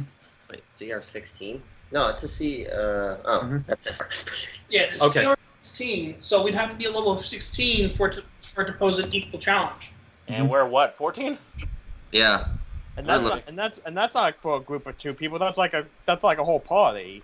Group of 4 minimum, and that's what CR is based on. CR16s are when we start fighting old dragons. Hey Ken, It is tough. 'cause And an most of- ooze. with my Okay. polymorph, I can turn you into something that gives you a plus 18 to hit. Don't know if I'd be able to wield my weapons then, but You Yeah, win. but you'd be a large creature. You'd have a health points of 893 HP, and you would be. God, this thing's good. okay, Would so that that, just be shape 4? so with a crit, shit. that's 14 damage. Okay. Okay. So that's 14 points of damage to this thing. This weapon eats through this thing's resistances, and like it felt that one. You have one more regular attack. Oh, this thing's got fire resistance. Yes. And that's Thing. an at 1. Oh no. All right, so he rolls a counterattack, which is also a natural 1. So you get to counter his counterattack. That's like bumbling. Like whoops. That's whoops. another that 1 in a row. Oh no. Okay, that one hits. He's not going to counterattack you with his. He's not going to counterattack you with his chain whip because you're engaged with him. However, he does have claws. Let me. Shape 4. Okay, claw. Okay. Large magical base. So you take 12. You take 12 points of damage, and his claws don't have any additional effects. And Burchill, because it was my failure while it was on your turn. I will grant you 4 additional attacks. Wait, now? Yes, right now. This is my way of apologizing for my fuck up.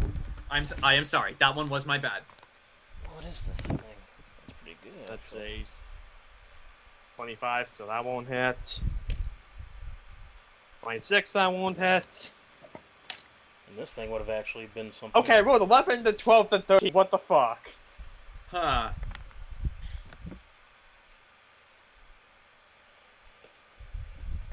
And 10. None of those hit. Okay, like you try to hit this thing, but like this guy is tough. It is just eating your attacks and taking them like a champ. Yeah, Alright. Burchill's just want to fuck off on his next turn. He's not dealing with us. Hey Ken, I can turn you into this if you want to check your PM. Okay. Hold on, I'll message you directly, Ken. Mhm. Because yeah, this falls within B shape 4, which Greater Polymorph is a part of. So. All right. So Where are you? moving on to the sanctuary team. Little Red goes first, and she despite her wounds is going to step forward and engage this creature, and she gets She also gets 4 attacks because she's dual wielding. That one misses. With its lowered AC, that one does hit. Let me roll for the other 2 attacks first. Okay, so she lands 1 attack that does successfully hit.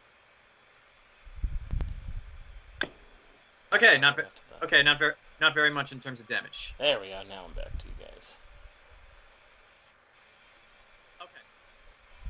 It is now Pyrrha's turn. Pyrrha is actually going to run this way and actually hop over this wall here, and she's going to bind it and take 2 shots at the Horned Devil. I don't see anything here, Grant, about base attack bonus. Oh, really? Oh, hang on. Did I give you the right page? Okay. Where is it? Armor class. Yeah, base attack / grapple plus 38. Holy shit! I don't see that anywhere. Yeah, look under armor class and towards the top. All right, so Pyrrha fires 2 shots. Unfortunately, she is lower level than both of you guys, so both of her attacks just bounce off of it. It is now the Scarlet Knight's turn, and they are going to roll to engage the barbed devils. And why not, Grant? So they don't seem to be doing well at. They don't seem to be doing well at first. However, they don't seem to be doing well at first. However, they do eventually regain their ground and do start fighting back against these creatures. That is their turn. Anaris, it is now your turn. It's also Hattori's turn, but he's going to stay put. But yeah, Anaris, it is now your turn. All right, let me take a look here. And don't forget, you do get an additional whole action. So if you have multiple attacks, you can do all of those attacks. Oh, that's good. Let's see. I'm looking up something here. Okay. Like, and it's any large magical beast, and that's part of the list Pathfinder gives. And I'm like, that's what greater polymorph can get that, as long as it's not huge. God, I hope to say God don't walk in this on the wrong time when I'm if I'm in form. Oh, you'll be able to end it at any point you want. That's the thing about that. Like you can choose. Yep, I don't want to be this anymore.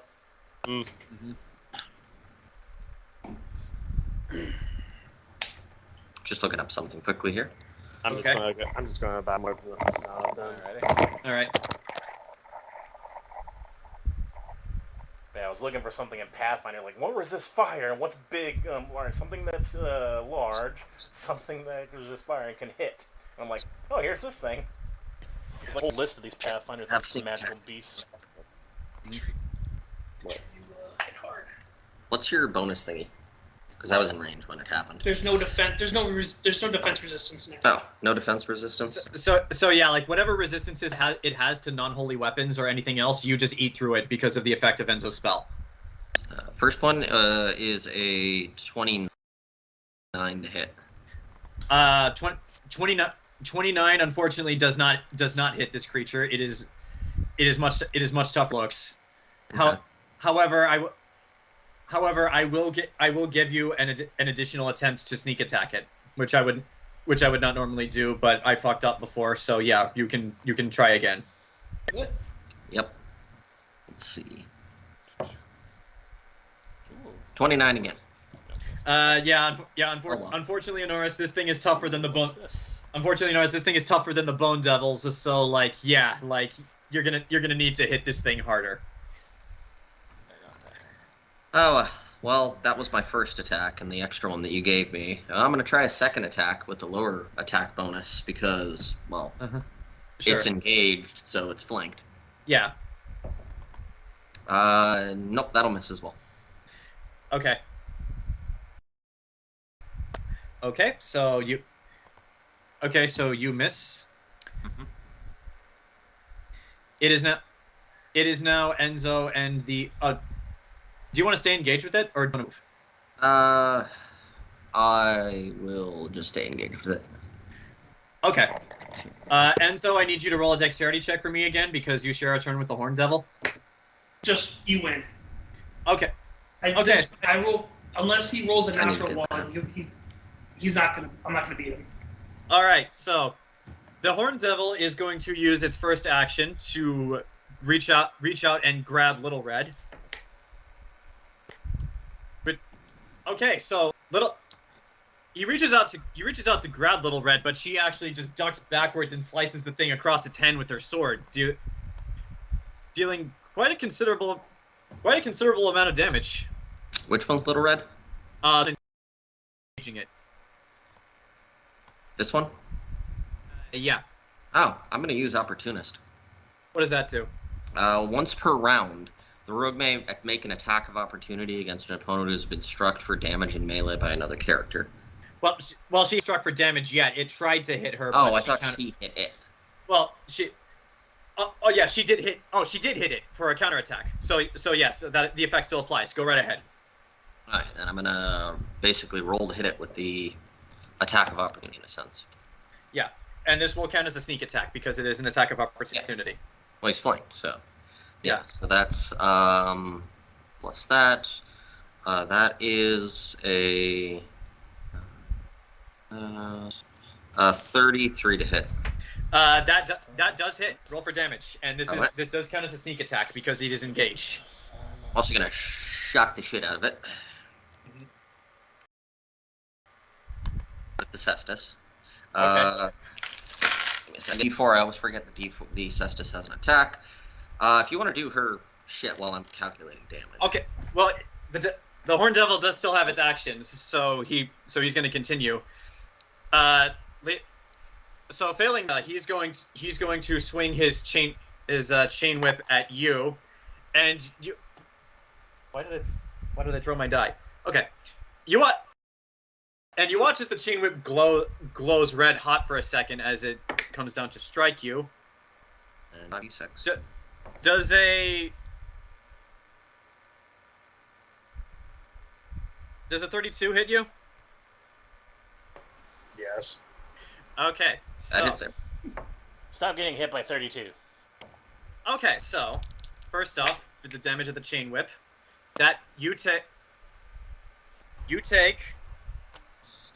applies to you, and I need you to make a Fortitude saving throw. Okay.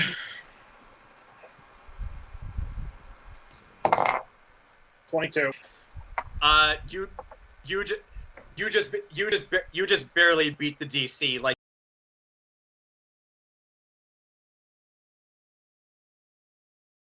as this thing lays into you, you feel as if it feels unnatural. It feels like you know the life in the creator just being as you are. This feels like the antithesis of that, and you feel it seep into the wound as it hits you, but your angel heritage manages to resist the effects. So you just take the damage. Okay. So even though it is engaged, there's no reason it can't do this. It's going to take another swing at Little Red. Actually, no, that's it. Little Red actually successfully managed to dodge it. So. Yep. Took a while. Oh. And it no longer has resistances. And let me not forget the whole thing that's built in the fucking rogue that I constantly. He also takes a negative 4 to AC.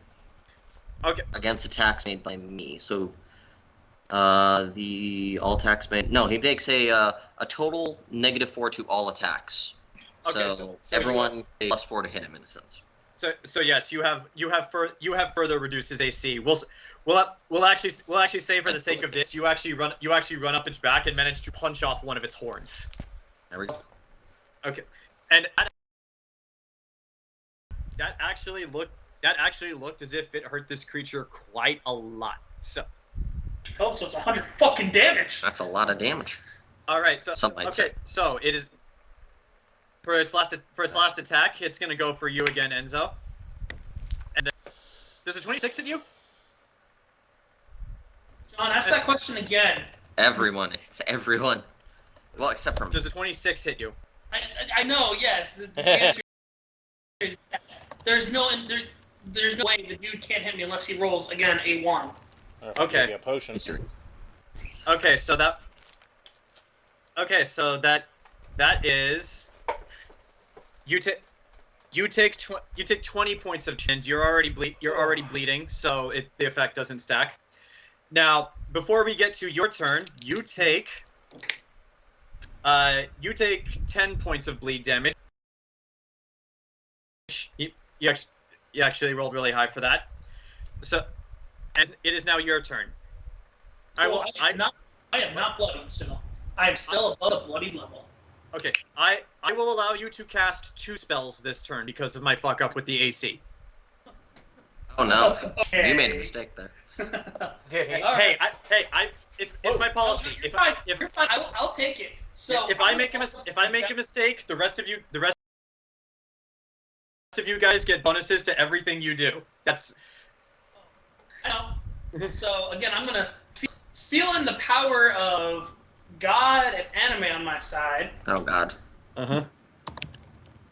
3, 2. Oh, they're fine. There's only 3 down there. They'll be able to handle the rest. Actually. Uh-huh. I don't know how far can you get. 15. Actually, walk away.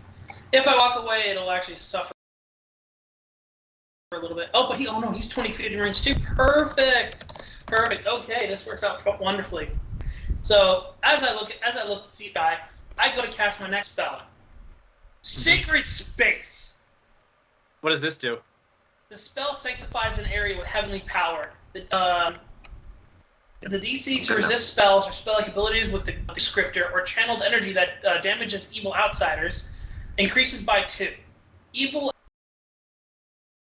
outsiders take a -1 penalty to attack rolls, damage rolls, and saving throws, and they cannot be called or summoned into the sacred space. If the sacred space contains an altar, shrine, or permanent fixture, then the effects would be doubled. But because there isn't, it is just the -1 to rolls, damage, and saving throws. All right, so I'm gonna put this circle here for your sacred space and just adjust it so that you are in the center. Does this seem about right?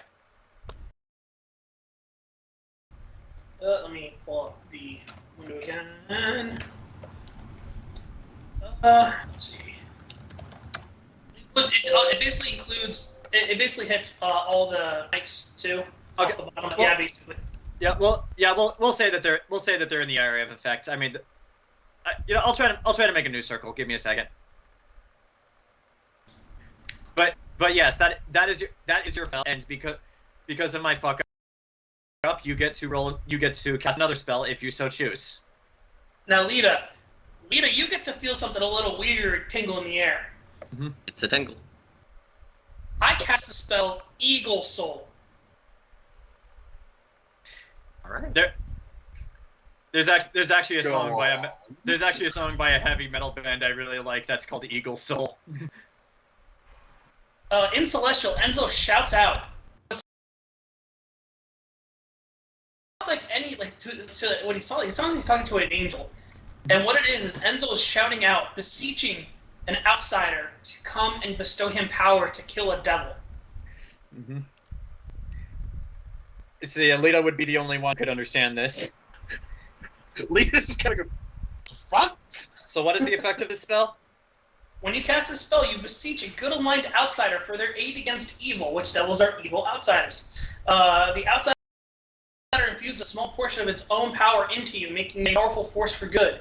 You gain a +2 morale bonus to all perception checks against the evil creature, +2 to initiative checks, detect evil as a constant spell-like ability. Jesus. In addition, when I use the power, use swift action, I'll get a +2 sacred bonus to my AC, a +4 sacred bonus to my strength, 5 resistance to acid and fire, 5, and then a +5 sacred bonus to all intimidate checks made against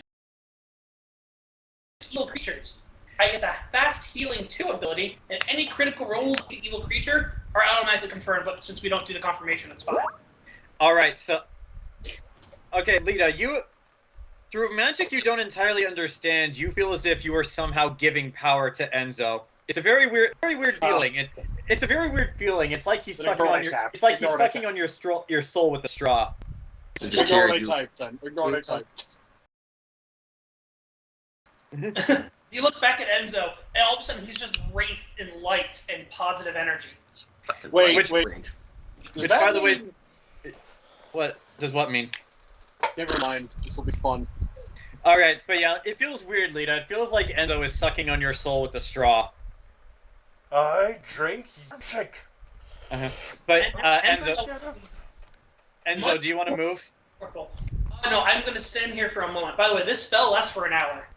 Okay, I should probably also point out, since Detect Evil is on as a constant effect, you detect lots of evil. All within your party. Literally just everywhere you look, it's just evil. Is that right? Hold on. I gotta look at this real quick. Well, you look at that. Your turn is over. Lita, it is now your turn. Since you're bleeding, you take 10 points of damage. He's got to make that willpower save. Yes, the devil does need to make the willpower saving throw. Which with a natural else. Oh boy! Here's the fun stuff. So, No. I gotta go down to the chart. So let me roll that hot and spicy damage. 2, 6, 11, 14. He takes 19 points of damage. All right, and And his resistances are cut down. And he failed. He is stunned for 1 round. Okay. For one round. Oh.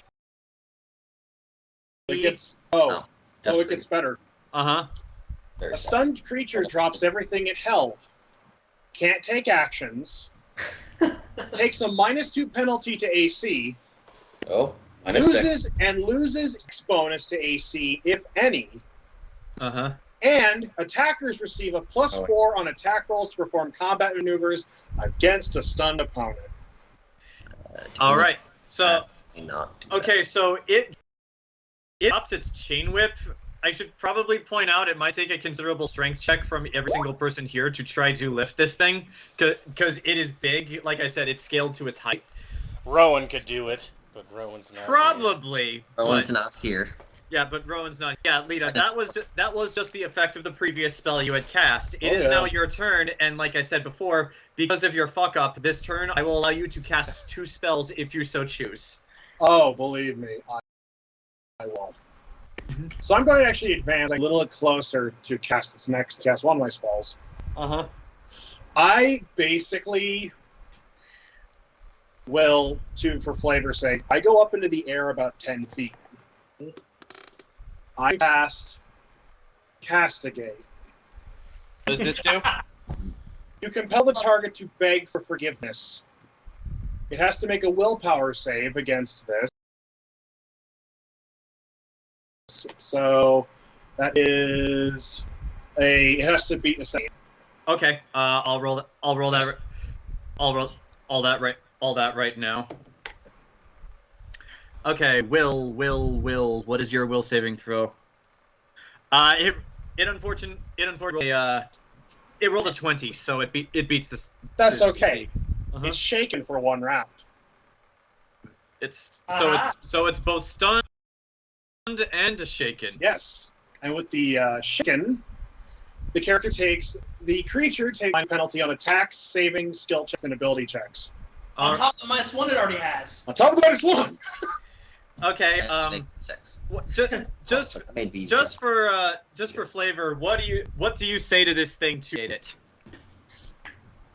On your knees, lesser life form. And I guess because Enzo is sapping into my outsider strength. Yes. Lita's wings are flared up when she does this, and I imagine, brief moment, there's a glowing light behind her head. I was actually about to say that is actually what. That is actually what happens, and not only do all of your Scarlet Knights and Little Red see this, but so do the people in these buildings. They see an angel and a holy man fighting side by side. They see an angel and a holy man fighting side by side against a literal devil.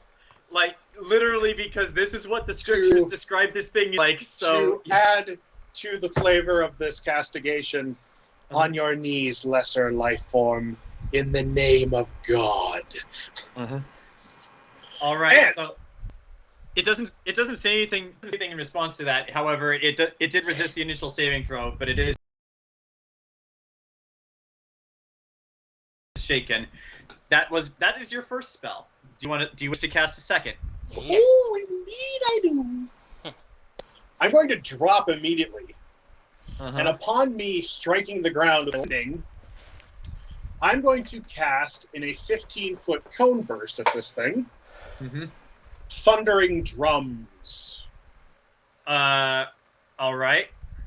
It has to make a Fortitude throw. Which, unfortunately, it is really good at being a big creature. Fortitude.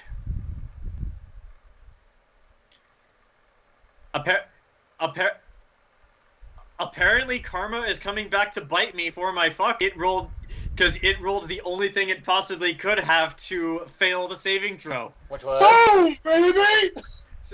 So guess what it is now? Lesson.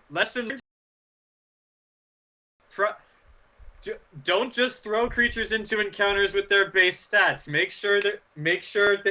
sure they are adjusted correctly. Otherwise, the world and your party will turn to fuck you over in multiple ways. So, it's 5d8 points of damage. All right, roll. We're gonna roll damage first. 11, 16. It takes 24 points of damage. Sonnet.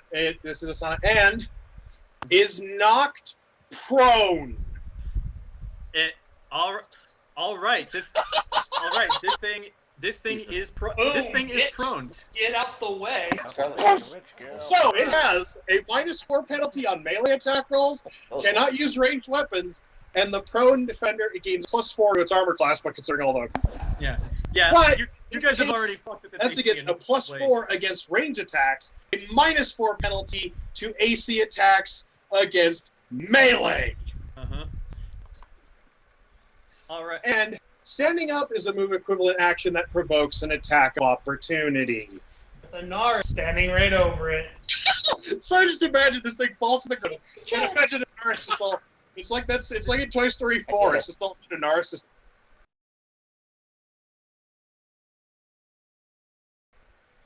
So basically what you're saying is, Anaris, standing here, I realize that you were just like me. But who's... All right, so that is your turn, Lita. It is now the Barbed Devil's turn, as they are going to fight back against the Scarlet Knights, and they are not doing so. As like some of them get some good hits in, but the Scarlet Knights are actually managing to fight back. Enzo, that holy water is actually helping quite a bit. You mean the sanctified weapons too? Oh yeah, that too. But like the holy water is also making a difference. Yeah. Dude, I am literally just casting spell after spell on myself, and it's changing the course of combat.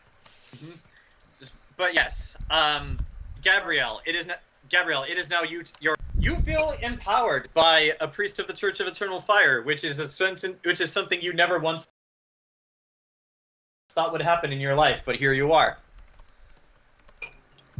So, feeling empowered, does that mean any like offensive spells I have or damage? Then Temme, what does it do?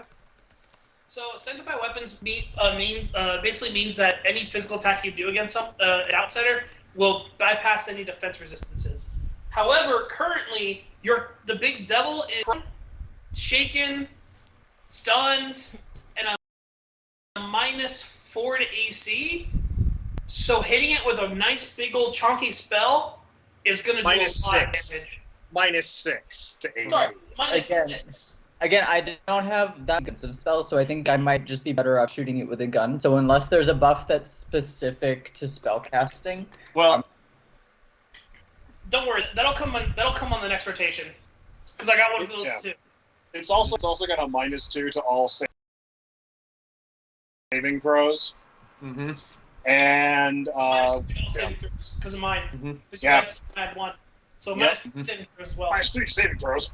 And anything dexterity, it's probably gonna fail because it's prone. okay. I mean, yeah, I still think I'm probably just gonna shoot it because Burning Gaze only does 1d6 damage, and my Alright. gun 1d8. All right. Roll a hit then with your gun. Is that the Dex? Yeah, that's dexterity. But yes, I would like to apologize to everyone again for not statting this encounter correctly. That one is on me. I'm sorry. No worries. With that guys earlier. Did not do very well. I only rolled a 9. Yeah, your shot goes wide. You don't hit it. You can try to shoot it again if you would like. Yeah, might as well. Okay. Wait, hold 1 second, Charlie. Yeah, Quick question. What's your class? I am an enchanter. Class wise, she's a wizard. Okay, actually, attack bonus might be higher. I have +2 on my Right. Hold on. I'm just Is checking it- something because my base attack bonus is like without my shit is 10.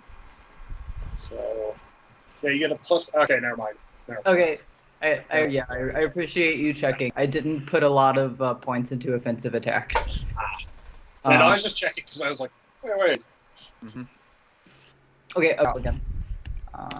Hopefully better this time. Not much. I rolled an 11 this time. So Yeah, like it's difficult to hit this thing while it's prone. All right. Well, did my best. Okay. Okay. So, are you gonna move or are you gonna stay hidden? I don't see a point to be moving. I'll stay hidden and keep trying to maybe snipe one of the lesser targets next time. Okay. So we're back to the top of the combat round, to the sanctuary. Hooray! Olgierd is going to go first. Oh.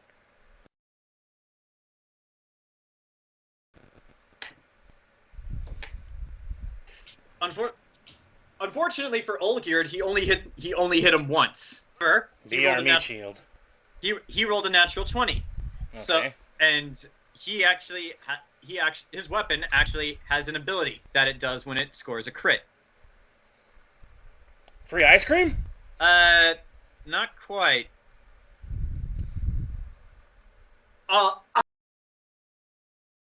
This creature is immune to its effects because it's a devil and it's doing unholy types of damage. So yeah.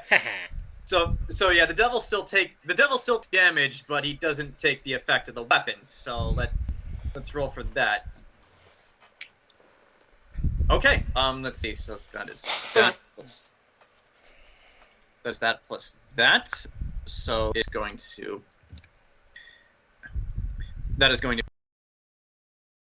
be that.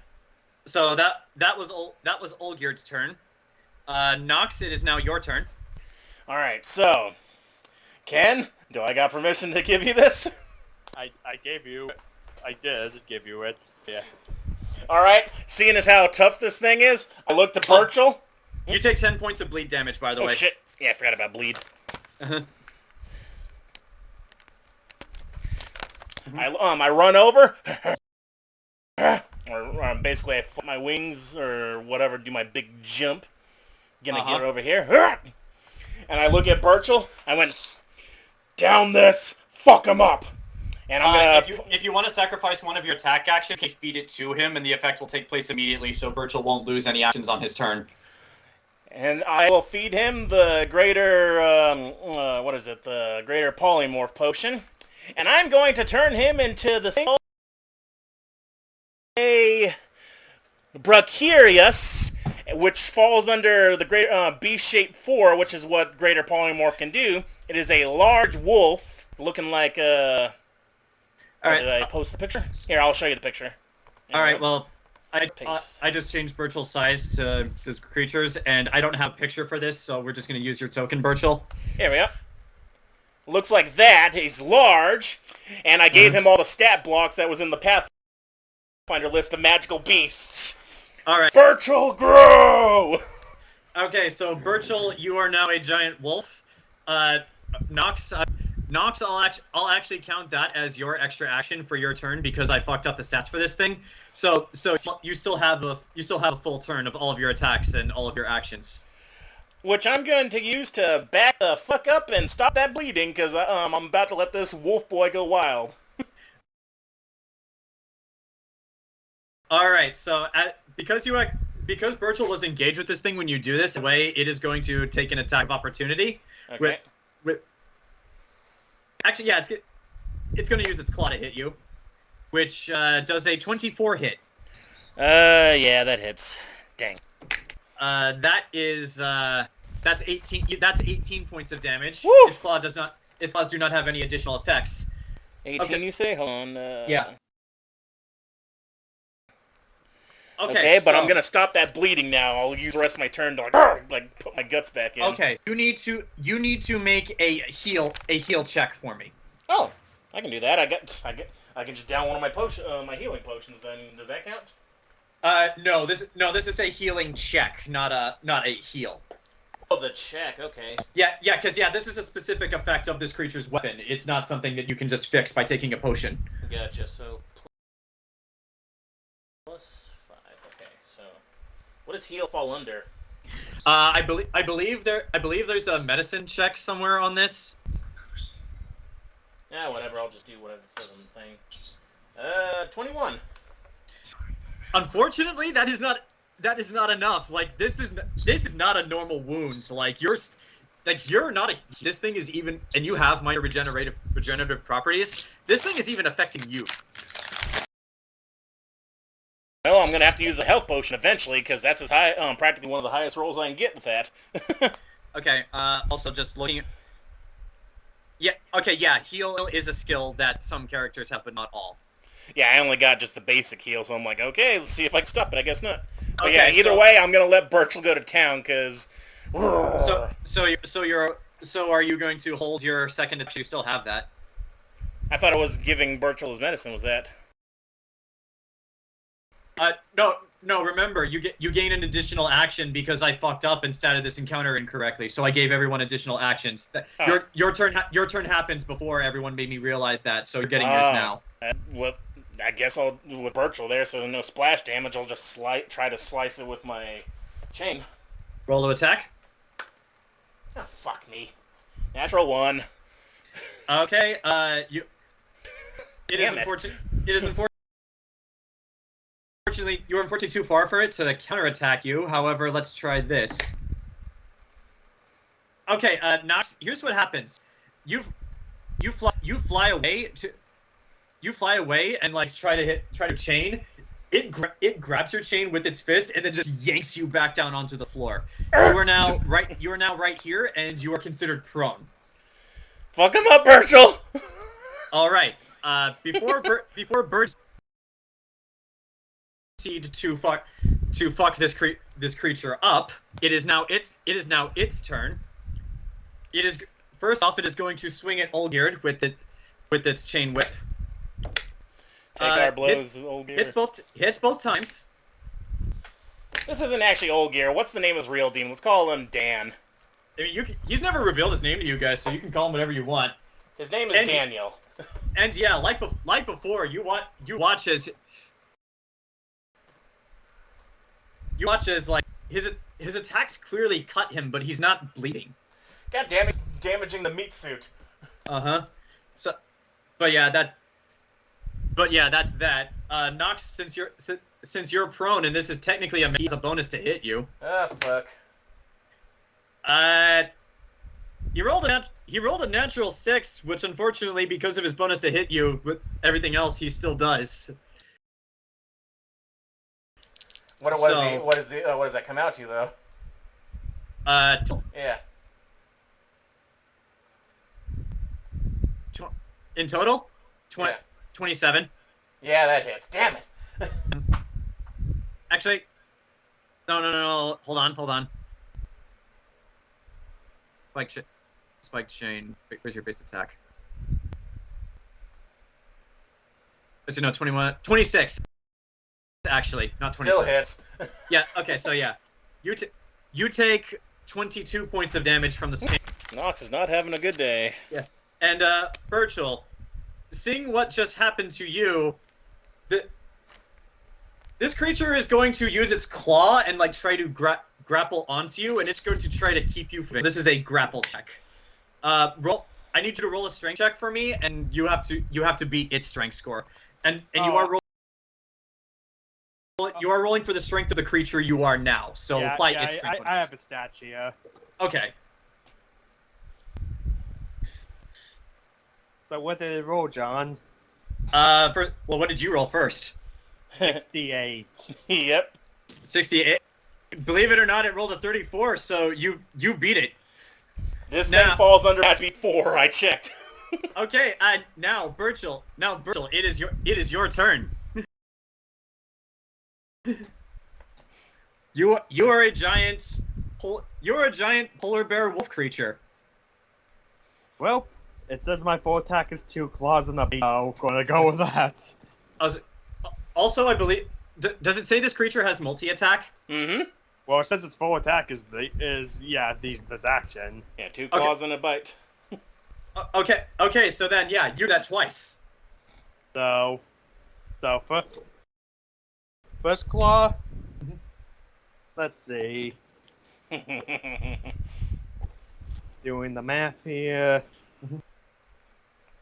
That's 57 hit. Yes, it is. Roll for damage. I told you I had options for this thing, even with its original health. Okay, so the first claw, that's 17 damage. Okay, that is good. That is good to know.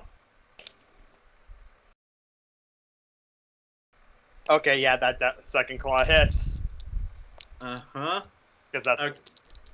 All right, damage for the second claw. 15 damage. Okay. Now for the bite. Yeah, it's going to hit as well. Oh yeah, don't forget, whenever in this form, you crit on a 19 as well, if you get that. Yeah, I have him. I have him all the Okay. All right.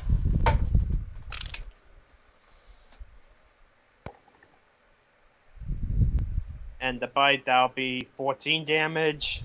Okay. So that is your first attack. You get another one, so go right ahead. Yeah. You can do all of that. He's become the butcher.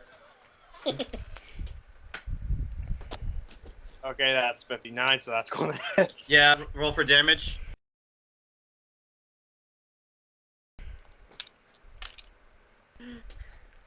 $21. Okay. Nice. That's a nat 20. Yeah! Roll for damage.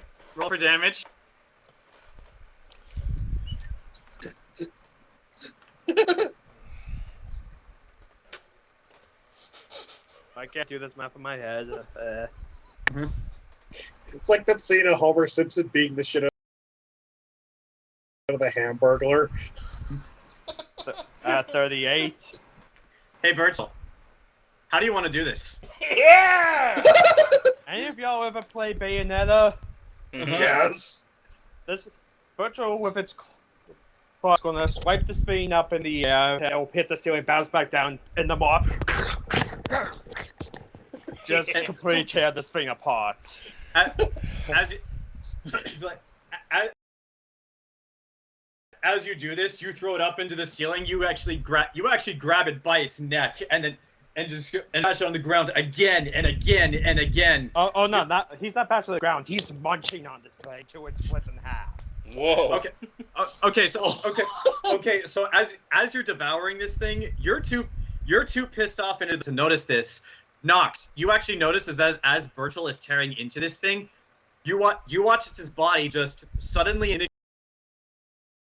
inexplicably bursts into flames, and then crumbles to dust.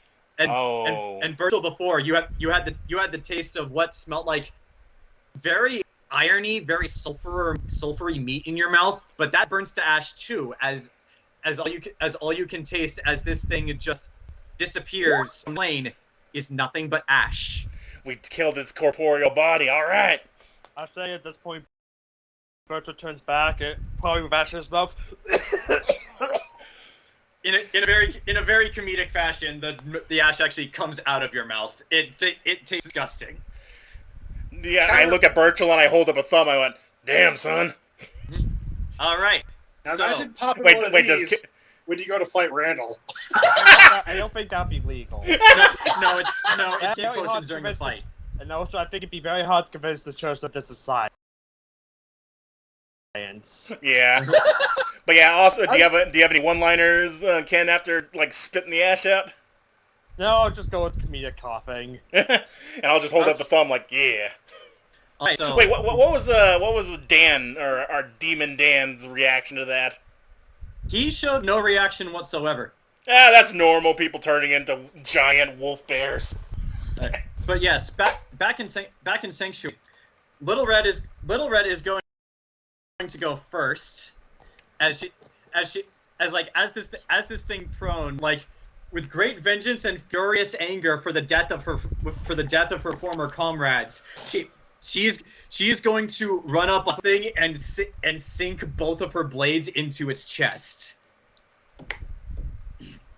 And both hit. And Anaris, she is a rogue just like you, meaning that she gets sneak attack. Who's a rogue? I mean, it's engaged with Anaris and it's prone, so yeah, like she definitely gets sneak attack. Oh, she is? I guess. Weird. Yeah, Little Red's a rogue. She's not a fighter. She's a pretty shit rogue. She should be more of a cavalry woman, but I'm wrong. But she is statted as a rogue. I need to do the damage of what? I need to do the damage of her weapon. Where are my D? Okay, here are my 2d6. Okay, I got you. Now, as for its sneak attack. Okay,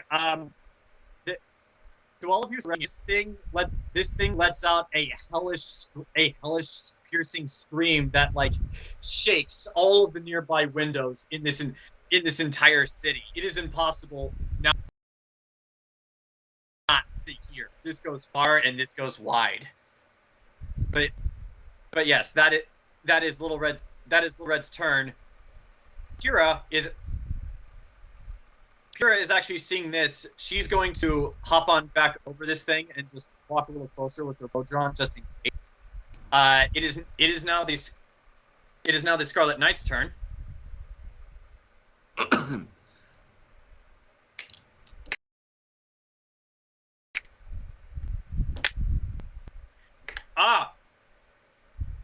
Charlie, all of these horned devils that you made serene, they're all dead. As like with the horned devil back in Sanctuary, as every single one of these fall, they too catch fire and just crumble to dust.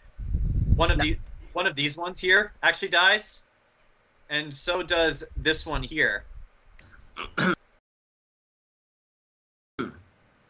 And Anaris, it is now your turn. All right. Let's roll to hit. Yep. Roll to hit. This thing is prone and has so many disadvantages to its DC. Yeah. -2 its AC when it tried to hit me. Punch your shit right there. That is a 34 to hit. That hits. Roll for damage. Okay, let me do my first roll. Actually, you know what? Anaris, just knowing the minimum amount of damage you can do, and from what Little Red did earlier, because she's also a rogue, Anaris, how do you want to do this? Well, let's see. It's knocked on the ground. Yeah, it's knocked on the ground. Little Red is standing on top of it, and she has both of her short swords just like jammed into its chest. Little Red is comedically small by comparison to this creature. Sure, you can So, punch its head off. Well, non-lethally. so, okay, so here's what happens. Like, Little Red just jumps on top of this thing, pulls into its chest. This thing lets out that hellish, piercing scream that shakes all the windows, like I said, and as it does this, it violently stands back up and throws Little Red off of her. The two swords still engaged in its chest. She's on her back in front of it as it towers over her, urgence and furious anger in its eyes. And like right as it's about to lay into her, Anaris, you run around to the front of it, go low, go in for the perfect Shoryuken to its chin as its neck goes backward, and then like before, its body catches fire, bursts into flames, and dissolves into ash. Alright. Well, you're 3 for 3 now. And with that, combat is technically over. Ah, but there are other demons over there. They are actually being taken care of by the Scarlet Knights. That's surprising. But yes, combat has ended. We'll begin in Sanctuary with Nox and Burchill, and I suppose not Olgierd. So yeah, Burchill, you change back. You let out a cough. What's your immediate reaction to all of this? What the ever living fuck? What? That was precarious. It's kind of a cross. No. The thing. Oh. I'm guessing devil, demon, something from hell. Is at that Olgierd just looks at you and says, you would be correct. And as the two of you look over at him, he's still bearing the wounds from this thing's chain whip, and he does not appear to care. They're not even healing. He is just taking it like a man. You might want to patch those up before you go walking in daylight. We kind of don't want anybody being suspicious now. Yeah. But, you actually watch as he puts his fingers in and checks them. He's like, "You are probably right." What'd you say again? I said, yeah. We humans tend to bleed. Speaking of which, do you have any earthly idea why this thing was here? I look at all the dead bodies, associates. You actually watch as Olgierd pulls out a health potion and drinks it, and that actually does start to heal some of his wounds. And he just says perhaps. However, I see no reason why I should tell either of you any of this. Why not? Aren't we working together? We share an enemy. We are not allies. Nox just raises an eyebrow. You know the old expression, the enemy of my enemy is my friend. Who said? Whatever implied that was my enemy? Why were you fighting it then? Because it should not have been here. It needed to understand. How best to put this in a way that two of you will understand? There's a command to everything. Everyone outranks someone. Well, who sent that son of a bitch then? I am not under any obligation to tell you that. Oh, for God's sake. Well, yes, how can I get you to answer that? Go ahead, Burchill. Mm-hmm. Why not that under some obligation? Just, I guess we're asking you out of you potentially not being a dick about it. We did give you the pointers of healing up your wounds there before walking out. How about tit for tat? Very, very well. In the spirit of mutual cooperation, I will assure you of this. That, and other things like it, will not return to this city until my task is finished. On that, you have my word. No, it's here. Do you just have a, like, what? Do you just smell them, or? As I said before, everyone outranks someone. If an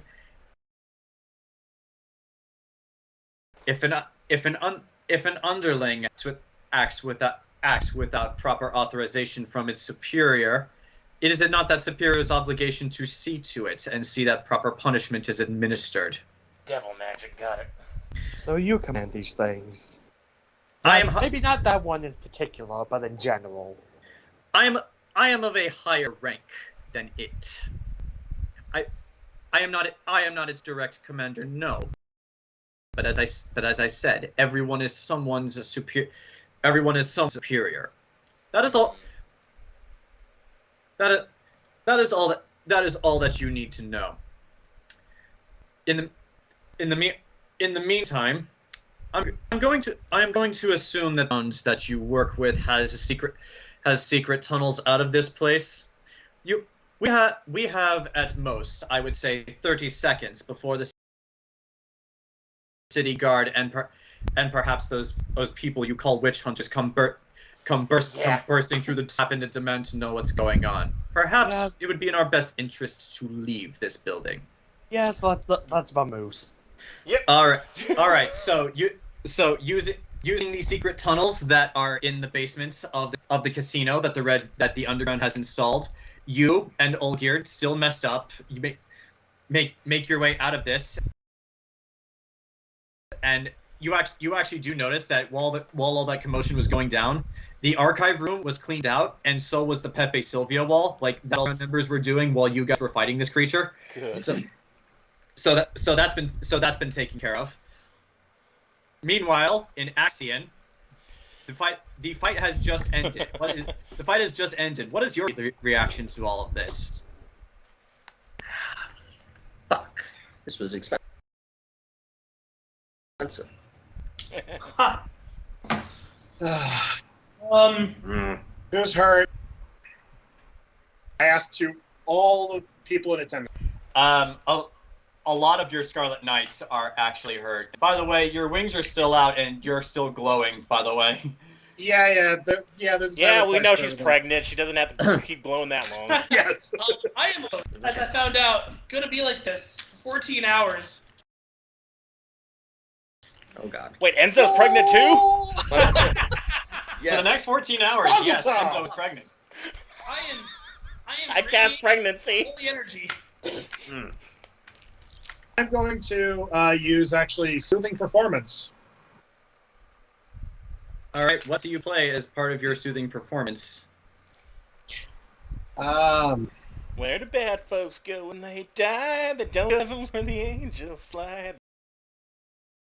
They go to a lake of fire and fry. See them again till the 4th of July. I'll find something in a minute, but just to basically explain how soothing performance works. I use my performance to create an effect equivalent to cure serious wounds. Download Dominoes. Yeah. So everybody, all those that hear this, you regain. Actually, I'm gonna roll the 2, 5 plus 5 plus. Everybody gains 19 hit points back. All right, Lita, you do not have any of your instruments on you, so to be your singing voice. Yeah. So she's strong. So what are you? She's tapping herself too. Ham boning. What are you singing? What are you singing?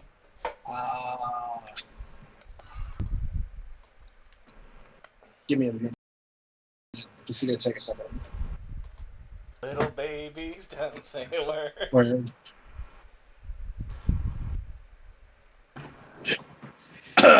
I'm not gonna sing anything particularly religious because that's not religious.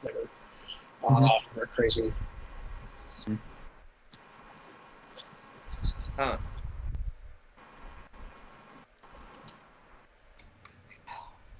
Oh my god. Might be able to fix that dress, but I could patch it, but I didn't. I tried to get out of it quickly, and then I ended up tearing the shit out of it. Which by the way, I call it a net loss. which by the way, whoever you're saying this to, you all start just in the commotion of the fight. No one was paying attention to this, obviously, but now that everything's calmed down, a bit of Anaris' underboob is showing. That's the price of that natural one. Cover that up, young lady. She's not even noticing the care. Yeah. I'm back. That's what's going on. Good thing she still looks you. You might want to fix up your bodysuit. Oh shit, weird. I guess it's more to that. Fuck. So this is what it's power of an outsider. Feels Yeah. Anybody got some pins? Some stitching, a needle. Anything. good. It's not No. cool. You have the power of Pony Boy. Pure Stop. Pure at this Outsider. point is gonna walk. Pure at this point is gonna walk back over next to you, Lita, and Tori's gonna come out from hiding as well. Okay.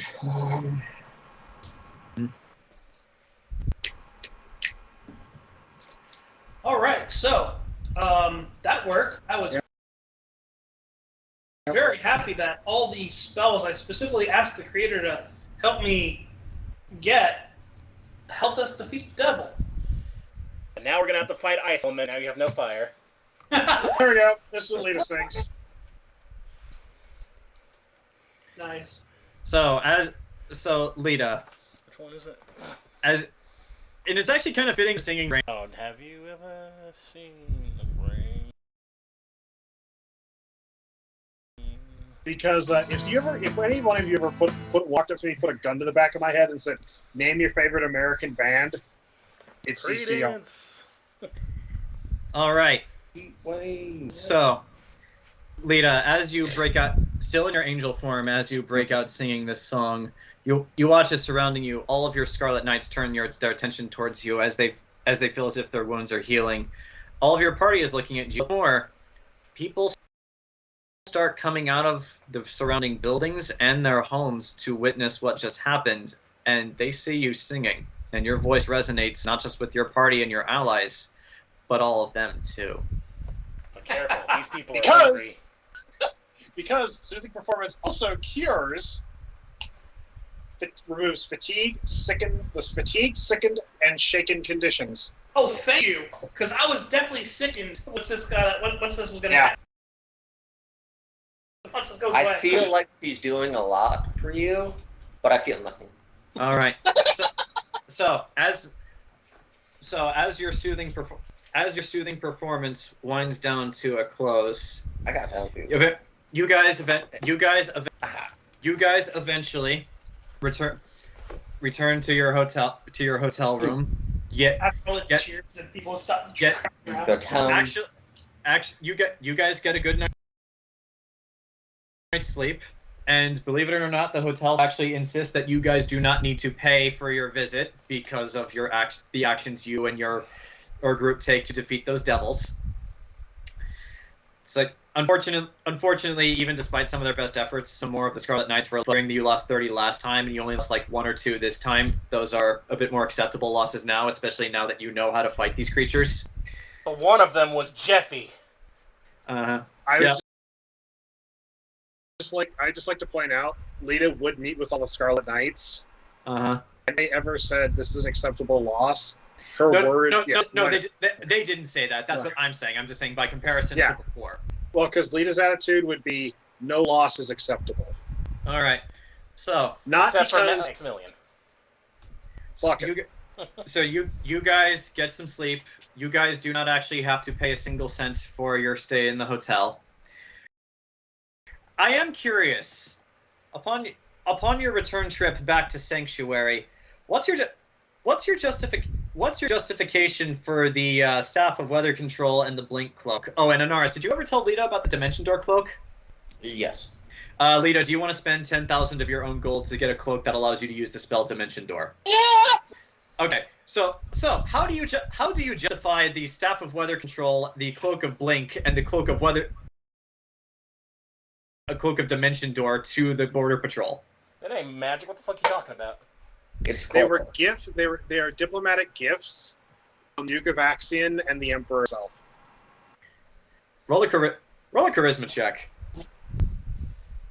And you're the one who said it. So you can add diplomacy to this. Yeah, me and Ken still got 2.5 weeks to tell Paul's sleep rages before he get here, though. All right. So, for 10 more days pass. The road back to Sanctuary is much. Actually, no. 14. Let's roll. Actually. Yeah. Me and Ken want to dismantle the whole spy network before they get there as a treat. 14. Well, I don't know if we could do that, but at least get Sila. Also, and find out where the hell Rowan went to. 14 more days of travel time pass for each of you as Lita, your group eventually after what feels like a long ass fucking time returns to Sanctuary. Now before we lose to start talking with each other next time, we've been building up to this for months. The rage, your hate has not gone away. Uh-oh. Burchill, you ready for this? So wait, we're not even going to get to interrogate Sila? Well, maybe we'll have. Not this session. You'll get to that eventually, but for now, it took us 2 weeks to get him. We'll get to that. We'll get to that in a second. But just for the moment, Burchill, you ready for this? Ready as I'll ever be. All right. I say at the beginning of we spend our 2 weeks, we get at least interrogate, do our thing, and then we'll write in time, and then we'll be able to do the duel right afterwards. Funny thing about that actually, Siler's gone. What? He's not in the bits anymore. That son killed this devil, and then he got scared. That is very much the implication that you and the Underground came up to, especially when you learned from Lita and the rest of the party that the elves were the ones who were summoning the devils. Oh yeah, I would have sent a blue to Lita. We just fought a devil. But yeah, like that is very much the conclusion that you will guys come to. That devil was a distraction. Fuck. What about Rowan though? We still don't know where he is. Rowan is gone too. Sylar is gone. Alphonse, curiously, is still in the bits. So I guess we can interrogate him. We'll get to that. We'll get to that next time. However, we'll get to the details of that now. In the meantime, in the little bit of time we have before I have to call this session to a close, holy crap, it's 3 o'clock. You guys are now meeting up again for the first time in almost 30 days. Actually, yeah, exactly 30. Yeah, exactly. You will notice that Burchill's house symbol is now flying above every banner house ever. We took over while you guys were gone. But yes, by the way, the duel is 2 days from now. So, you guys are back together again. You can talk for as long as you want, but when this conversation is done, we are calling the session to a close. I think we can just it's already been a while. We probably have a lot to say, but it's probably in 30 minutes. What do you guys think? Yeah, I guess I have to. Yeah. How about we just say, like, when you guys get here, you wave and go, "So, what'd you guys do?" And then just like next session. Well, I guess this could just be a single line, but will be like, "We weren't as protected as you hoped. Sila escaped somehow." And Rowan is MIA. Siler's back somehow. Lita, We can't find Rowan. We even checked the rooftop of the hotel. He wasn't there. I get that reference. But Lita just kind of goes, I guess Lita just says, "Yeah, well, we were a fair bit more productive, however, looks like this is going to be a holy war." Lita, do you have to play that now? We're not even back home yet. But Like, Yeah. just puts the guitar down. yeah.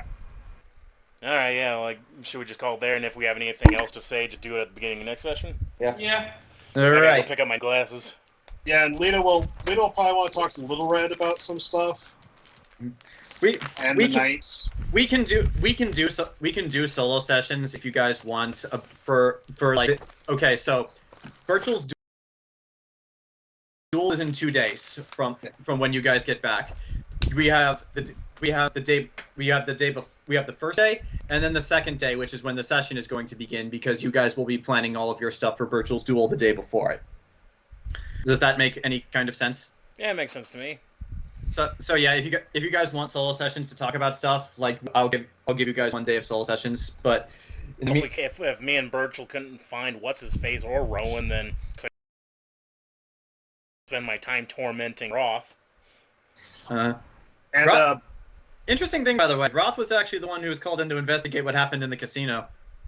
I hope he should be having insomnia, because anytime he falls asleep, I'm in his dreams making sure he has nightmares and he doesn't rest for the last month. Roth is definitely developing some bags under his eyes thanks to you. That will come into play in later sessions. I feel a kinship with this character.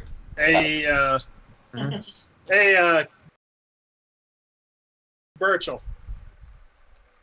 All about me having about 15 or so Scarlet Knights pay your brother-in-law a visit in a dark alley.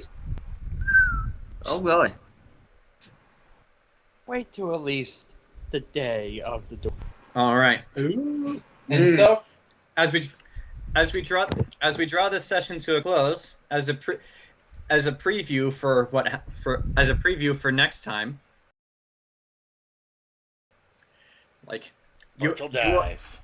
you all are back in Sariel's guild hall, ready to begin discussions about all the shit that went down, as well as Burchill's upcoming duel the next day. However, before your discussions can actually begin, there's a knock on the door. Sariel answers, and it's one of the receptionists who says, like, sorry to bother all of you, but there's somebody here. He says his name is Maik the Liar. He says he knows that you're all here. You. What's that asshole want? He probably has Rowan, maybe. Next session,